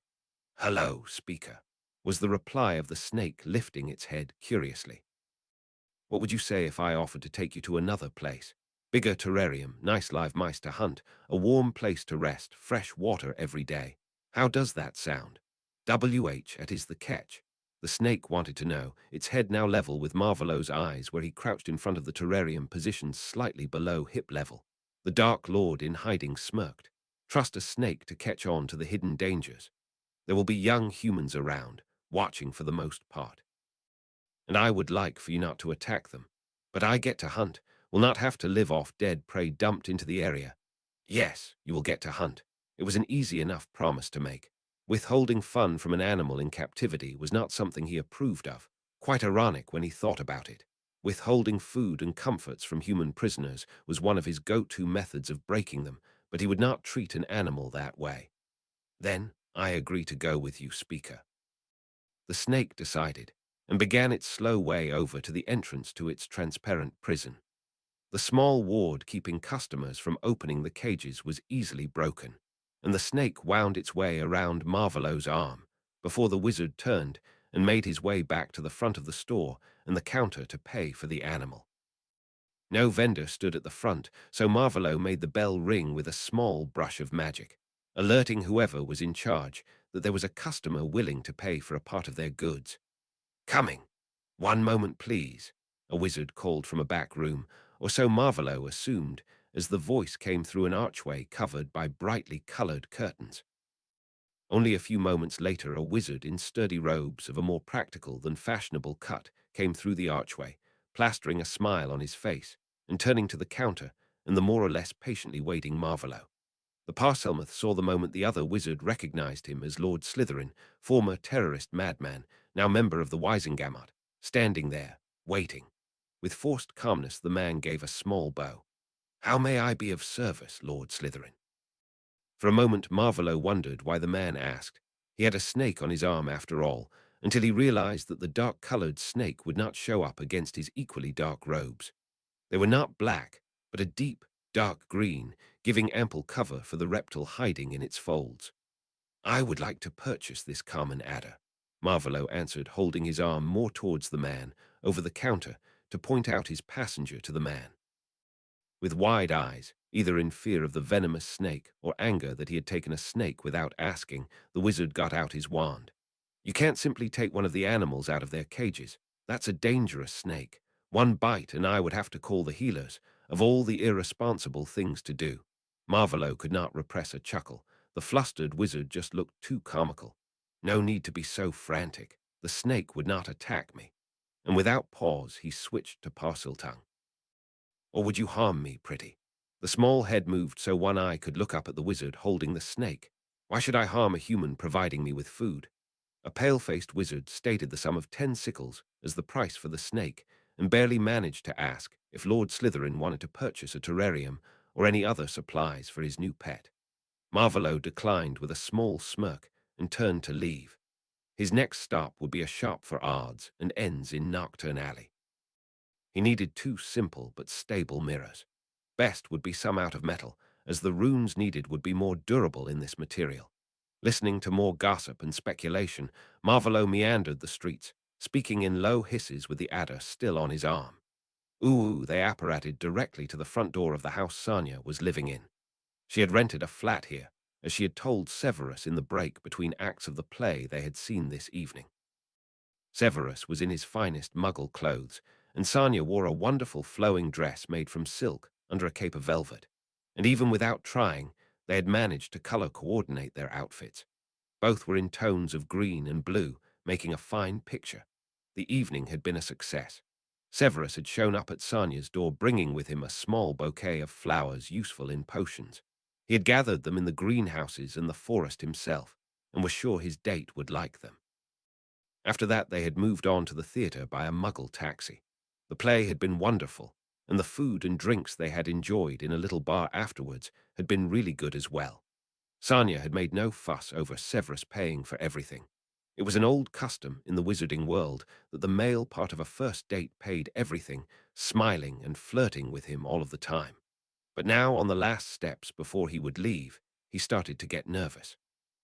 His stomach felt as if he had swallowed a swarm of Darksies, and only long practice kept him from letting his nervousness creep into his voice. Should he try for a kiss, or was it still too early for such a move? Custom dictated that intimacy should not occur before marriage.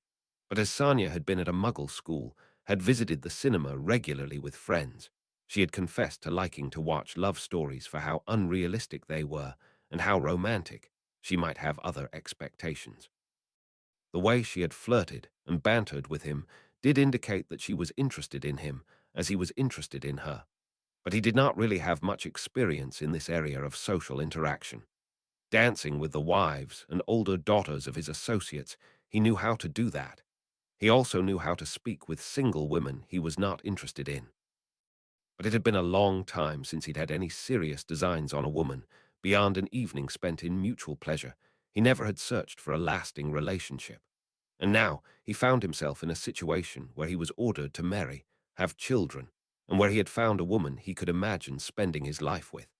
He never would have thought that possible even half a year ago. He did not wish to ruin his chances because he was too brash in his actions or too hesitant. They reached the door and turned to face each other under the warm, glowing light floating over their heads. "Thank you for a very nice evening, Severus. I haven't had this much fun in a long time." She smiled up at him, her eyes reflecting the light in a mesmerizing way. "I have to thank you for allowing me to invite you, lovely Sanya." He was getting sweaty hands from nervousness. How ridiculous. Before he could manage to think himself into a corner, Sanya rose on the balls of her feet, placing one of her hands on Severus' chest to keep her balance, leaning in for a kiss. As this could not be misinterpreted, Severus closed the small gap between them and kissed Sanya tenderly, wrapping her into his arms. Quite some time later, the both of them parted again, cheeks flushed and eyes bright. "I hope I see you soon, Severus," Sanya said, winking up at him and turning to vanish into the house. Dazed, Severus stood before the door a few moments longer, before turning to apparate back to the gates of Hogwarts. He was still shocked and pleased over Sanya's decision to take the initiative. On his own, he would probably have caused a terrible disaster. Still smiling, he went to bed. The next day would bring more dunderheads and cauldrons in danger of exploding. Uwu Albus was once again on one of his missions he never told anyone anything about. Alastair was not happy about it, but suspected that those missions were somehow linked with the Horcruxes they had been told about. At least Albus had seen reason and accepted the help of that bastard Riddle. Now he was no longer dying, improving their chances at success considerably. In an effort to catch the escaped Death Eaters, all of the Order had been called together in their headquarters to discuss plans. Tonks and Shacklebolt had come, as had the Weasleys, the no-good Fletcher, Diggle, and most of the others. Snape was missing, claiming to have another engagement he could not reschedule. Alistair had his doubts, but kept mostly silent about them. He had been pacing up and down, his peg leg making hollow sounds with each step. A big map was suspended in the air, showing all houses and places they had known of during the last war. They were trying to manage a schedule to monitor the houses, but there were simply not enough people. "Alistair," Shacklebolt said in a tired tone of voice, "there are simply not enough of us to manage monitoring all those places alone, and we all have other work to do." Tonks nodded, her hair this evening a garish yellow color. "And I've seen the map they have at the department. I don't think we know of any places that the Ministry is not aware of. If we listen in on their monitoring, we should be able to act." The Cursebreaker Weasley, Bill was his name, probably. It was a big family bend forward, letting his gaze wander over the assembled wizards and witches. "Why don't we set up some kind of ward, something small and insignificant? When Triptych can alert us, with a small charm as the focus, or something along those lines. It would free us up for other things." General murmurs approved of the idea, and reluctantly Alastair nodded. It was not the best solution, and not the one he would have preferred, but they all had a point. They just were too few to cover all those places. Even when they eliminated those that were farther away from Azkaban, there were still too many. After a few more hours of discussion, they agreed upon a specific ward and who would hold the monitoring anchors for which places. Bill had volunteered to place the wards and had received a map with the locations marked. He would start immediately after the meeting, so they closed their exchange of ideas and went their separate ways. The week had been hard. Each day brought more speculation about the escaped Death Eaters and what they might be doing. The constant murmuring behind Harry's and Hermione's backs was getting on both of their nerves. Today was Saturday, and they had hoped for a little bit of rest and quiet by avoiding the Great Hall and most of the student population. But on their way to the kitchens, Hermione had spied Lord Lestrange standing in the entrance hall, obviously looking for someone. Harry had gone with his friend to greet the Lord, and after that had left the two of them alone. He supposed the man had come here to talk to his heiress, and Harry himself had an appointment with his mind healer later in the day. And right after that, he would meet with Snape for another lesson in occlumency. So he opted to go to the Great Hall for breakfast before meeting with Theo and a few of the Slytherin's friends to study in the library. Luna Lovegood, who was in the same class for ancient runes as Harry, would be coming too. It was funny, but he got more time to actually study when he was with the Slytherins. He supposed it had something to do with the fact that Lord Slytherin had adopted him, that the man still was revered as the Dark Lord by most of the Slytherins' parents, and that he himself was now the heir of Slytherin. His life had become a comedy show. In the early afternoon, Harry packed his now-finished runes essay, waved adieu to his friends from Slytherin. At least Theo and Daphne counted as friends in Harry's book by now, before he left to meet with Mrs. Goyle in the private room off the infirmary. Only the tomcat was missing. The furniture resembled what Mrs. Goyle had in her rooms, and all the art supplies were there as well. He was greeted by a smiling Mrs. Goyle, indicating a seat for him to take. I understand that the last week has been rather stressing, as has the whole term so far. As always, she sounded collected, kind, but not artificially sweet. Harry only nodded. No single year until now had started out with such a constant barrage of dangerous situations. How does that make you feel? It was a standard question to start a session, and always the one Harry found the hardest to answer. For a long moment, Harry wrestled with his mind to get the right words to express his feelings, even to get himself to comprehend the maelstrom of emotions. Do you think using paint would help you express yourself? This was a frequent question asked in their sessions as well. Harry nodded and walked over to the easel, picking up a brush, contemplating for a moment which colors to use and what to paint. Finally, he set to work, mostly using black, white, and some of the darker blues and greens. Half an hour later, Harry felt calmer than he had since breakfast Tuesday morning. He took a few steps back, looking over the work he had finished. Mrs. Goyle stood from her chair, from where she had been watching, and came over to take a look herself. Looks like you're overwhelmed with current developments. You've used a lot of grey in the picture. Can you tell me why? They walked back over to the comfortable chairs, turning them so they could keep looking at the picture now drying, sitting down to talk. Harry contemplated for a moment and started to speak. When I was younger, it all seemed rather easy. There were always the good and the bad people. The few stories I read, the series I sneaked a look at when Dudley was too distracted. There were always the good and the bad. Harry took a sip from the water that always was on hand. Talking made him thirsty before he continued. And from when I first came into contact with the wizarding world until this summer, it was the same. There were the Death Eaters and Voldemort, the ultimate villains. And then there were my parents, their friends, and Dumbledore, good guys, heroes. The world was easy. Gryffindors were the decent students, Slytherin's bullies and cheats. But this summer, the clear lines started to blur. Harry rubbed his eyes under his glasses. I was adopted, learned all I had to know to fulfill the role I should rightfully hold once I'm old enough, learned that the headmaster had lied to me and manipulated me. On the other hand, the man that had killed my parents took me into his care, got a healer to look at me, made me see you, there are no clear lines anymore. The last he almost shouted, running his hands through his hair in frustration. Life certainly is easier when you can make clear-cut lines, remarked Mrs. Goyle, nodding in Harry's direction. Do you feel such a view on the world is accurate? Are all people easy to categorize? Harry knew from experience that these questions were leading him to think for himself over many aspects of his life, what he was thinking about the world and his role in it. An obvious tactic, but one that helped him find a way to deal with the world. No, I don't think people are so easy to sort. Snape, Professor Snape, the boy quickly corrected himself, is a good example for that. He saved my life more than once, but his behavior is some of the foulest I've ever seen.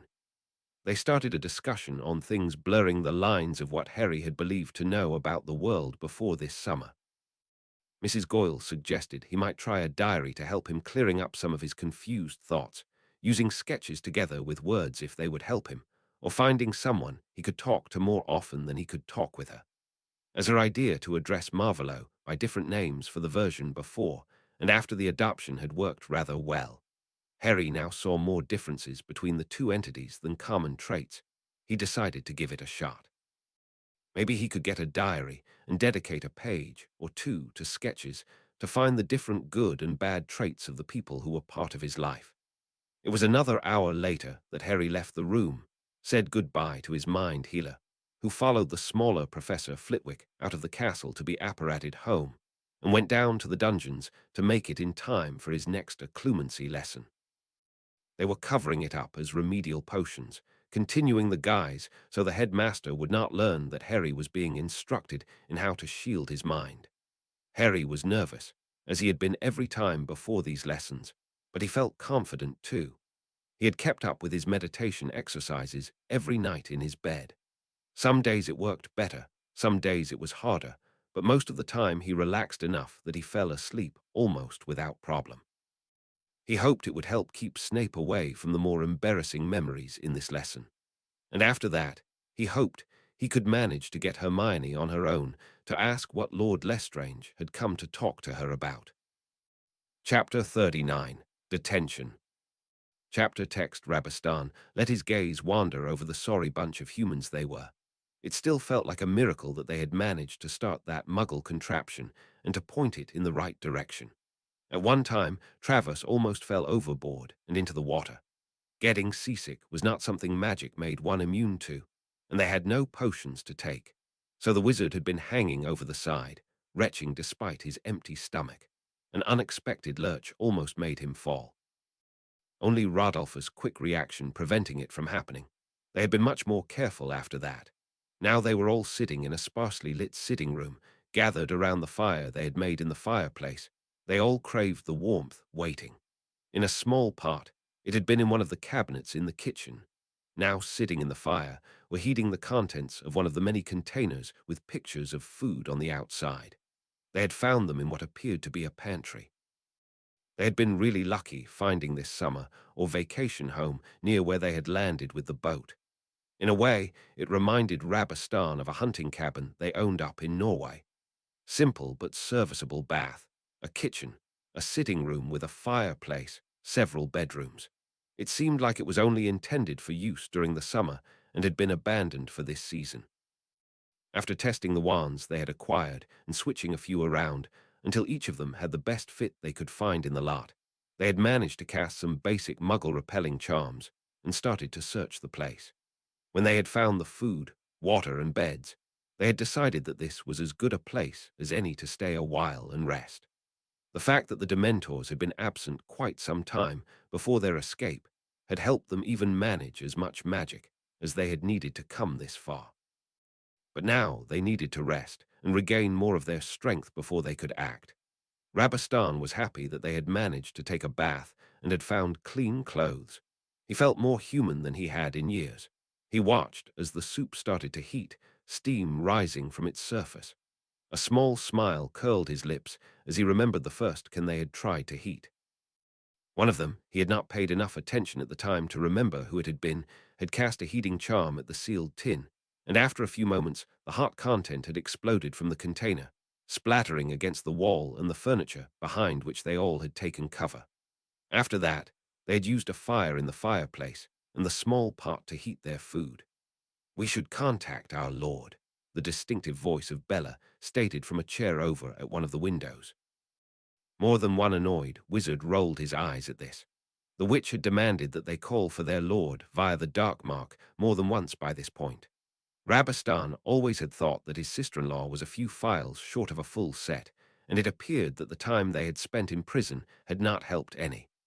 Rookwood, who had taken to leading the group, stood to distribute the soup and addressed the impatient witch with a stern explanation. "Bellatrix, I will repeat again. We are in no shape to be of any service to our lord at the moment, and we have not enough information to make any moves. Eat your soup, sleep, rest, practice with your new wand. But do not go outside." Dark brown eyes glared at the man who stood with his back to the room, filling several mismatched bowls and plates with soup, handing them out. With a huff, Bella accepted a bowl of her own, while trying to secure her matted locks behind one ear. She had declined the use of some scissors they had found to cut her hair, and had tried some hair care charms instead. They had failed, and left the once so silky black locks in even more of a tangle. Most of the men sported rather shaggy hair at the moment. A few had even opted to shave their heads in an attempt to rid themselves of parasites that had made their home in the mess their hair had become in prison. Not one of them knew the spells normally used for such things, as not one of them had had need of them in the past. The Carrows might actually know how to cast them, but they had decided not to contact any of their old acquaintances. Surely the ministry would be watching them. And how are we going to get information? Dolohov drawled between spoonfuls of soup. We can't exactly walk up to a muggle and ask, and I doubt any of us are in any shape to reach Dagon or Nocturne to get a profit. Back before this mess, I just would have sent an elf to fetch me a newspaper, Mulciber mumbled into his badly groomed beard. Rabastan looked over to his brother with widening eyes. They each just had had an idea, and hope was blooming in the depths of their eyes. Maybe this was the solution to their problem of missing information and the dangers of contacting anyone they might get information from. Without the use of words, they came to the agreement that Rabastan would call their elf, and Rodolphus would restrain his wife if needed. They both were glad that they no longer were separated by walls of stone and the fog of apathy the Dementors forced on all of them. Floppy! Rabastan softly called once he had set down his bowl on a table and had stepped a few paces away from the others. A moment later, he was happy that he had taken these precautions. He staggered as a small green, wrinkly being wrapped his knees in a rather strong embrace, setting his balance off kilter. He did not find it in him to scowl down at the little elf who mumbled quite happily the litany of Little Master is back. Little Master is back, over and over. Ignoring the snort he could hear from one of the others, Rabastan patted the little elf, which had tended to him and his brother since they had been infants, on its head. Yes, we are back. I have a task for you, Floppy. With a little eager bounce, the elf released its hold on Rabastan's knees and stepped back. Floppy is happy to help. What can Floppy does for little master? Another snort was ignored by the big, if at the moment sickly thin, wizard in favor of explaining what he wanted the elf to do. Get me a recent edition of the Daily Prophet and bring it here. After that, I want to know the state of our family. A happily grinning elf vanished with a deep bow and a pop, only to be back in the blink of an eye, placing several copies of the most popular newspaper in Wizarding Britain on the table. Awaiting eagerly the questions it might be asked, the elf stood beside the newspapers. The prophets from the last week, all clearly read before, were quickly distributed among the wizards smirking over the display before them, while Rodolphus walked over to his brother and the elf. He was clearly as interested as Rabastan to hear what the elf might be able to tell them. Rustling of newspapers being leafed through and murmured conversations became background noise while the tall and broad brothers sat down on chairs turned towards Floppy. Tell us, Floppy, how is father? Does he know about our escape? Has he given you any orders concerning us? Rabastan, as the elder brother asked. Floppy was still grinning. Master Xerxes is well. He worried a little and told Floppy to go if called. Floppy is to tell you to be careful. Ministry, wizards watching. Floppy can carry message. Shall Floppy tell Master Xerxes something from Little Masters? Another quick look was exchanged between the two brothers. Tell him that we have a safe place to stay in at the moment, but we are eager to get back to our lord as soon as we can, Rodolphus said quietly, and got a happy nod from the old elf. Rabastan let his gaze wander over the others reading the newspapers, thinking about what he might ask of the elf. His experience was that the elf heard everything that was said in the manor, but never was inclined to just tell anyone. The fact that they were surrounded by wizards not belonging to the family would limit what the elf would be willing to tell as well. Have you seen the Dark Lord, or has father talked about him? This should be a rather innocent question considering the company, nothing too connected to their family, but something they needed to know. Was the Dark Lord really back? The mark was dark and vibrant again, and they all had felt the summons a few times. But was he really back? The elf nervously clutched one long ear in a long-fingered hand.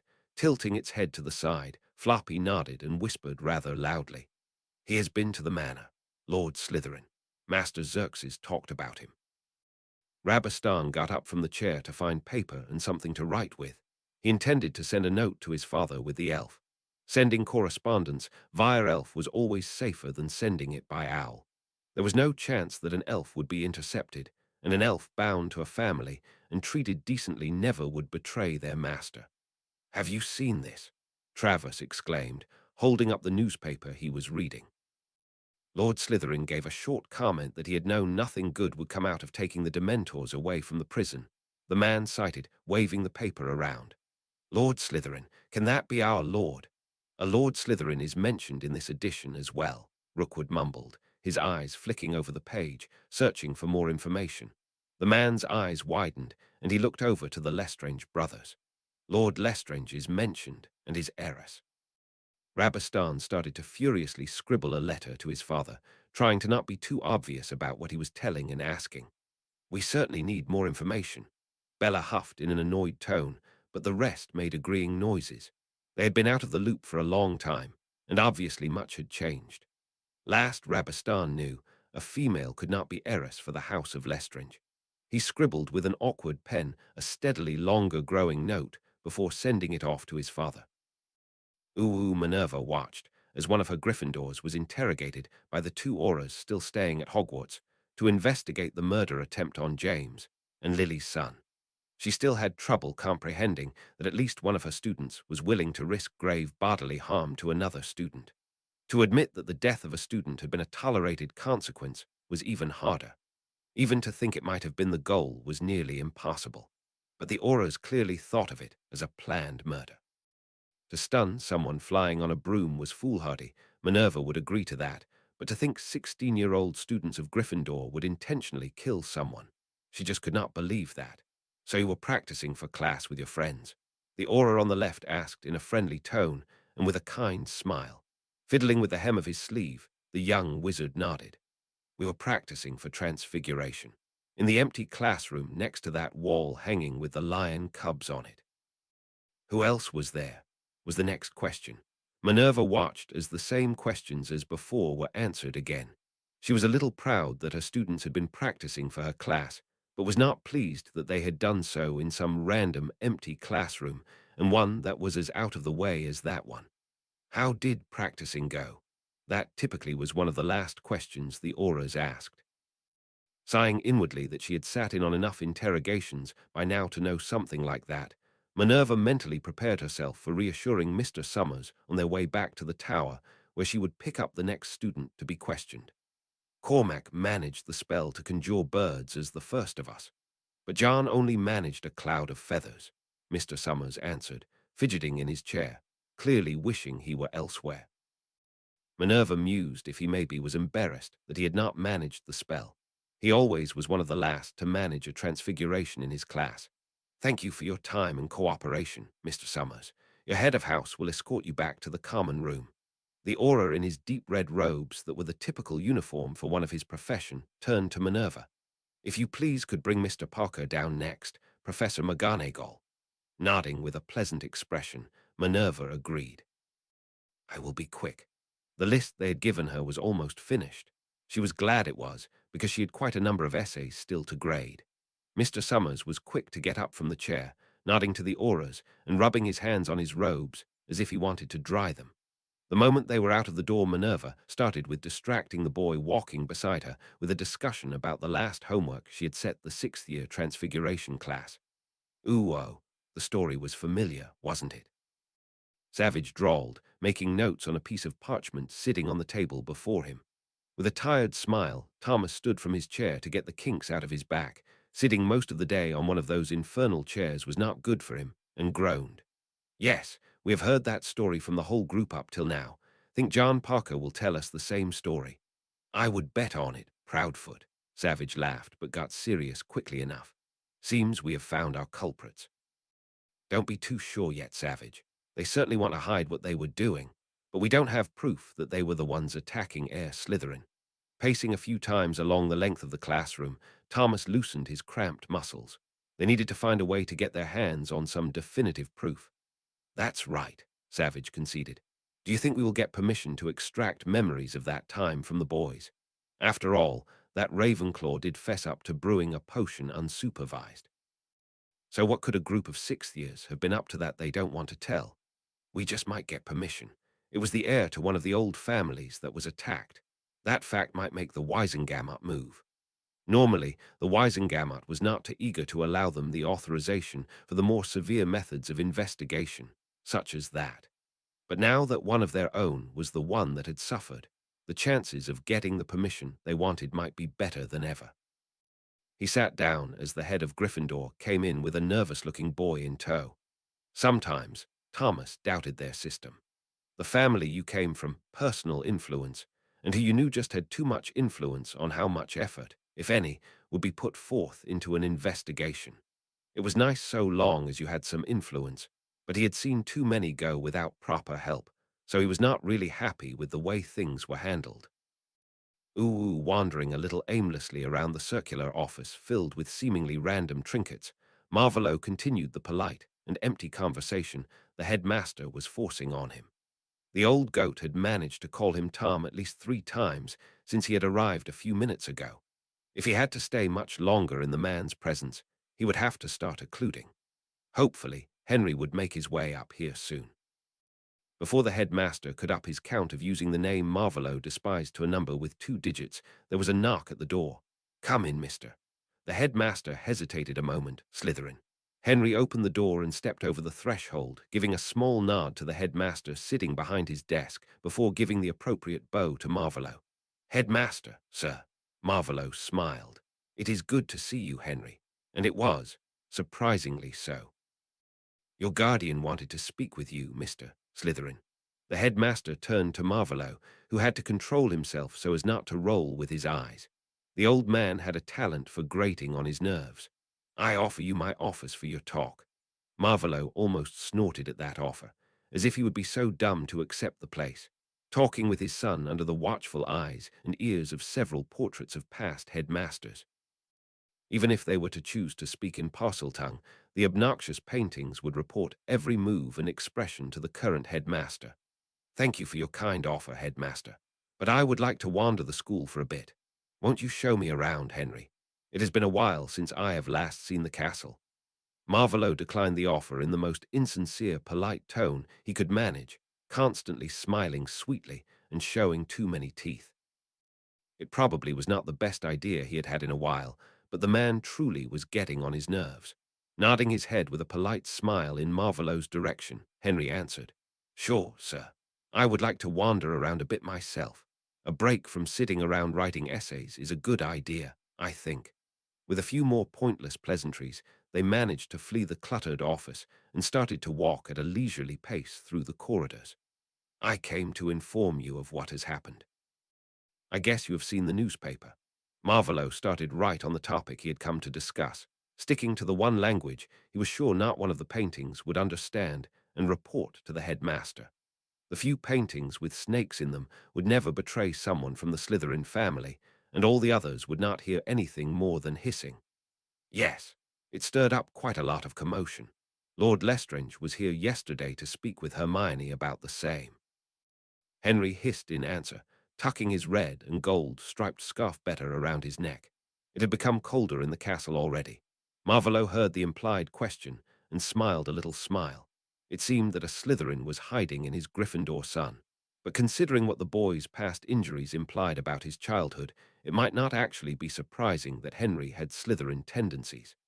"I know. Xerxes told me of the precautions he's going to take to make sure your friend will be safe."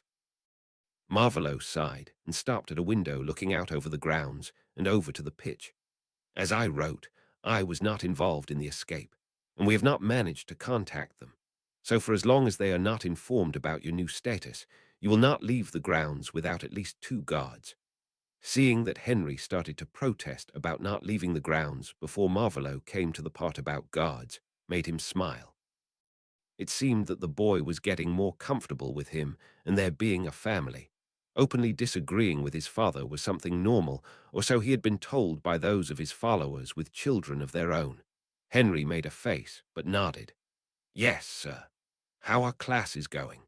I heard quite a few complaints about the current defense professor." The most important part was communicated. He did not intend to tell Henry the plans made to find and contact the escaped Death Eaters, so now he would try to get up to date with his son's experiences here at the castle. Henry furrowed his brow as they turned onto the next staircase. "I really hope that this Professor will only stay 1 year like the rest up till now." The boy's steps were getting a little bit quicker and gained an angry force. "That bad?" It seemed that his followers had understated the situation if Henry displayed his anger at the situation this obviously. "She only lets us read that worthless excuse of a book. We never practice anything." and the book is entirely useless, claiming that there are no situation S warranting casting offensive magic, that counter curses are just curses, and she constantly taunts me, trying to get me into trouble. The boy huffed, and Marvolo just had to smirk. So I guess taking down the curse on the defense position is one task I should put at the end of my to-do list.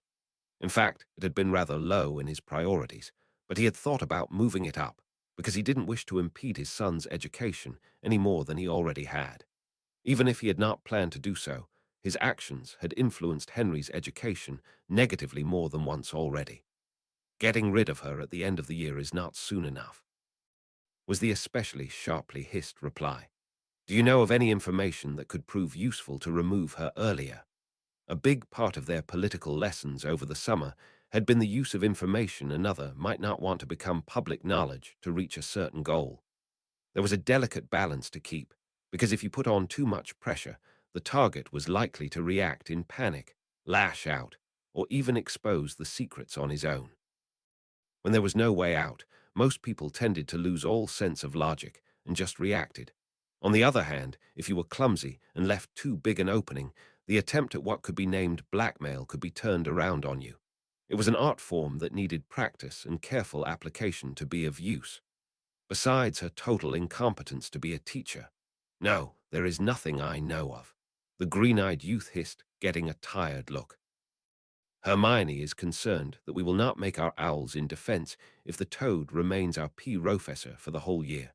She insists that it is enough to read theory to be able to cast the spells during the exam for the first time. That had Marvolo blinking slowly more than once. Casting for the first time during the practical owl exam. What utter rubbish. Someone really talented might pull that one off.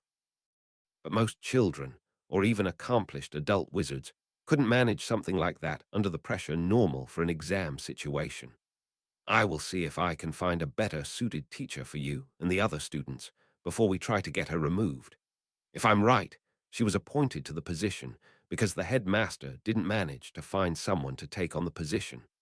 He started to go over the list of his followers in his head, searching for one who would work as a teacher.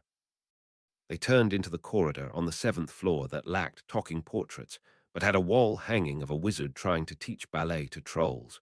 As he was in the castle anyway, he wanted to use the opportunity to get something of his that he had hidden here some while ago. So he started to pace up and down the stretch of wall opposite the tapestry, thinking of the room of hidden things. "What are you doing?" Henry asked, sounding confused even while hissing. And as the door suddenly appeared, green eyes widened in surprise. "Getting something back that I hid here the last time I was in the castle with a body of my own and an opportunity to walk around without the headmaster trailing me." Marvolo opened the door and turned halfway back to his son. "Come in, but do not stray too far from me. If the room is anything like back when I was here last, there are some dangerous things in here." It seemed as if only more things had managed to find their way into the room, but some prominent features seemed to have stayed the same. Feeling for the small charm he had placed on the diadem when he had placed it here, making sure he would know if it was moved, Marvolo started to make his way through the maze of discarded objects, from books to brooms, cauldrons and broken furniture, to bones of long-dead pets and dubious-looking potions. Henry stayed close as Marvolo had instructed and looked around as wide-eyed as a child. It was a rather interesting sight, with piles of discarded stuff along small paths meandering from the small door, steadily deeper into the room with its high ceiling. "I never knew of this room. How did you manage to make the door appear?" Henry hissed inquisitively, checking a stack of books for something of interest. "You walk along the wall and think about a place to hide something." I never bothered to examine the way the room works more closely, and I guess I will not have the time to do so any time soon. Marvolo was actually a little sad about the fact he had so much to do. Delving into complicated and obscure magic had always been something he had enjoyed, until he had done so much damage to himself that he had lost interest in almost everything. Maybe he should try to find something to determine how much damage there still remained. Do you think the room can sort the things in it? Like if I would think of tables when walking outside along the wall, it would only have stacks of tables in it. Henry speculated as they reached a seemingly random cabinet and Marvolo got a silken pouch out of his pocket. "Why don't you experiment a little with the room?" Marvolo hissed a little distractedly, levitating his Horcrux from his hiding spot into the pouch that would protect this piece of his soul from being spotted by the wards monitoring the school for dark magic. He could not remember the thing being here when he had been possessing Quirrell, but guessed that the headmaster either had lifted it for that year. He had been setting the school as a trap with the stone and Henry as bait, after all, or had added them later. When Dippet had been headmaster, there had been no such wards around the school. Henry watched the diadem float into the pouch but did not comment. "I guess I could do that. Maybe there is something interesting to find here." His gaze swept left and right on their way out, still curious but following the orders he had been given. Marvolo smiled at his son. The boy seemed to be in better spirits than directly after the attempt on his life. Maybe having a room of his own had helped enough for Henry to have a better time at Hogwarts. In a way, he had hoped his son would have chosen to be resorted, ending up in Slytherin House. But if there was no longer a need, it was a risk to ask for a resort to just end up in the same house again. It was all for the better. They rounded another corner composed of a chair, a small stack of books, a dried-up plant in a pot, and several empty bottles, changing directions again to head for the door that would allow them to leave the room. They started to wander the corridors a bit more, speaking in Parseltongue about several other topics, like Henry's runes classes. Just as they stepped into a corridor near the defense classroom, they both started to search the corridor for the source of the sobs and hiccups they could hear. Harry was amazed to see the former Tom Marvolo Riddle, who had killed his own grandparents, searching with a concerned expression for a crying child. Himself checking the alcoves and window seats along one wall, Harry contemplated what he had just witnessed. He was pretty sure that he just had seen another Horcrux, another part of his guardian's soul. Did the man really trust him that much that he allowed him to see the retrieval of the item? Or was it just that he had needed a reason to wander around the school so he would not raise suspicion? Either way, the room was fascinating. What treasures might be hidden in there? He stepped into the last alcove and found a first-year girl in Slytherin robes cradling her hand to her chest and crying. Debating what to do, Slytherins didn't normally react well to his presence. Harry took a step back and looked for Marvolo. Spotting the man at the other end of the corridor, Harry waved and hissed. "Found her over here," wondering if it was possible to yell in Parseltongue. Deciding to not let the girl cry alone any longer, Harry stepped back into the alcove the moment he noticed Marvolo turning to walk over to where the two of them were. "Hey, you," Harry spoke softly, hoping that he would not startle the brunette girl too much, speaking up so suddenly. "Are you hurt? Do you need help?" With a little gasp, a tear-stained face turned to look up at Harry, who stood a few steps from the girl, trying to smile reassuringly. It didn't seem to have the desired effect, as the girl shrank in on herself, paling even more. Before either of them could say a word more, Marvolo reached them, getting his wand out of its hiding place somewhere on the man's person. "Can you tell me what's wrong?" Marvolo took control of the situation, while Harry stepped to the side, giving the man room to work, keeping a close eye on the only adult wizard around. The little girl shook her head, pressing her hand even closer into her robes, flinching as it made contact with the slightly rough fabric from the second-hand robe of an inexpensive make. "You are obviously hurt. We have seen you in a vulnerable state already. To not accept our help to get better would not be the best way to go about this," Marvolo lectured, holding out his hand for her to place her own in it.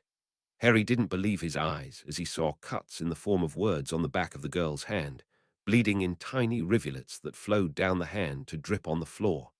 How could such injuries happen? He squinted a little, but could not make out what words were written on the girl's hand. That he saw them upside down didn't help any. "We should go to the infirmary. These cuts need to be tended to properly to make sure they won't scar. I'm not so good at healing spells," Marvolo remarked with little inflection, trying to convince the girl that it would be best to move. But the girl clearly didn't want to go to the infirmary, shaking her head, eyes wide in fear. Harry was sure that the first year knew the way. If she had wanted to go there, she probably would have done so already. "Do you know who I am?" Marvolo asked of the girl, and Harry wondered what he thought he would accomplish with this question. The girl nodded, her light brown hair swinging with the motion. "You are Lord Slytherin, sir," she almost whispered in a small voice. That is right. And you know who this is? The dark-haired wizard followed up, gesturing to Harry, who looked on, curious and amazed that Marvolo could be so patient with a little sniffling girl. He is Heir Slytherin, was the timid reply from the considerably calmer girl. Right again. And you are a member of House Slytherin here at Hogwarts, so you are almost family to us. As Lord Slytherin, and as an adult, I'm obligated to see to it that you are looked after if you are hurt. You are hurt. Let me take you to the infirmary while Henry here goes to fetch your head of house. Do you know where Professor Snape might be found now? Harry totally understood the dazed look the girl was sporting.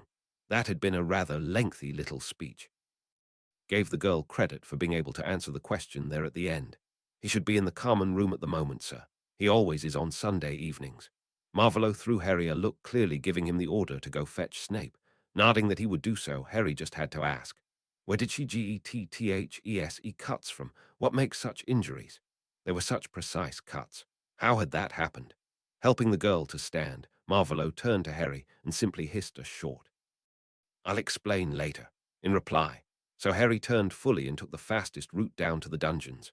There was no reason to delay. The little girl needed someone to look after her and be there for her. Since this summer, Harry had started to get a feeling for these things. Before now, he had always shared the attention. Madame Pomfrey had so many patients to care for, and Mrs. Weasley had so many children of her own. But he was the only teenager Marvolo had to look after.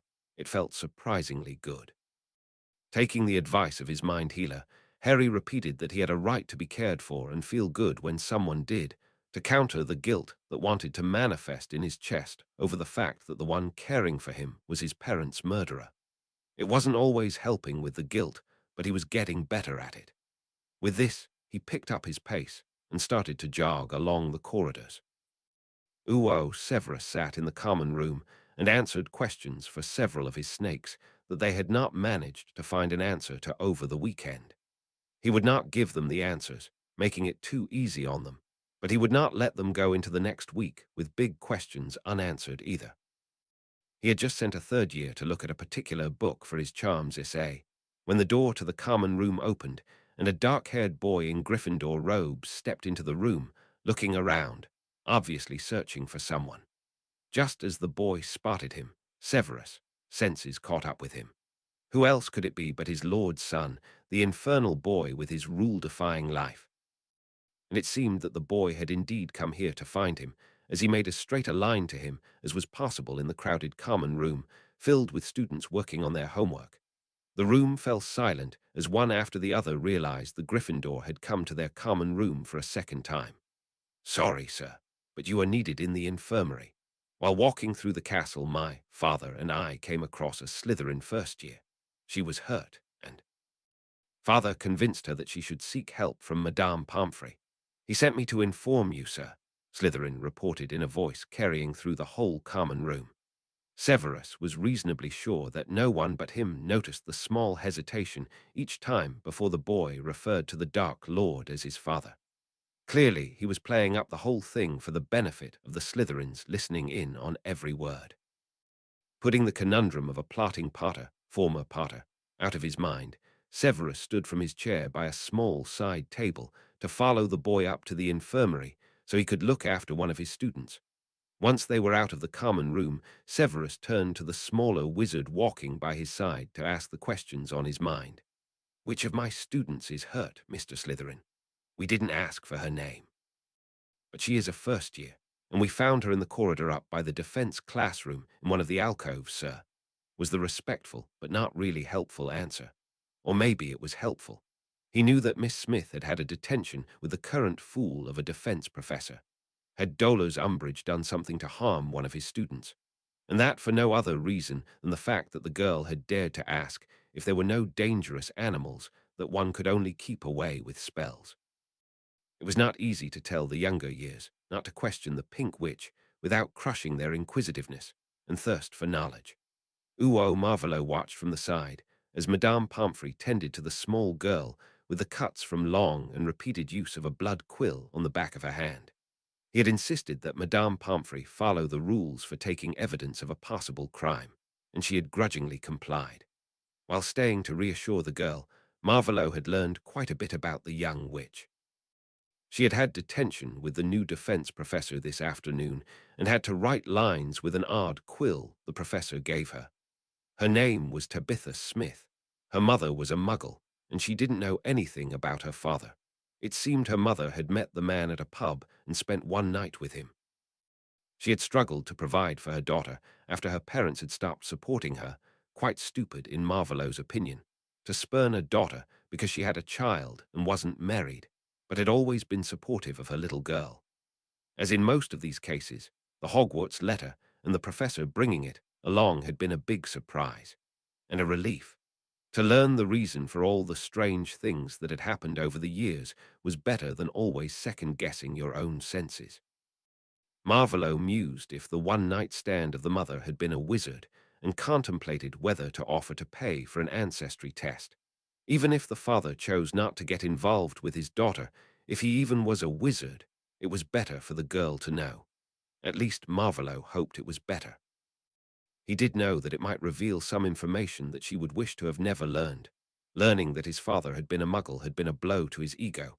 But in the end, knowing almost always was better than not knowing. The matron had fussed over the girl, cleaning the cuts, applying a salve, and wrapping the injured hand in white bandages by the time Severus made it to the infirmary. They nodded to each other, blue eyes meeting incredibly dark ones. Severus projected the bow he couldn't make in front of the Mediwitch into Marvellow's mind, causing the Dark Lord to hide a smirk. Then Severus walked over to the young Miss Smith, while Henry made his way over to where Marvolo stood, throwing concerned glances over to the young Slytherin student. Will she be Al Elright? His son wanted to know, and Marvolo answered with a nod. She will be all right, and we will take care of Umbridge and her detention methods. I think you should return to your dormitory. In the next few days, I plan to complete a set of mirrors like the one your godfather gave you. I will see to it that you receive it, so we can communicate more easily. Or is there something else you want to tell me or speak with me about? Henry shook his head, messing up his hair more than it already was. No, sir. There is nothing we have to talk about today. Thanks for visiting me, and have a good evening. He gave a polite little nod, and then made his way out of the infirmary. That left Marvolo to wait for Severus and the little Slytherin girl. Only a few minutes later, the three of them were walking from the infirmary down to the entrance hall, where they would part ways. If you need someone on the Wisengamot to support an investigation or an appeal for one, let me know. I will not tolerate a professor harming one of the students of Hogwarts, Marvolo casually said to Severus, in a way that would seem he had forgotten about the student walking between them. But of course, he was very aware of little ears listening in, paying attention to each word, the way he said them, and how he held himself. It was always a good tactic to let information you wanted to be known trickle through different sources to the people who should get them. No Slytherin worth their salt would just trust information freely given. I will keep that in mind, Lord Slytherin. But first I will have to get Miss Smith to agree to talk about what happened today, and check with the other heads of house to see if any other students have been equally harmed, Severus answered in measured tones, carefully guiding his student by her shoulder. It seemed the girl was in need of some support. Once they had reached the entrance hall, Severus gave a respectful nod. The girl bobbed a wobbly curtsy, and Marvolo nodded politely in return. He did not wait for the two others to walk down the staircase to the dungeons before he turned, wrapping his cloak around himself to stave off the chill, and stepped out of the castle to walk the path down in the direction of Hogsmeade so he could apparate to his headquarters once he had crossed the anti-apparition wards. Up in Gryffindor Tower, three friends were waiting for Harry to come back, while the twins demonstrated the effects of their puking pastilles, aiming for a large bucket and emptying it with a spell after each use of the colorful sweets. Hermione rolled her eyes at their antics, but as the twins and Lee Jordan were the ones taking the pills, she had no leverage to do anything about it. But if they started to feed those things to first years again, she would report them to their mother. It just wasn't right to use the younger students in that way. Watching the sickening display of sweets designed to make skiving off classes easier didn't help one bit with Hermione's goal. She still kept thinking about Harry and why he had been called to the headmaster's office. Was her friend in trouble? Had the Aurors found who had played all the cruel pranks on him, or the people that had tried to kill him? She hoped they would find them soon, so that Harry could relax again. She had seen that he was tense most of the time, especially when he had his back not to a wall or was moving around. So, most of the time. Hermione, you should try to calm down, Neville said from her side, making notes for the potions essay due this week. If you have trouble keeping from cursing the twins, help me with my homework. What do you think about the structure? Am I missing important facts? And with that, the fifth-year prefect was effectively distracted. While she took the parchment with Neville's notes to check over, she turned to Ron. You better not be contemplating buying some of those. You are a prefect. Ron huffed and glared at the bushy-haired witch. I don't have enough money to buy some, but I wish I could buy some of the fever fudge boxes. I really want to skip a few of the defense classes. I struggle to not fall asleep. He made a grimace. Unlike Binns, the pink bitch will notice if I do. If looks could kill, Ron would be a dead man, but Hermione let it slide, turning to Neville's notes and starting to discuss the planned outline for the essay and why she would change some of it. Ooh, when Harry stepped into the common room, he was deep in thought. What he had seen today had given him much to think about. Another Horcrux had been retrieved. Marvolo had accepted his idea of mirrors to communicate with him. It seemed like Umbridge was torturing students during detentions. He sidestepped Carlin and his camera as the now fourth year took pictures of the twins showcasing their newest products, walking over to where Ron, Hermione, and Neville were sitting. They all looked up when Harry let himself fall into one faded, old, and comfortable armchairs. What did the headmaster want, Harry? Of course it would be Hermione to ask first. My guardian wanted to speak with me, and apparently the headmaster insisted on him meeting up with me in the headmaster's office. He came to speak with you about the escapees. Neville wanted to know. He had spoken to Hermione quite often since that Tuesday, building their friendship and the truce between their houses. Yes, basically he told me the same as did your uncle, and then we wandered around the castle a little. Briefly contemplating if he should tell them about the girl they had found, he decided that they needed to know so they could check if some of the Gryffindors had endured the same kind of torture at the hand of their defense professor. Not even Lockhart had been that bad a teacher. Do you know if any of the Gryffindors had detention with Umbridge? Professor Umbridge, Harry. And why do you ask? Hermione chided immediately. And looking around, checking that most of their peers were distracted by Lee and the twins, Harry started his tale. While walking around the castle, we found a crying first year. Uwo, after he had handed over Miss Smith to one of the female prefects, after he had got her consent to testify against Dolor's Umbridge. If needed, Severus made his way over to Minerva's office. He was called in after his customary short knock and stalked into the room, robes billowing behind him, scowl firmly in place. That no one seemed to have noticed what was going on incensed him greatly. Minerva, I think it is best if we get Phileas and Pomona in here too. There was a matter brought to my attention this afternoon that needs to be addressed as soon as possible and as quietly as we can manage. With her eyes wide and a frown on her face, the one she always got when there was a probably bad situation to resolve, Minerva stood from behind her desk, where she had been marking some homework scrolls, and walked over to her flue to call the two other heads of house. Severus, in the meantime, levitated 4 chairs over to the fireplace and arranged them so they could easily talk to each other. He hoped to keep the headmaster out of this as long as possible. He just knew it would get much more complicated once the old man was involved. Ooh, I really need to find time to renovate this old hovel. Sirius groused and Remus chuckled, bent over the latest history assignment Harry had sent him to be graded.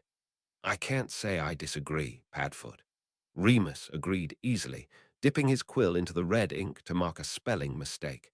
At least Harry's writing was much more readable than in the past. It seemed that Lord Slytherin had made sure Harry improved his penmanship. But renovation isn't really the reason you have made your way up to my room, is it? Remus asked idly. He didn't really have the patience to let Sirius make ever smaller circles around the topic he really wanted to discuss. The animagus carded his hands into his hair, huffing and sitting down on Remus' bed. You know me too well, Moony. I need your advice. You always were the wisest one of all of us. I fear I didn't have the time to really grow up.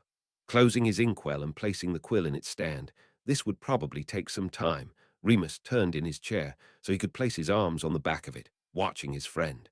I'm always up for giving advice. Now that evil Bella has managed to get out of prison, I have started to think about a few things. The dark-haired, silver-eyed man traced the lines on the comforter with one finger. I'm Lord Black now, head of the family. I get to make the important decisions. Sirius let himself fall back onto the bed, now lying there, staring up at the ceiling. What should I do about Bellatrix and Andromeda? One is a Death Eater and the other a loving mother.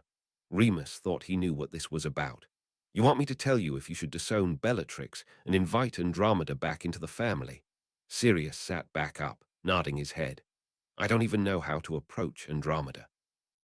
Booting Bella out is easy, but I never said anything in public when Andromeda was thrown out.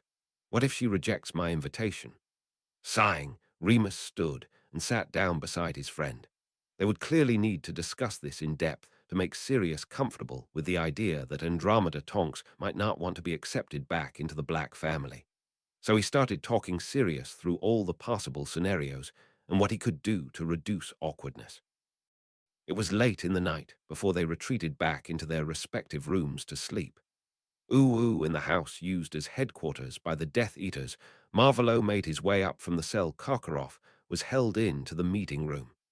They had held a short meeting there every evening since his followers had managed to escape from Azkaban. And now he was on his way to the next one. Glad that he had taken the time he had left for some stress relief, casting a few choice curses on the traitor had helped tremendously. Marvolo walked by his office, where now 2 Horcruxes were contained. He had almost managed to get them all back under his control. The part from the diary and the ring were back in his body, with the main part of his soul. Now that those 2 parts were back, the biggest part was again stored there. The locket and the diadem resting in his warded cabinet in the office. Henry was keeping a sliver of his soul safe. He only needed to get back the cup that was stored away, and he would have complete control over his own soul once again. He sighed and spelled the blood from his robes. If one waited too long before doing that, the probability of stains staying in the fabric rose significantly.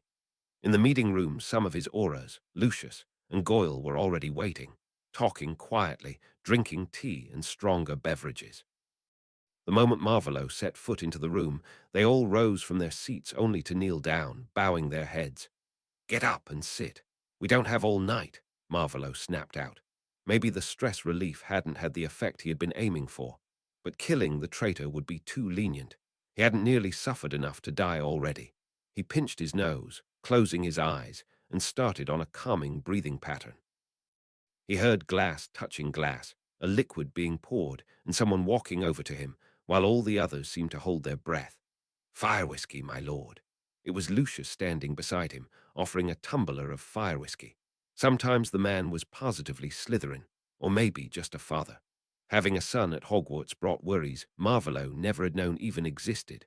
Opening his eyes, Marvolo let his hand drop to his side and took the offered tumbler with the other. A curt nod had the blond lord backing away to sit down. He sipped the drink and sat down on his own chair, the one that was just that much impressive than the others. "I want all of you to collect as much information as you can get on Dola's Jane Umbridge. Be discreet, but bring everything. If she broke so much as a plate during her days at Hogwarts, I want to know. Big or small, everything can be of use." He almost growled the name of that horrible witch. He would need another round of stress relief when the meeting was over. "May I inquire why? She has been opposed to the changes in the werewolf bills from the start. What changed?" Lucius was either really brave or stupid today. A humorless smirk made its appearance on Marvolo's face. "Today I learned that this excuse of a teacher is torturing students in detention. She makes them write lines." A few bewildered wizards exchanged glances, with a blood quill. Marvolo knocked back the rest of his drink and then sat the tumbler down with a thump on the little table next to him. "Dawlish, savage, anything new. Better get the meeting over with. Maybe he could keep one of them here and practice dueling." They were in the middle of the report of the 2 auras as Xerxes came in. As not all of them could be absent all the time at the same time. Even the most inattentive person would put the pieces together if the same people tended to be absent all at the same time. Marvolo had specifically instructed everyone to come to the meetings only when they could get away from everyone else without causing suspicion. So Marvolo wondered why the man looked so pale and went to kneel, robes elegantly pooling on the tiles floor, the moment he had taken 2 steps into the room. The man remained where he was, head bowed, obviously waiting for the permission to rise and approach. "Quit the theatrics, Xerxes. I'm angry, but not at you, so get up and tell us what news you have." He sounded tired now, but he didn't really care. It had been a long week, a really long week. Maybe working on the mirrors would help him relax. Xerxes stood, getting a piece of paper out of his robe pocket and holding it out for his lord to take. "It seems that my sons have called for their elf." And Floppy brought back this letter. The grey-haired man swallowed nervously. "They are laying low in a small muggle house and ask for information." Marvolo smiled. "Some good news at last. Then we will provide them with information." Chapter 40. Complications. Chapter text. It was late in the night from Sunday to Monday, and Marvolo was organizing a small party of Death Eaters to have a look at the escapees. He was wearing robes much like the ones he had favored before he had spent over a decade as a bodiless spirit. If the need should arise for him to make a personal appearance before the group, he thought it prudent to sport as many clues and familiar features as possible. Lucius was already there, standing to the side in typical Death Eater robes, mask in hand, waiting. As one of his higher-ranking followers, the blonde would be able to command some respect and hopefully gain some insight into the state of the escapees' minds. Healer Greengrass was sorting through his supplies on a table nearby, double-checking that he had everything he might need, while the Caro twins stood to the side, talking between themselves. Xerxes would join them later to hand over a letter to Rabastan and Rodolphus, but he would not accompany the expedition, as his heiress had established a truce with House Longbottom based on the promise that House Lestrange would not give shelter to the brothers. As informal as an agreement only spoken was, Xerxes didn't wish to risk getting into contact with his sons before he knew more about their state of mind. Sipping on his 3rd cup of coffee, Marvolo turned as steps heralded the arrival of another of his Death Eaters. His eyes fell on a tired-looking Severus Snape, carrying his mask in one hand, woolen robes billowing around him. They exchanged a greeting of polite nods, and Severus walked over to their healer. "Healer Greengrass, are you in need of any potions I may brew? I would guess that I will be in need of some really strong nutrient potions, possibly dreamless sleep, and a few calming draughts. Maybe some all-purpose healing potions. I will know more once I have seen them," was the distracted reply of the healer, who was rummaging in his satchel marked with the staff and wand of the healer profession. Severus nodded and made some notes on a small notepad he got out of a robe pocket. The dark-haired man turned around when Lucius stepped up to him. "Can you add an anti-nausea potion to your list of potions to brew? I will provide the ingredients or pay for them, and your work, of course." A narrow brow rose and a small smirk appeared on Severus' face. "Anti-nausea potion, Lucius. Eager, are we?" Marvolo watched them banter, pausing in his pacing, glad for the distraction. "When both my betters demand the same of me, who am I to resist?" The happy little smirk on Lucius' face was not something Marvolo got to see often. He needed a moment to work out who the man was talking about. But then it hit him. Lucius was talking about Narcissa and himself. The woman he had married for life, and the lord he had pledged his life to. A little ironic, but he felt good being placed alongside Narcissa Malfoy. He was sure Lucius wouldn't have dared make such a statement where Marvolo could have heard before he had regained his sanity. The smirk on Lucius' face got predatory as he watched the potion's master sketch a brewing plan. "And how are you progressing at the task we were all set, Severus? I have not heard anything about you searching for a partner to start a family." The dark look Severus was throwing at Lucius, for that could have peeled paint from the wall. Marvolo felt as if he were watching a theatre performance. In an odd way, it was quite a bit of fun. Even more fun than it had been to see Karkaroff writhe on the floor, screaming. And wasn't that unexpected? "Well, as I have taught almost every witch younger than me by 4 years, and most of the others are either married, not interested, or firmly in Dumbledore's pocket, my supply to choose from is rather limited." The dark eyes narrowed dangerously. "And I would rather not marry, only for the sake of following orders, Lucius." That caused a blush to creep over Lucius' face, and Marvolo wondered what about the marriage between Narcissa and Lucius would warrant such a reaction. He thought he remembered that the marriage had been an arranged one, but he honestly hadn't really cared anymore at that point in time. Now he wished he had paid more attention to the lives of his followers back then. This curiosity was new and refreshing, but was starting to get irritating.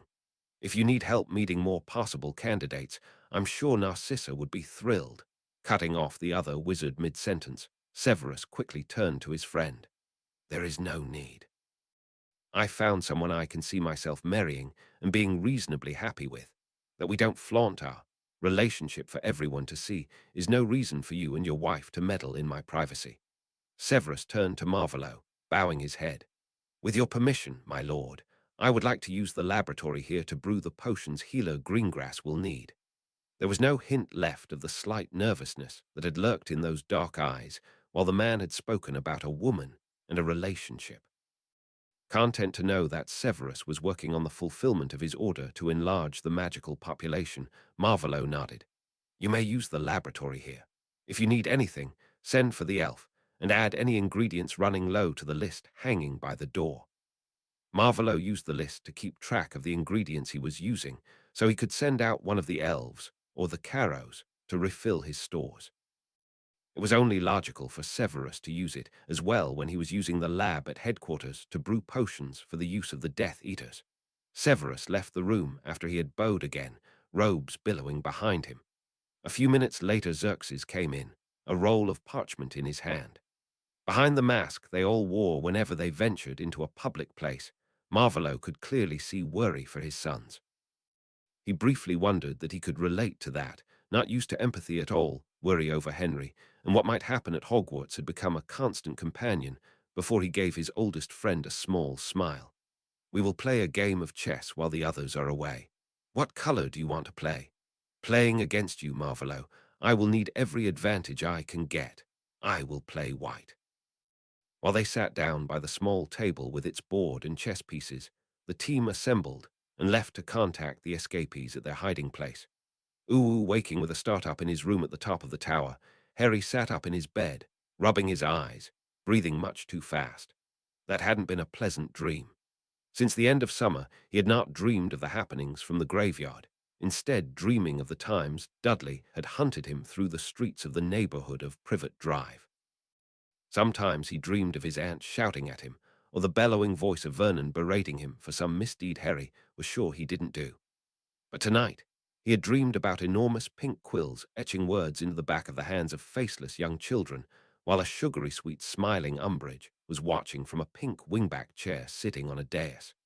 Taking calming breaths, falling back into a pattern of breathing he had learned over the summer from Professor Snape, Harry regained some composure. He had sweated a lot during his bad dream. He felt it did not really count as a nightmare, comparing it to the things he had dreamed about in the past, and was now contemplating if he would be able to find sleep again if he crawled back under his covers. He was pretty sure he would not be able to go back to sleep, so he rolled over to the bedside table to get his glasses. Sliding the still new glasses, so much nicer than his old ones, onto his nose, the room came back into focus for Harry.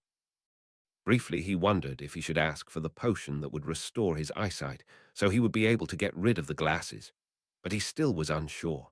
It was a dark potion, after all, even if only classified as such because it used blood. Frustrated, Harry abandoned this train of thought, as he wouldn't get anywhere with it. Since he had been told that there was a way to heal his eyes, he had thought about it more than once. The thought of not needing glasses anymore was a nice one, but the need to make use of a potion that was considered dark wasn't as nice. Even if the Ministry's definition of dark didn't seem right anymore, now that he knew more about the whole matter. He had asked Hermione, and then had sat through an hour-long lecture about the lack of proper definition of what was dark. And when Hermione hadn't been able to find it, there probably wasn't one. Scooting back to sit against the headboard, Harry stared unseeing into his room. Reading didn't sound like something he would like to do at the moment, so Harry sat around a while, doing nothing but staring at the far wall. His roaming gaze fell onto the two-way mirror from Sirius, lying on his desk beside the charms essay about the reasons why one should never combine a cheering charm with a tickling charm. After the long discussion in the common room the previous evening, Harry had not called his godfather. Since the escape, the both of them had communicated, at least briefly, every day. Maybe he should call his godfather now, even if calling on him in the middle of the night might frighten him for a moment. Without contemplating the possible consequences, Harry climbed out of his bed, walked the few steps over to his desk, his bare feet making no sound on the thick plush carpet, and grabbed the mirror. "Serious," Harry said to the reflective surface, walking back to his bed to crawl under the cover. It was cold in the room, only in his pajamas. "Harry," a frantic-looking Sirius appeared in the mirror, looking around, searching for Harry. "What happened? Do you need help? Where are you?" Feeling a little guilty for causing such anxiety, Harry hastened to reassure his godfather. "I'm fine. I'm in my room at Hogwarts. Nothing happened." "Well, I had a bad dream, but I'm not hurt or anything. I just couldn't sleep and thought I wanted to talk to you." The fear vanished from his grey eyes, and the older wizard huffed out a breath of relief. "Don't you scare me again, pup, calling me in the middle of the night." "What was I to think?" Harry grimaced. "But on the other hand, I told you you could call me any time, didn't I? So what was it you wanted to talk about?" Sirius conceded and waited patiently for Harry to begin his story. "Today I had a visit from Lord Slytherin." Sirius made a face, as if someone was holding some flabberworms under his nose, and Harry was happy that he decided to call Marvolo by his title when talking with his godfather. "And we found a first year near the defense classroom. She was crying because she had cuts on the back of her hand. Later I learned that she had come from a detention with that Herod and Umbridge." Harry felt his anger rise again. It had taken quite some time before he had been calm enough to go to sleep. "I told Hermione, and she, together with Ron, then started to ask around. One of our firsties had detention with her too. He told us that he had to use an art quill to write lines, and Dean had to write lines in his detention as well.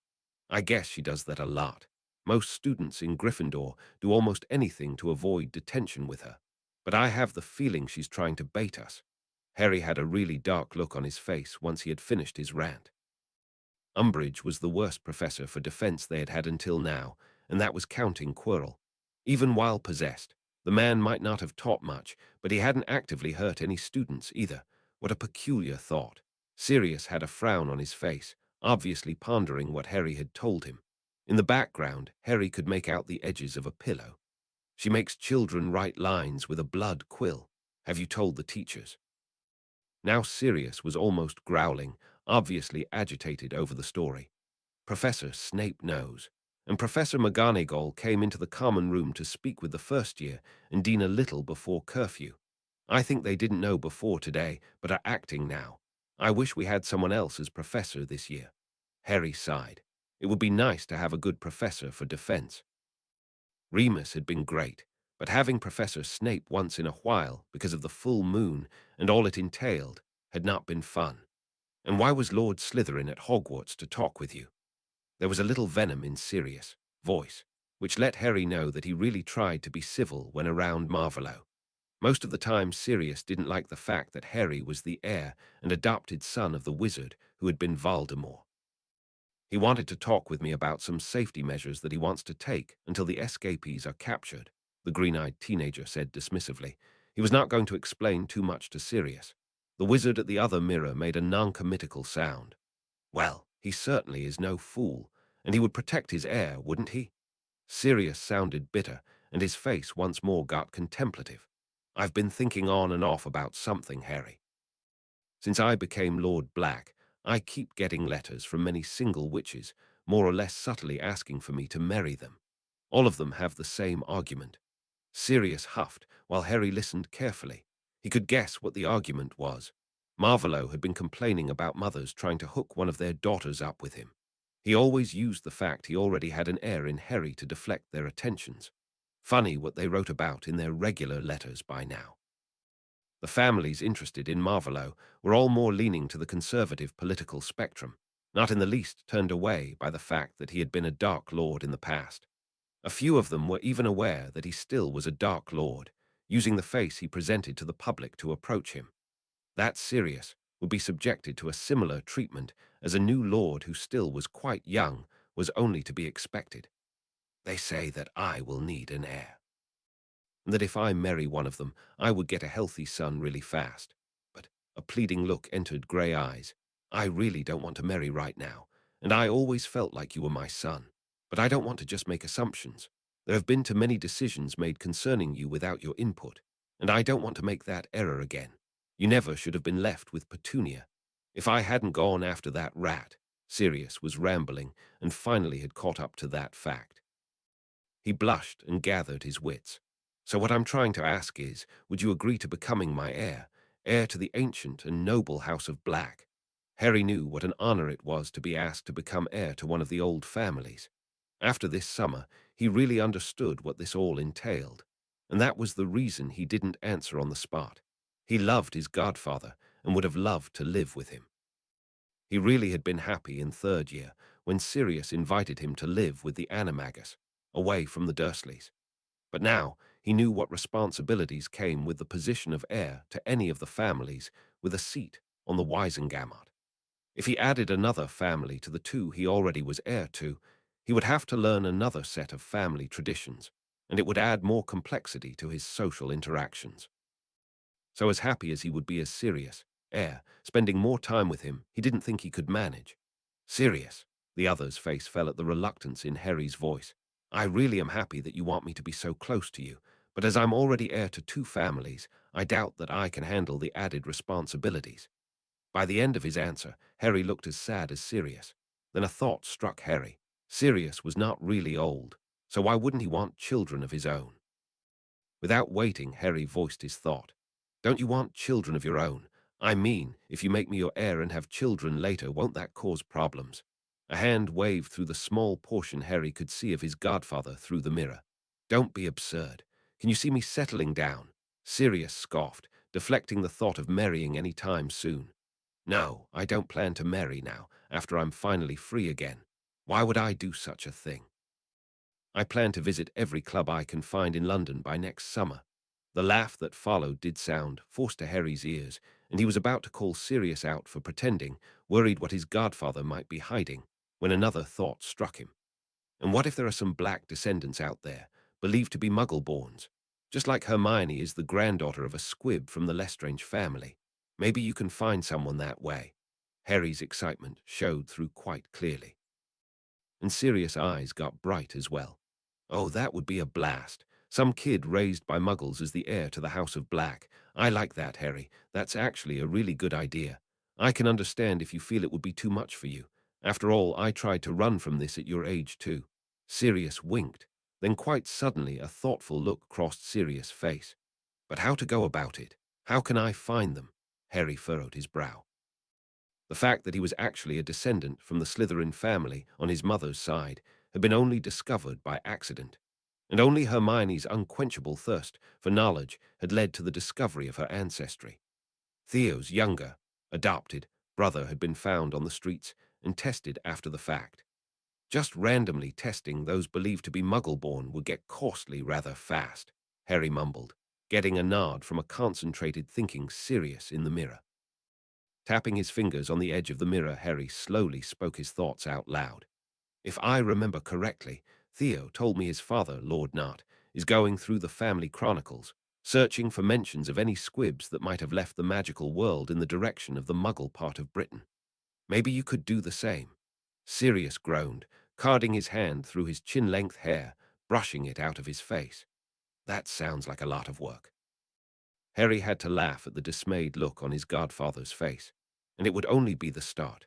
Once you found the squibs and their names, you'll have to wade through the archives in the Muggle world to find the currently living descendants. Maybe you could get a private eye to do the legwork. Slowly, Sirius nodded, and then he looked at something behind his mirror, eyes going wide. Harry, do you know how late it is? You have school tomorrow. Get back to sleep. I will not be held responsible for you not getting enough sleep. Harry laughed at the mock's serious expression and the try at a scolding tone, but nodded anyway. It was late, and he had lessons tomorrow, both defense and potions. Not a day he would be willing to be at less than his best. Smiling, he scooted lower in his bed. Good night, Padfoot. Let me know if you find someone. Good night, Harry. I hope you will have better dreams now. They cut the connection, and Harry placed the mirror back on his nightstand before he dimmed the lights, curling up under his covers. Maybe images of Padfoot sniffing through stacks of books and parchment, searching for a clue, would keep nightmares at bay for the rest of the night. Albus looked over the assembly of wizards and witches gathered around the table, huddled over their hot mugs of coffee.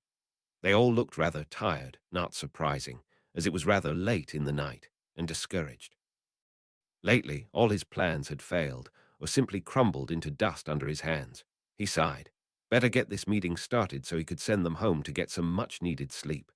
We will not need to wait for Severus.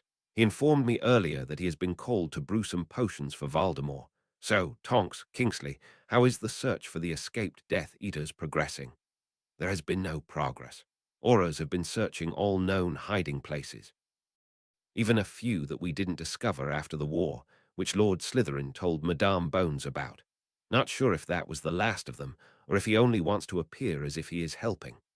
Kingsley tiredly closed his eyes a moment before taking a sip from his coffee. Nymphadora picked up the report. Searches in all family homes of the escapees came up empty, and we haven't found the boat the group of wizards used to reach the island. Some speculate that the Death Eaters in fact never managed to reach the shore, but were involved in a shipwreck. I don't know what to believe. That was disconcerting. Albus gave the two Aurors one of his grandfatherly smiles, trying to reassure them that their efforts were appreciated, before he turned to the one ex-Auror in their midst. Alastair, any more success with monitoring the hideouts? With the small shake of his old friend's head, Albus' mind started whirling. Was it possible that the boat had not made it to the shore, that the Death Eaters were dead? Could it be that Tom really had nothing to do with the escape? It looked like the wizards found dead at the prison had not been connected in any way to Death Eaters at all. So to assume that Tom had not planned the escape wasn't so far-fetched. Nothing. But I didn't think we would find anything that way. Even half-mad after so long with Dementors, they're not as dumb as that. A moment of silence was broken by Arthur. It isn't impossible that they managed to sink their boat. I once tried to use a boat I got in a muggle shop, an inflatable one. It's harder than one would think. The red-headed wizard nodded knowingly, sure that he, as the one interested in the way muggles solved problems, was the one that knew the most of it. With a wave of foul odor came a comment from Mundungus.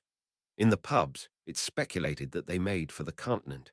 France, Germany, anywhere not here. It's as far to the continent as it is to here from that island, after all. Albus nodded knowingly. He hadn't thought about that possibility.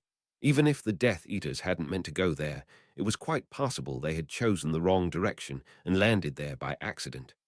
Arthur, I want you to peruse the Muggle news and papers. See if there was a boat accident anywhere, a shipwreck found, or an abandoned boat on one of the shores of the continent. Albus turned to Alastair while the Weasley patriarch nodded. Can you see if one of your old contacts on the continent has heard anything of note? The man with his many old battle scars nodded, expression of the kind not expecting to succeed. Daedalus, Nymphadora, Kingsley, keep an ear out. I think we should try to keep up monitoring the houses of family Lestrain and the Malfoys. They have the best wards and are the most likely to shelter the escaped Death Eaters. Tired nods all around were the only answer. The last week had been draining for them all, monitoring that many places for any suspicious happenings and working their normal jobs took its toll. Albus didn't give any special orders to Mundungus, even if the wizard had his uses with his contacts in the shadier parts of wizarding Britain. He did tend to not follow orders very well. His parting words and an order to all to keep their eyes and ears open would have to suffice. After they all were gone, either by apparition or flu, Albus made his way back to the school. He had memories to review and maps to search. After he had destroyed the ring, and with the diary already taken care of, he needed to find possibly 4 more Horcruxes. It had not been easy to get Horace to tell him what he knew, but now he had to act on his knowledge. The curse on the ring, and the backlash it had brought, was no reason to falter in his efforts. He had a cave to find. It might just hold another of the objects. And with his newly acquired memories, it had not been easy cornering Burke. The man had made quite the vanishing act in the early 90s. He had more clues to work with. If Albus had learned anything in recent years, it was how to track and find things and people trying to keep hidden. While putting the assorted cauldrons on the burners and gathering the ingredients needed from the various storage cupboards, Severus decided that the potions laboratory in his lord's headquarters was adequate. It was worlds better than the one the Order currently had at its disposal.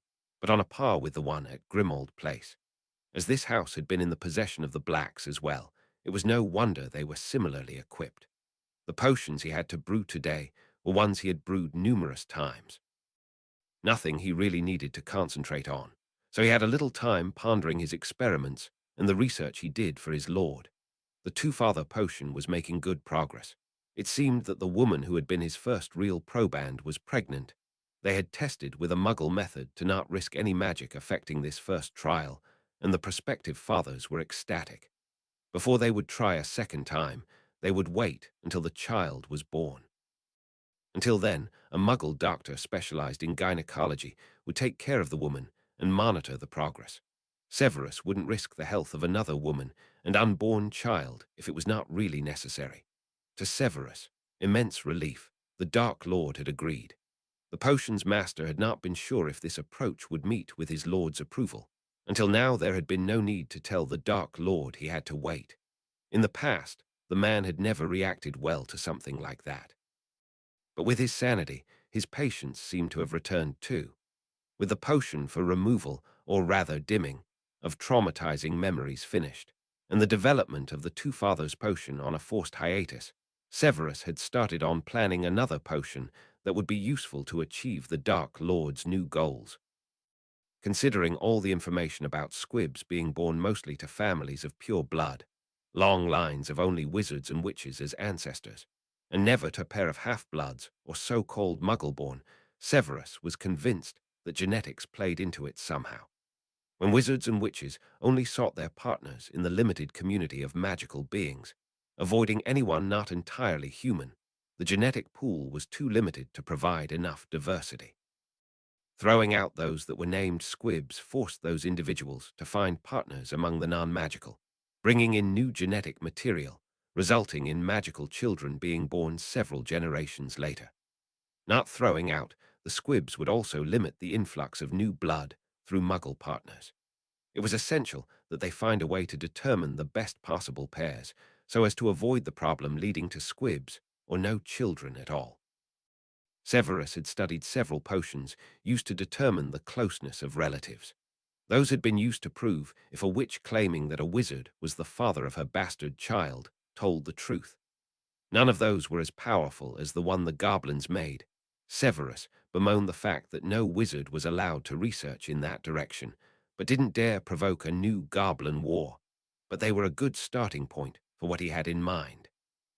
His plan was to create a potion that would indicate by color if a pair would have magically sound children. A tool to prove to the most staunch believers of pureblood ancestry that marrying a muggle-born witch or wizard into their families was beneficial. Swiftly chopping some daisy roots, Severus thought about the problem of possible test subjects. If he could get Marley and Arthur to help him, he would have an example of two purebloods with several magical children. He knew that Goyle and Crabbe had had trouble having children at all, and the sons they had now weren't the most bright or magically powerful. Bellatrix and Rodolphus hadn't been able to have children. They had tried, and even used fertility potions. But beside those, Severus wasn't sure how to get couples that had children or had tried without success to participate. Maybe he would be able to get the parents of Miss Granger to help him test a prototype. With a heavy heart, Severus thought about Sonia and himself. Considering the orders of his lord, it might be prudent to test the two of them as soon as possible, so he could break things up early if they would have trouble with having children. Maybe he should bring up his wish for children on their next date or in his next letter, bringing the topic into conversation. A few weeks ago, Severus had brewed a potion used to determine general fertility, another one he wished to use as a base for his potion project, and had tested himself. To his relief, he was able to father children. He had not really doubted this outcome, but there had been potions masters in the past that had lost the ability through their contact with some of the more dangerous potion ingredients. This was one of the reasons he always was a little overly cautious in his work. While chopping and stirring, somewhere in the back of Severus, mind the memories of the people the Dark Lord considered special cases regarding these orders to procreate made themselves known. Maybe there was another way to go about things, if it should prove difficult for them to have magical children. But it was not wise to get ahead of himself. First, he had to subtly get Sanya's opinion on children and his past. The first batch of healing potions was now finished, and Severus started to decant the first potion into the prepared phials. He would have to ask the Dark Lord for help in acquiring the needed test couples. It would be best if they were easily accessible and did not need a big explanation. Lucius was still beside himself with worry over his careless remark setting Narcissa on the same level as his lord, when he was taken to the hiding place by the Lestrange elf. It was a little undignified to let himself be taken to his destination by an elf, but it was easier this way, as he had never even been near the place the escapees were hiding. From behind his bone white mask, the blond wizard let his gaze wander over the area, assessing, wand in hand, if there was any immediate danger to be taken care of. Luckily for them, the neighborhood seemed to be devoid of any muggles, and Lucius quickly turned to examine the house the elf had indicated as the one the people he was here to see were hiding in. He had to concede that it looked good, and if he was searching for another summer cottage, he wouldn't cross it off the list of possibilities right away. The others appeared by his side, holding hands with the little elf, while he was checking the surroundings of the house for any wards or spells. He found some muggle-repelling charms, and one rather basic proximity ward designed to alert whoever cast it to anyone approaching. Nodding to his fellows, Lucius gestured with his hand, waving them to move forward, making a small circular motion to command them to surround the small building. With the younger Greengrass at his side, Lucius walked confidently over to the door, crossing the weak ward to make their presence known. Before they reached the door, it was opened from within, and a witch, judging by the clothes, with dark matted hair and a crazy look about her, was sprinting towards him. "I knew our Lord would come get us. Take me to him now," the witch demanded, and the way she was speaking made it all too obvious that this was his sister-in-law that was running towards him. "Not out here in the open," Lucius hissed to her, grabbing her by her arm, dragging her back to the house. She went, momentarily surprised, but regained her senses once they had entered the house, spotting the others, holding their wands, watching the door. The moment they were through the door, Lucius removed his mask to make sure the escaped Death Eaters would recognize him as someone with authority and comply with his orders. "I brought a healer. He will check you over before you all will be moved to another place," Lucius commanded, waving Greengrass into the room and shoving Bella into one of the simple leather armchairs that were not occupied at the moment. "Who can give me a report?" Grey eyes wandered over the small crowd. They looked as if they would keel over any moment, and as if a strong wind would be able to blow them away. At least, they didn't reek as he had expected them to. It seemed that they had managed to take baths and change into some cleaner clothes since their escape. "I can give you a report," a man from the farthest corner said, standing. Judging by the pockmarks, how tall the man was, and the graying dark hair, Lucius assumed that this was Rookwood. Not one of the escapees looked anything like their old selves, or even much like the pictures that had been published in the Daily Prophet. While Greengrass got out his wand and arranged his potions on the low table in the middle of the room, Lucius walked over to one of the walls, out of the way, to listen to the short, succinct report given by the former unspeakable. Working to keep up his cool mask of attentive disinterest, Lucius wondered how they had even managed to get here alive. All those rumors going around the ministry about shipwreck and drowning now sounded much more plausible than before. Suddenly Bella was screeching something Lucius didn't quite catch. Later he would think back, remembering something along the lines of, "You don't get to tell me what to do. I'm capable of fighting for my lord," before spells started flying around. Ducking down behind an armchair out of reflexes long honed in dueling training, Lucius took a moment to assess the situation before he aimed his wand at Bella, trying to stun her. Sadly, she was a good fighter, even after all those years in prison, and dodged the spell fired at her.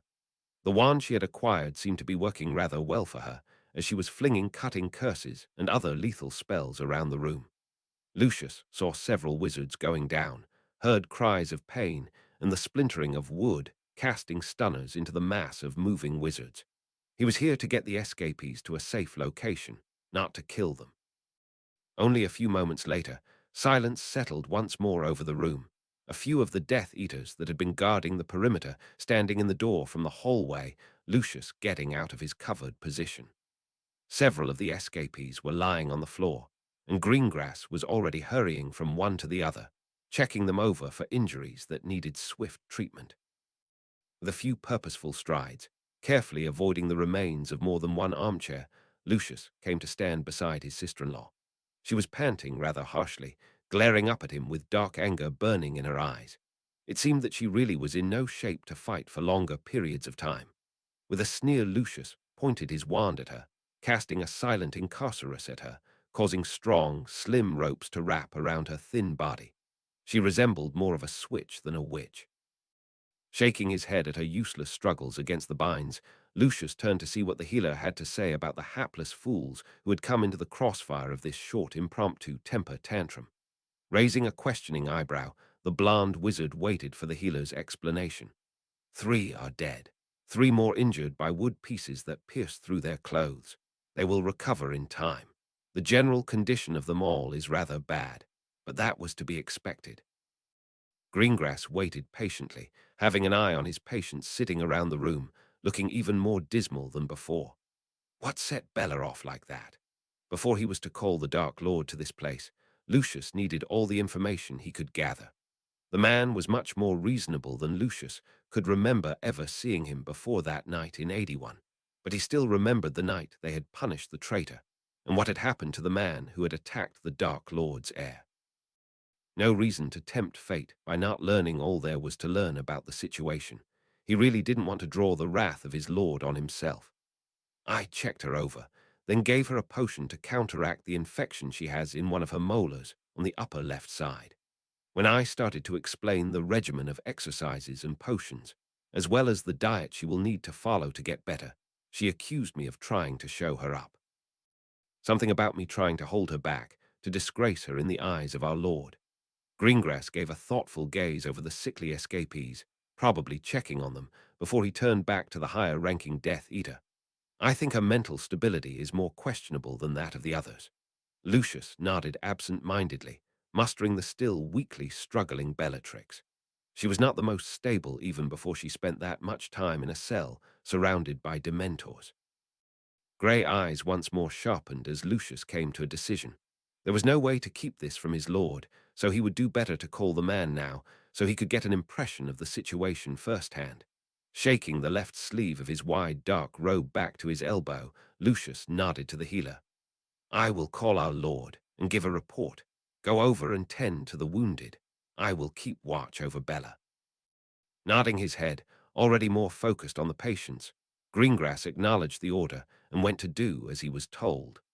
Opening the cuff of the shirt of Egyptian cotton Lucius wore under his robes, the wizard in charge of this mess got access to his wrist, and therefore the changed dark mark that became visible now that he needed it.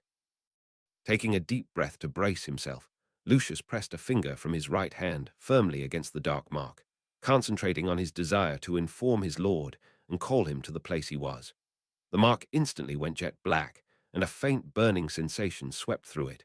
Before it faded back into the lighter gray, it was when inactive but visible. Moments later, Lucius buttoned his cuff back up over the once again invisible mark. The Dark Lord will be here in a short time. Try to compose yourself, Lucius informed the room, before taking a big step over Bellatrix's still-bound form on the ground to get over to where the Lestrange brothers were sitting. Your father sends this letter to you. I suggest you read it before the Dark Lord is here. Rabastan, the older brother, accepted the roll sealed with the family crest and rasped out a short word of thanks, breaking the seal and unfurling the letter with trembling hands. Lucius left the brothers to the message from their father and turned his attention to waiting for the Dark Lord. Uo Xerxes and he were in the middle of an intense game of chess when Marvolo felt the call from one of his Death Eaters. He sighed. So not everything had gone smoothly with the escapees. But if he was honest, and he tried to be, at least in his own head, he hadn't thought it would go without a hitch. I'm sorry, Xerxes. I have to go. Lucius has called for me. Marvolo stood from his armchair, smoothing down his robes, casting a wandless anti-wrinkle spell, nodding to the suddenly anxious-looking man. He had no time to speak with Xerxes, to discover why he was suddenly worrying. He needed to get to Lucius and the trouble. Briefly, Marvolo wondered why he even would want to stay and talk with his friend before he discarded the thought and secured his hood with a weak sticking charm to prevent it from slipping. Only a few moments later, he reached the point he wanted to apparate from and spun on his heel, concentrating on appearing near to the point Lucius had called him to. Better to be cautious than to be hit by a spell if he should appear in the middle of a battle. The first he saw, after the sensation of being pressed through a small tube stopped, was a little house in the middle of nowhere. Maybe not exactly nowhere, but there was not much around beside trees. Cautious, his wand in hand, Marvolo walked to the door of the house purposefully, slipping into the right mindset to intimidate his followers. The scene meeting his eyes when he stepped into the house was one of battle aftermath. Several bodies were lying on the floor, only one of them bound and feebly struggling. Furniture had been damaged, judging by the splinters of wood and scraps of fabric and leather littering the floor, and his Death Eaters were trying to sort out the damage. The healer was checking on a few with bleeding scratches, probably caused by flying wood splinters. The two Lestrange brothers were reading the letter from Xerxes, and Lucius was waiting by the struggling, bound person. So this was where Marvolo walked over to, careful to avoid stepping on any of the debris. It would be most undignified if he should slip and fall. "Report," he ordered sharply, causing several of the undernourished, haggard-looking wizards to flinch in recognition. Lucius gave a short, curt bow from the neck before he started with his report. "3 of the escapees are dead, 3 injured. We met no problems when we arrived, but Bellatrix is more mentally unstable than the rest. She took exception to Healer Greengrass' explanation of the recovery plan. She started firing random spells. All deaths were caused by wild spells from her, my lord." Marvolo was aware that all eyes in the room were trained on him, but there was nothing else to be expected. They all had gone to prison for him, not the most Slytherin of all possible moves to make, but proof of their loyalty to him, and that was worth something. Before he had regained a body, he was pretty sure about that. He would have seen it as a weakness to be used, but now he felt differently. He was not really sure what it was he felt, but it was not contempt. Electo, amicus. He called the 2 best suited to the task he had to set them to his side. While the 2 of them made their careful but swift way over to him, Marvolo bent down and picked up a decorative wooden statue. A horse, and a crude one at that. "Portus," he murmured, pointing his wand at the sturdy sculpture, causing it to glow a moment with blue light, before the glow vanished, leaving the piece unchanged. The siblings, hidden behind their masks and robes, came to stand beside him and bowed. Kneeling was not something he demanded of his followers in a place where there could be an attack any moment. He hadn't done so before, and he was not about to start demanding it now. "This portkey will take you to an abandoned warehouse on the coast of the Netherlands, near a smaller Muggle settlement. I have already stripped it of all tracking charms that were placed there in preparation to hand the location over to the Aurors." Marvolo started on the explanation of his orders. In the past, he never would have bothered to explain, but he had seen that people generally worked better if they knew more, and he hadn't had a chance to name this place before, simply because Scrimgeour had interrupted him when he said he wanted to move on to the places on the continent. His loss was Marvolo's gain, as the place now came in rather handy. "Take the bodies of the deceased and stage the place so it looks like the escapees stayed there a while, and then a fight broke out. I trust you know what to do. The portkey will take you back and forth as often as you need. Any questions?" They probably were not able to see the questioningly raised brow under his hood, but they could make out the question in his voice. "No questions, my lord," the male sibling answered, bowing, while his sister extended her hand to accept the portkey. The 2 of them vanished in a swirl of colors after speaking the usual activation phrase. To cut down on the need to communicate, the phrase had always been the same, from the very first portkey he had made for his followers until now. Might. Now he was glad that he had chosen this word, at the time mostly because it was short and would be quick to say if needed, because it still fit. On to the next stage of this expedition, explaining the changes that had occurred. But before that, "Lucius, take Bellatrix to headquarters. Make her comfortable in one of the guest rooms. Make sure she can't harm herself or others. Maybe give her a potion to knock her out." Marvolo waved his hand in a negligent manner. Lucius bowed, turned, grabbed his sister-in-law, dragging her to her feet, and apparated away. Taking a deep breath with his back turned to his followers, he could not remember being this nervous about speaking to any of his Death Eaters ever before to calm down a bit. Then he turned with his back straight and his robes billowing. I congratulate you on fleeing Azkaban and making it here. As you might have guessed, there have been many changes since I regained corporeal form. Marvolo had spotted a few moving pictures among the debris from spells that had missed their targets, concluding that they had managed to get their hands on a few profits. I will give you a short rundown now, before you are moved to a secure location. Those that were able to do so shuffled a little until they were kneeling, facing him, and listening attentively. With the help of an almost forgotten law, using my incorporeal form, I got declared not responsible for all past crimes. Fulfilling all preconditions, I managed to secure my birthright to the title of Lord Slytherin and my seat on the Wisengamot. In response, some of the kneeling Death Eaters cheered, cutting off quickly when he made a sweeping gesture with a hand holding his almost white wand. To meet the requirements, I adopted a boy capable of speaking Parseltongue. You all have heard about him, because going after him robbed me of my body. Murmurs spread through the small room. Do not dare lay a hand on my son and heir Henry, Marvolo warned with a slightly rumbling voice. Furthermore, information has been revealed that forces us to change our methods to preserve magic and our traditions. Ancestry tests have shown that at least part of those commonly named Muggle-born descend from long-lost squib lines. Lily Evans was a descendant of Slytherin.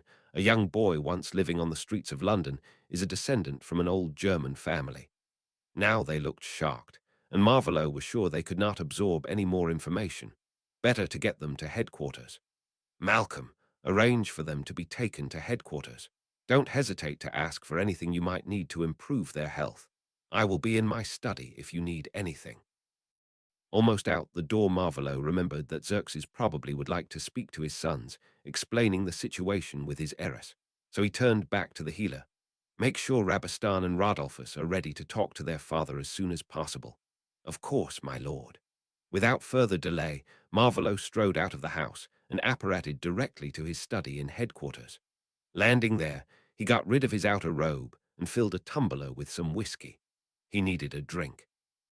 Reading accounts of the effects long-term exposure to Dementors caused in humans, both magical and non-magical, and seeing those effects were two entirely different things, hugely different. To give his mind some time to process what he had seen and distract himself from unknown feelings raging inside of him, Marvolo sat down, took a sip from his glass, and got out his notes from the bottom drawer on the left-hand side. Not knowing was worse than knowing a little. Removing knowledge never worked completely, so he had decided to provide a comprehensive account on Horcruxes, how to create them, their effects on the one creating them, effects on those exposed to them, associated rituals and safety measures, and most importantly, why it really was not a good idea to create more than one, if even one at all. It was a side project that proved to be of some use in his research for a way to free Henry of his soul peace without hurting his son. Chapter 41. Rising Tension. Chapter text. Rabastan made his way back from the shower in the attached bath to the room he shared with his younger brother. The house his lord had acquired as headquarters was quite nice. It clearly had been the house of a wealthy pureblood family. The number of rooms with attached bathrooms attested to the fact that it had been intended either for a big family or as a place to house quite a few guests. Rubbing his hair dry, he had to conserve his magical strength for the exercises they would start later that day. He walked over to his bed, while his brother got up to take his turn in the bath. They both were taking extra care this morning, as they would be meeting with their father soon. Rabastan took up the trousers and shirt laid out on his bed and started to dress. While he listened to the water from the shower next door, the haggard wizard tried to get some semblance of order into the information he had so far gathered. Somewhere his father had found a girl to replace him as heir. Somehow he was happy that the family would not die with him and his brother. He would have expected to be angry about being replaced, seemingly so easily. But there was hardly a chance that either Rodolphus or he had any children they didn't know about, or were to have any children in the future. After all, Rabastan was rather sure he never had fathered a child. He had always been careful, and he did prefer wizards over witches beside that. Because of that fact, leaving aside that he was a convicted criminal and now an escaped felon, it was unlikely he would father a child any time soon. Starting to button up the nice shirt, the style was a much better fit than the one he had found in that muggle house they had used as a hiding spot. Rabastan once more remembered with fondness the fact that his father had never pressured him into marrying early. Under the influence of the Dementors, he always had remembered the summer he finally had realized that, while he certainly was attracted to women, the attraction to his own gender was much greater. He had been devastated over his fears of either failing in his duties to his family or being shackled to a woman for the rest of his life. Now that he was away from that horrible place, he could clearly remember his father's reaction and the reassurances that he had time, and that a child of his brother's could be appointed heir if Rabastan should never find a woman accepting of his tastes. Shortly after that, Rodolphus had graduated and married almost at the same time. Rabastan had been relieved and had continued with his escapades and his service to the Dark Lord. He really hoped that his lord would have a task for him, even though he could never be seen in public again. Shrugging into the dark blue robe as the last piece of clothing, Rabastan turned to watch his brother walk out of the bath, dripping water all over the floor. He always had been the messier of the two. "We'll meet down in the kitchen." They had been told the previous evening that they would get their meals in the kitchen and that Healer Greengrass would be by again to conduct more thorough exams. Rodolphus nodded his head. "I will hurry. Do you know where we will meet with father?" "Not yet, brother. I guess we probably will meet here in this house." "It would be the safest solution," Rabastan answered, before he opened the door and walked down towards the stairs. He was rather hungry by now, and the delicious smells of fresh tea, freshly baked bread, and hot bacon drew him down to the kitchen and the others already there. "Ooh, a hot bath. Really, I was dreaming of taking a hot bath while sipping on a glass of elf wine. And I think that is precisely what I will be taking after breakfast. A bath." Mulciber almost shouted animatedly from the other end of the table. The mood was generally a happy one, now that they were back in a wizarding house, surrounded by magic, eating dishes they had not had in ages. Not one of them was really affected by the fact that 3 of their ranks had been killed the night before, just because Bellatrix had lost it. Rabastan glanced over at his brother, and it didn't seem as if his brother was particularly bothered by the fact that his wife was currently forced to stay in her room, her wand, or rather, the one she had taken from the lowly wizard on the island, confiscated by their lord. But maybe that was not really so surprising. It had been years since the both of them had given up hope of having a child, and the witch had turned her back on her husband. Rabastan was fairly certain that she had made her way through the ranks of the Death Eaters, and that she had used her looks to help recruitment for their lord. He certainly could understand the other's resentment towards his wife. Just as he was draining his second cup of excellent tea, the door opened, and the imposing figure of Xerxes Lestrange came in. He wore robes of high quality and had a bag floating behind him. His eyes roved over the assembled wizards, who were all looking at the one standing in the doorway. Both Rabastan and Rodolphus stood and made their way over to their father. Short greetings were exchanged, and they left the room. When they finally reached a small parlor, Xerxes cast a silencing ward on the room and enveloped his sons, one after the other, in hugs, only to give them 2 more right after. "I'm so happy that you 2 are safe now. I was worried sick when I heard of your escape." Rabastan could see the relief in his father's eyes and smiled. Seeing him again after all these years was a wonderful feeling. "We have seen that there is a Lestrange heiress now, father," Rodolphus asked, curious and smiling. "How came that to be?" They sat down near the fireplace, and their father started to tell the story. "It all began when Marvolo adopted Henry to get the Slytherin lordship," their father began, prompting Rabastan to look over to his brother, mouthing, "Marvolo," with wide eyes, only to get a shrug in response. The brothers listened with rapt attention as their father told about his sister. They had known they had an aunt, but up till now they had not heard much more, and her son. That this son had married, and that their sole daughter was a witch, now going to Hogwarts in the same year as the adopted son of their lord. It was a fantastical tale. of lost lines originating from squibs cast from their families, of muggles, and a young, intelligent witch and her insatiable thirst for knowledge. I have met the Grangers, polite and cultured people. They have studied to achieve something that equates with a healer's mastery. They are successful with their own business, caring for teeth. I'm glad I took the risk to meet with them, because I have learned so much about the life of Dorcas, and they have been really helpful in planning the school I have founded. It was hours later before Rabistan and Rodolphus said farewell to their father and went up back to their room to be examined like the rest of the escapees. While the healer set up the ritual around him, placing the runestones on his chest and hands, Rabistan thought about everything father had told him. Hermione was quite intelligent and willing to learn everything needed to fit in with her world. That was promising. She might have been born to people without magic, but she was willing to learn and adapt. What their father had told them about the Dark Lord's plans and the reasons for them was quite another matter. It was a little hard to wrap his head around, especially because there was not really a place for them in those plans. Their father no longer needed them to continue the family. In fact, they could not go home, because the heiress had promised the heir Longbottom that the house of Lestrange would not give shelter to him and his brother. Only the reassurance that their first priority for now would be to get well again helped Rabistan to lay his doubts and fears to rest. No need to worry unnecessarily, after all. At least not at the moment. He sighed and closed his eyes. Walking with purposeful steps to the Floo room in Malfoy Manor, Lucius checked one more time that the stack of parchment scrolls and folders was tidy under his arm. He was nervous, as he had not been for a while now, when on his way to face his lord. But his lovely, easily irritated. He was sure he must have asked someone to obliviate him after Draco had been born, because he had no recollection of such behavior from her. Wife insisted that she wanted to see and speak with her sister. So it fell to Lucius to ask his lord for this favor. The blonde wizard was not sure it was such a good idea, neither to ask his lord for this meeting, nor to allow his wife to go and meet Bellatrix. By what he had seen the day before, Bellatrix Lestrange had no restraint left. She would curse anyone denying her something she wanted to have.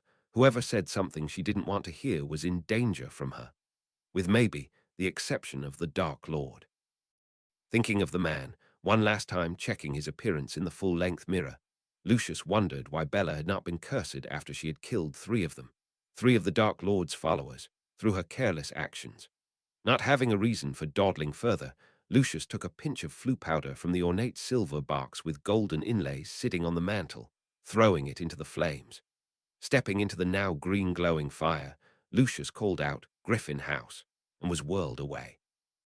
Uo Marvolo stood waiting for Lucius, who would come to prepare for those other lords and ladies of the Wisengamot who would be meeting at his home today. By what he had been told by Xerxes and Lucius, these meetings before actual sessions of the Wisengamot were the place where the actual work happened.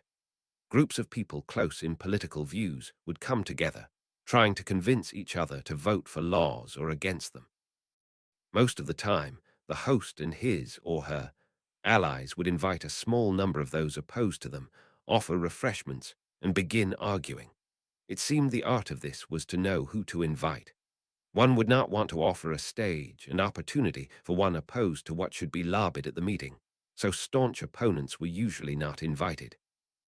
And as Marvolo had been out of the loop, so to speak, for some time, Lucius was coming over early to help him get a feel for those that would be by later in the afternoon. The fire suddenly changed color to a vibrant green, and Lucius stepped out of the flames in his usual elegance, an alarmingly big pile of paperwork under one arm. They exchanged short greetings, a polite nod from Marvolo and a deeper bow from Lucius, and started to walk over the short way to the formal reception room. Is all this paperwork needed for today? Lucius inclined his head. Sadly, it is, my lord. The next session is the budgetary session we have this time of year, every year. Deciding which departments will receive what amount of money is a great influence on the direction the ministry will be taking for the next year. But with all the money and bookkeeping involved, it is maybe the most tedious session of all. They sat down in 2 nice armchairs, Lucius placing the papers on the table between them. In those few moments, Marvolo noticed the small tremor in the man's hands, the signs of perspiration on the aristocratic face, and the nervous glimmer in the blue-gray eyes. Marvolo pursed his lips. "What is the matter, Lucius?" He was sure that he sounded irritated, but didn't really care. He was irritated.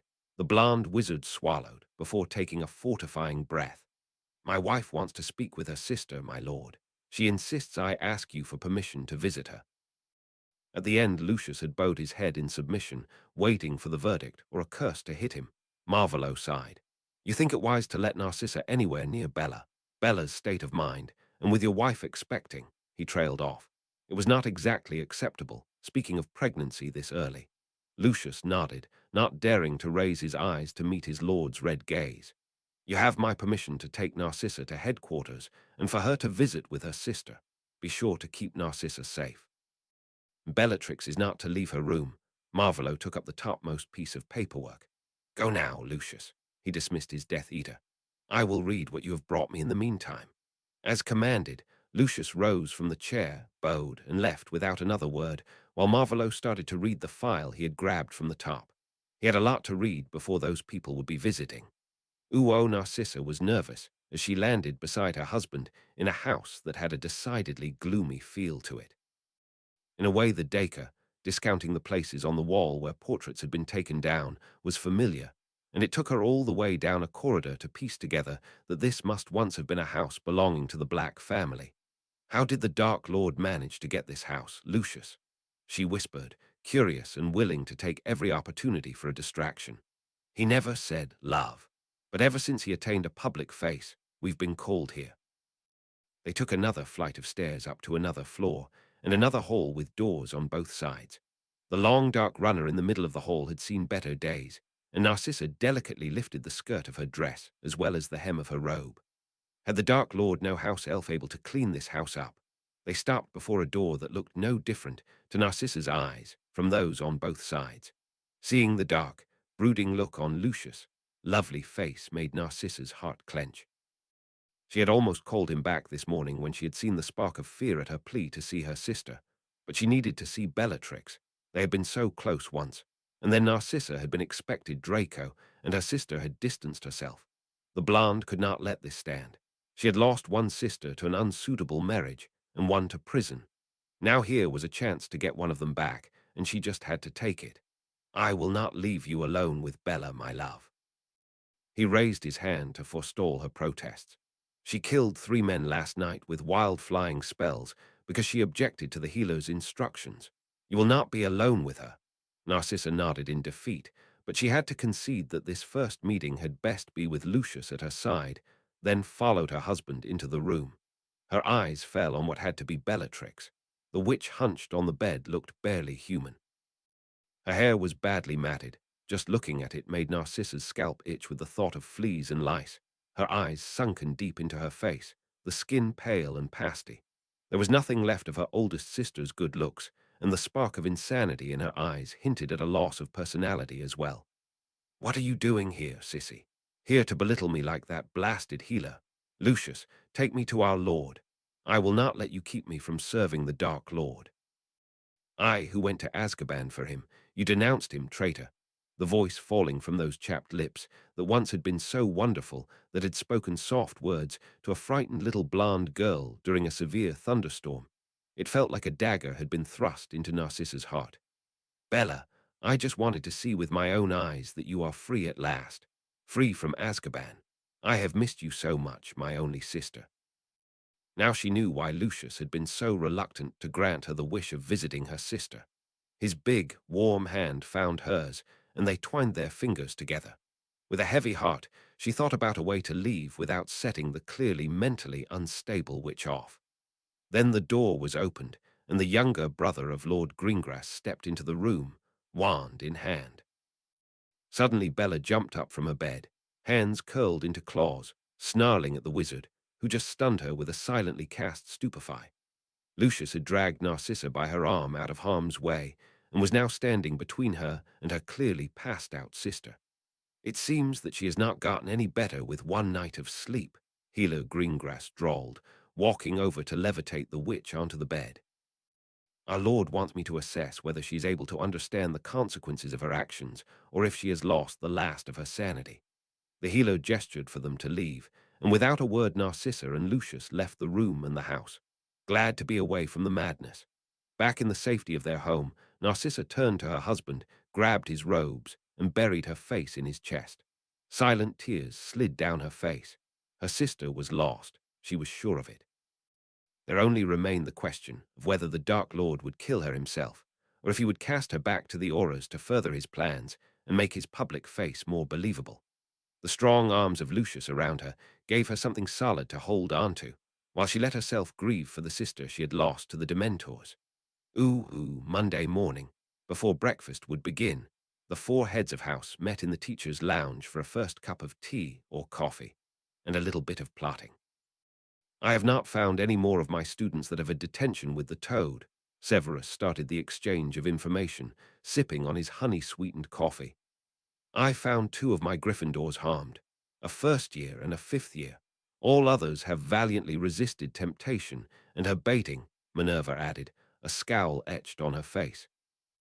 5 of my Ravenclaws have been targeted by the toad, Phileas growled, showing for all to see the fierceness of his goblin ancestors, normally deeply buried under his cheerfulness. That got him surprised looks. They took exception to her not teaching anything useful. It is quite obvious that she suffers critique quite badly. That had everyone nodding in agreement. They all had noticed that she was not receptive to any suggestions or ideas to organizing homework assignments, grades, or a lesson plan, shooting their experience down with an air of superiority. Quite a few of my badgers had detention with her, all in the first week. After that, they started to avoid detention, but it seems she makes it hard, changing rules and making up new ones just so she can send someone to detention or at least take points, Pomona said, a sour expression on her face. Are all affected students agreeable to talking about what happened? The deputy headmistress asked of her fellow heads of house. Nods all around were her answer. Good. She nodded herself, her stern bun preventing her hair from moving at all with the motion. I will talk to Poppy so she can arrange for exams for all of them, taking evidence. Phileas, she turned to the charms professor, if you would be so kind as to speak with the Auras. I believe the Ravenclaws are the next group to be interrogated. It came out as a question, because she really was not sure. The short wizard nodded solemnly. Of course, Minerva. I will inform them and ask what else they need from us to speed up the process. Minerva held out her hand, accepting the small scrolls with the names of the students subjected to the torturous methods of Dolar's umbrage. With a grim expression, she stood from her seat. Make sure that this goes no further than us. No need to give her time to prepare some sort of defense or get rid of any evidence. The others nodded in return, equally grim expressions on their faces. They were each quite different from one another, but one thing they all had in common. They guarded the students put under their care as fiercely as any parent would. Mr. Slytherin, stay back for a moment. Severus spoke over the usual chattering and noise at the end of class, while the students gathered their belongings and cleared away their disastrous attempts at today's potion. He watched, leaning back against his desk, while Slytherin sent his friends ahead of him, shouldering his bag and walking over to his teacher. He noticed with satisfaction that the potions he was supplying for his lord's heir were doing their work. The boy looked healthier than in past years, and he had grown another inch. Maybe the healer should reevaluate the strength of the nutrient potion the boy was taking. He would suggest such the next time he had time to speak with the man. Knowing that this would be the best opportunity to deliver the packet he had been carrying around since the previous evening, or rather night, Severus had planned to have a reason to speak with the Gryffindor. You wanted to speak with me, sir? Asked the boy, looking up to Severus through glasses that no longer looked as if they would fall apart any moment. Yes. First, your father asked me to deliver this to you, Severus began, handing over the small packet wrapped up in parchment. And second, I wanted to confirm that our lessons in remedial potions, he let a brow rise, suggesting he was talking about more than potions, will continue on Wednesday evenings in the next weeks. A head topped with unruly dark hair bobbed in an agreeable nod. Thank you, sir, and I will be here on Wednesday for our next lesson. The boy hesitated a moment, visibly gathering his courage before he spoke once more, fiddling with the strap of his bag. Will the girl be okay? And what are you going to do? Holding up a hand, effectively shutting the boy up, Severus gave a quick and quiet explanation. She will be perfectly fine. And let us professors handle the situation. It most likely will take some time, but we are working on it. And that should be enough for you. Keep avoiding her baiting and help the other Gryffindors to do the same. And now you should hurry up before you miss a meal. Yes, sir, was the curt response, delivered with a short half-bow from the neck, and then the boy was gone. Now Severus would wait for Minerva to confirm that Phileas had spoken with the Aurors so he could report some progress to his lord. Uo Dolors sat in her chair at the high table, watching over the 4 house tables slowly filling with students. Today the aggravating chatter was almost absent, the students only whispering among each other, but mostly only concentrating on their meals. The silence seemed to stretch to the other professors as well, only increasing her good mood. Her methods were finally gaining the success she had been aiming for. Discipline had been rather lacking when she had arrived here, but after she had made a few examples for each house, acting up in her lessons had rapidly declined. And finally, her efforts were bearing fruit. A smug smile graced her face as she filled her plate with her favorite greens and started to eat, reveling in the cowed atmosphere in the great hall. The tension in the great hall during lunch was so thick it was almost tangible. The story about Umbridge's detentions had made it through the school in record time, and that the heads of house were angry was a well-known fact as well. For the first time in a long while, all 4 houses had the same undivided opinion of one of the professors. Without any doubt, Dolores Umbridge was the worst professor they had ever had. She had hurt students of all 4 houses, and she was not teaching anyone anything worthwhile. Lockhart had been bad as well, but in his case, the girls had liked his good looks and flashy behavior, and he had not hurt anyone. While the witch clad entirely in pink was eating vegetables with a smug and self-satisfied look, the rest of the school was waiting for the explosion to happen. Betting pools were started on when and how she would be removed from the school.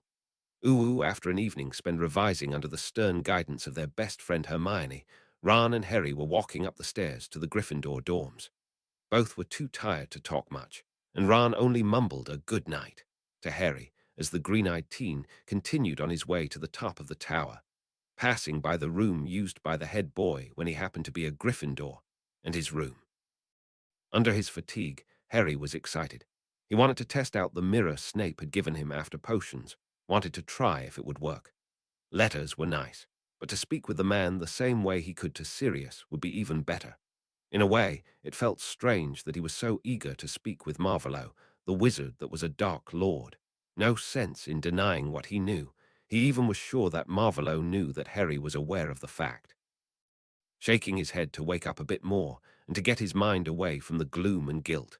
It always loomed when he remembered that he liked Marvolo and that the wizard was responsible for Harry's being an orphan. Harry walked into his room, closing the door behind himself and setting his bag down. Carefully unpacking the scrolls with today's essays on his desk, Harry got the small package wrapped in parchment and sealed with the Slytherin crest out from a small pocket on the inside of his book bag. Harry eagerly broke the seal and unwrapped the mirror. It was a shiny mirror made from a silvery metal. Maybe it actually was silver, etched with runes in a decorative, meandering pattern.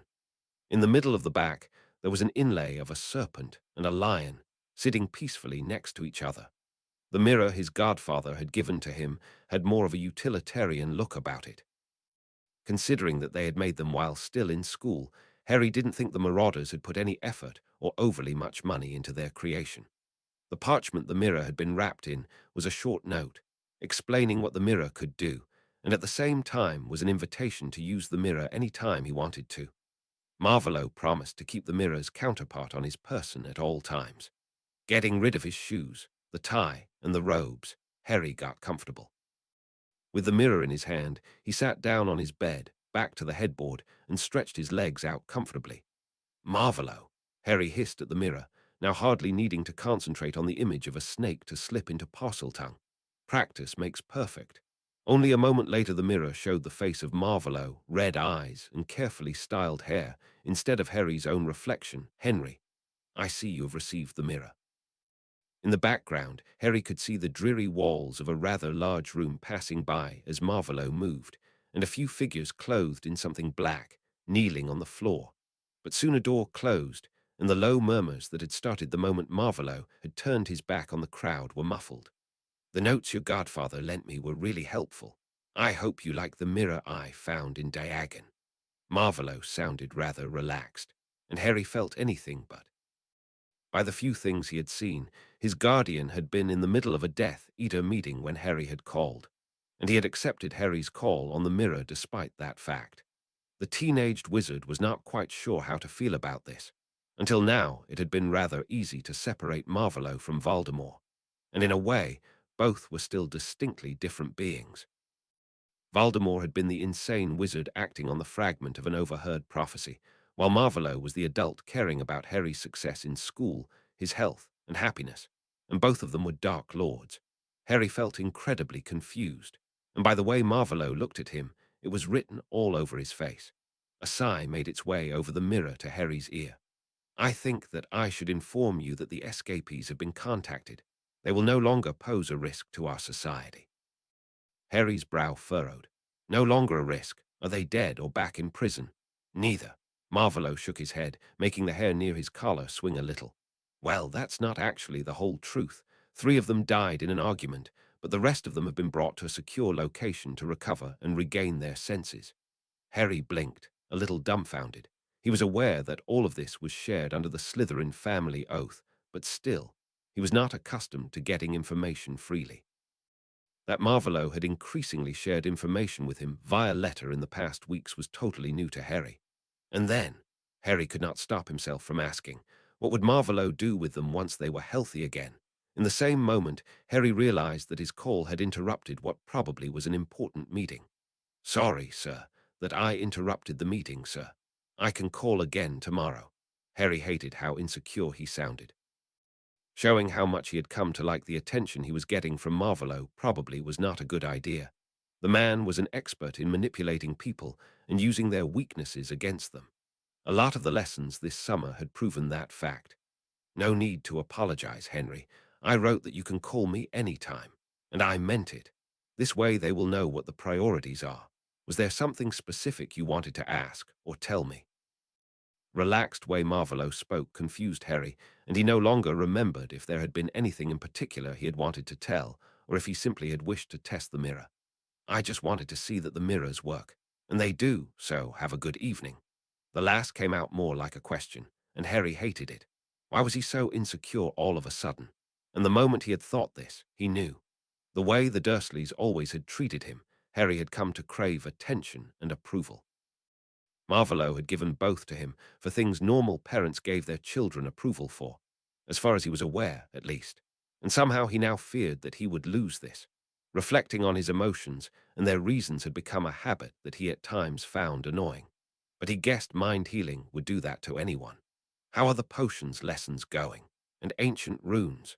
It looked as if Marvolo had taken a seat in a chair, in no rush to get back to the crowd of kneeling people in the other room. "I think I'm doing fine in ancient runes. It's much better than divination," Harry said with feeling. He had hated the constant death predictions.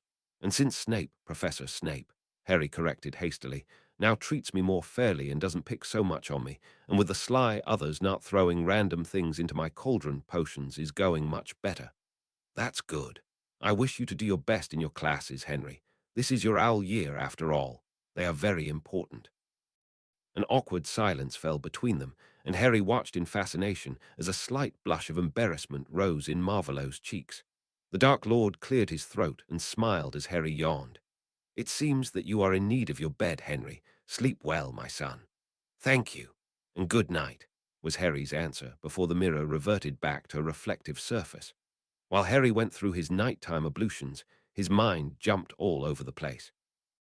When he finally doused the light and crawled under his warm and comfortable covers, starting the exercises to calm and clear his mind, Harry came to the conclusion that he had started to feel that Marvolo was family, and he was not entirely sure if that was a good thing or not.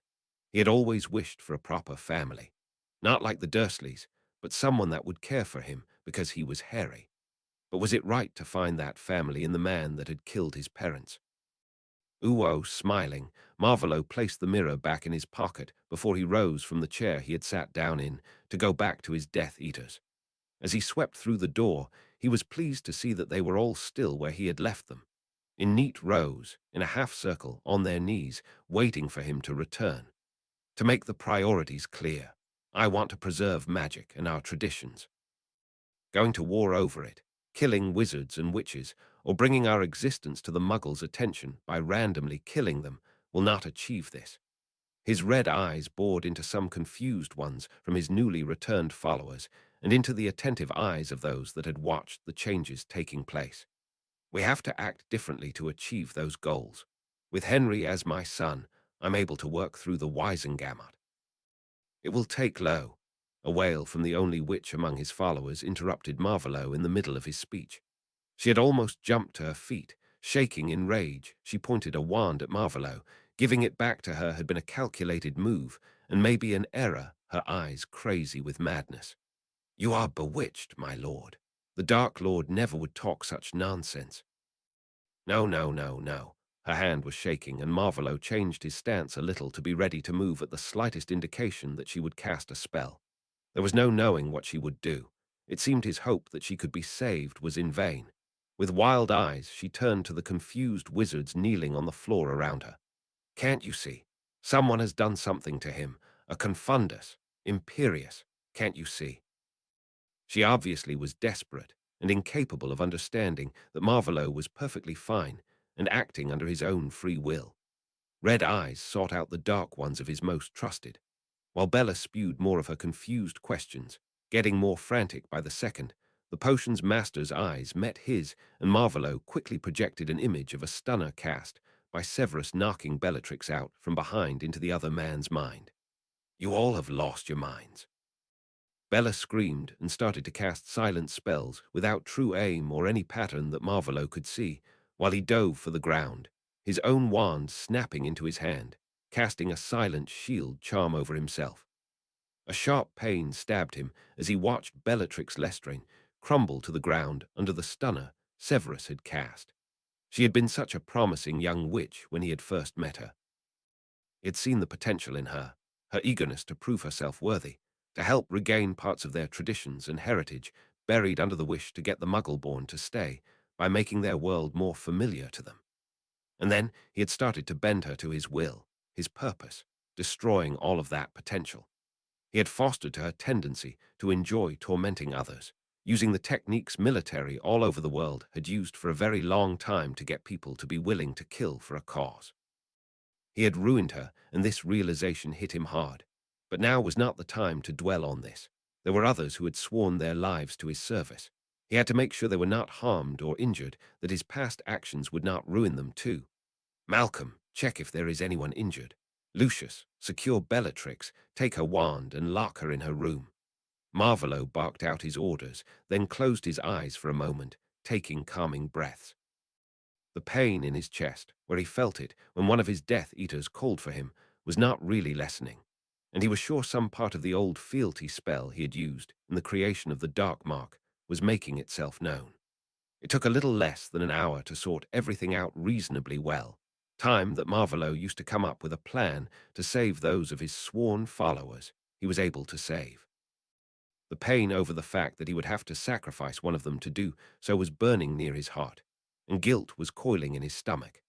Now the Death Eaters were standing around him in a circle, and as Lucius came back in from placing Bellatrix in a cell, that was what the guest room was, even if it was a more comfortable one than those in Azkaban. Marvolo took another deep breath and started to pass out orders for his plan. Severus, we will need polyjuice, lots of it. The potion's master nodded. Amicus, Electo, you will impersonate those that have fled and make appearances all over the continent. I will provide you with locations and places that seem logical. The twins nodded as well, looks of excitement in their eyes. They were the kind of people who liked an adventure. We will let the world believe that you are killing each other off, fleeing from Britain. In the meantime, I will think on what you have to offer to our cause, and what needs to be done to give you back a life worth living. A nod from Malcolm signaled that there had not been any serious injuries, and with a lighter heart Marvolo searched out Augustus in the crowd. Augustus, for a start I wish you to go through the mess the ministry has made out of the declaration of what is part of the dark arts.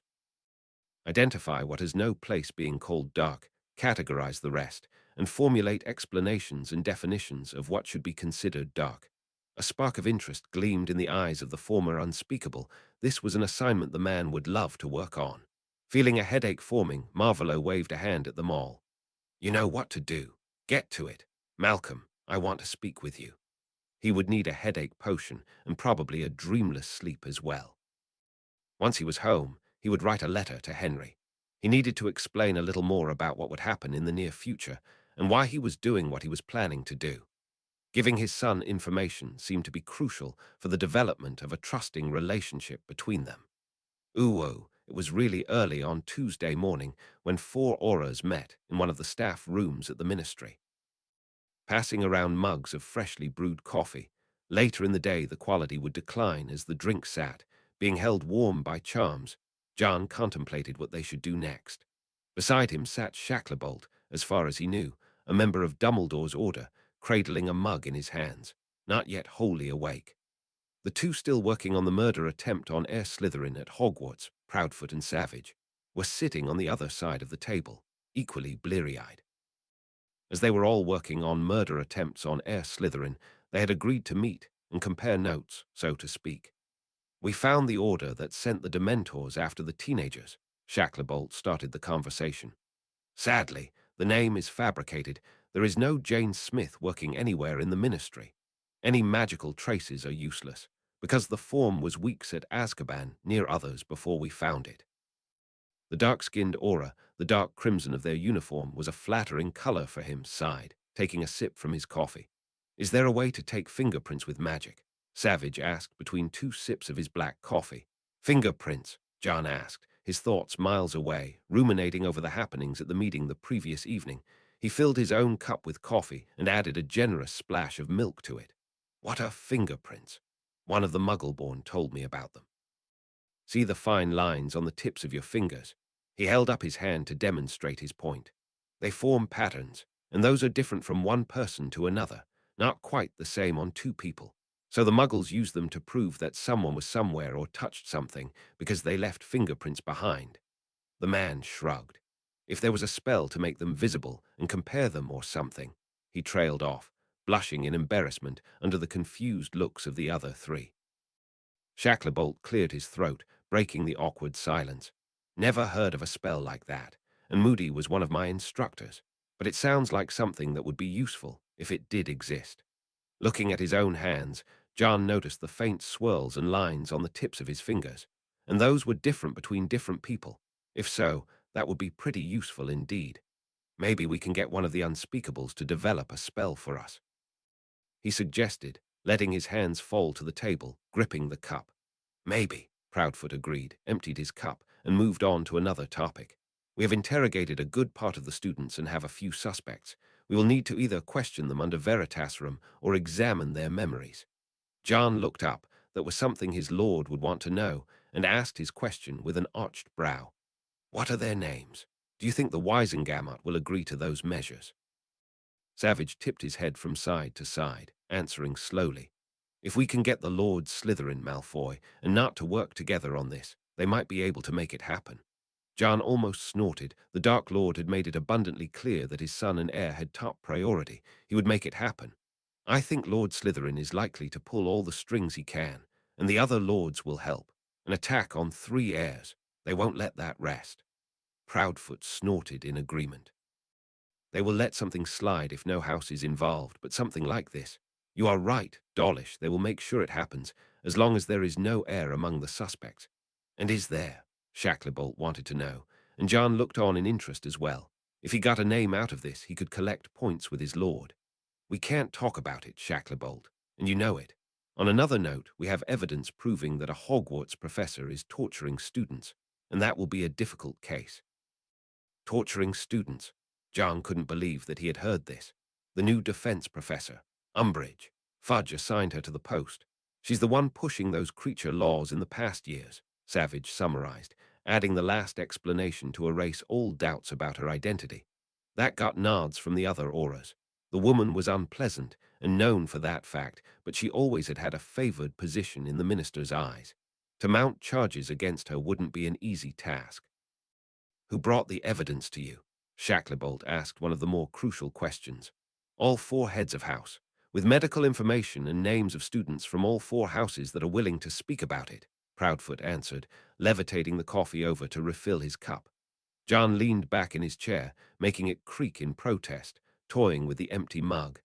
Any child of notice among those affected?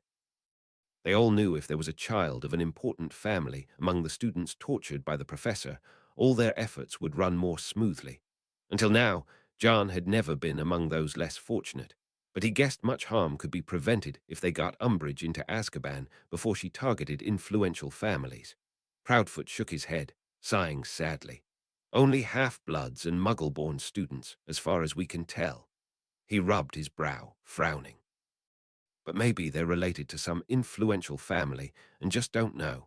With that Granger girl being related to the Lestranges, and Harry Potter a descendant of Slytherin, he trailed off, shaking his head. When did the world get that bloody complicated? None of them answered, but they all silently agreed. Lately the world had become much more complicated. John was not sure if he would prefer the simpler world they seemed to have left behind.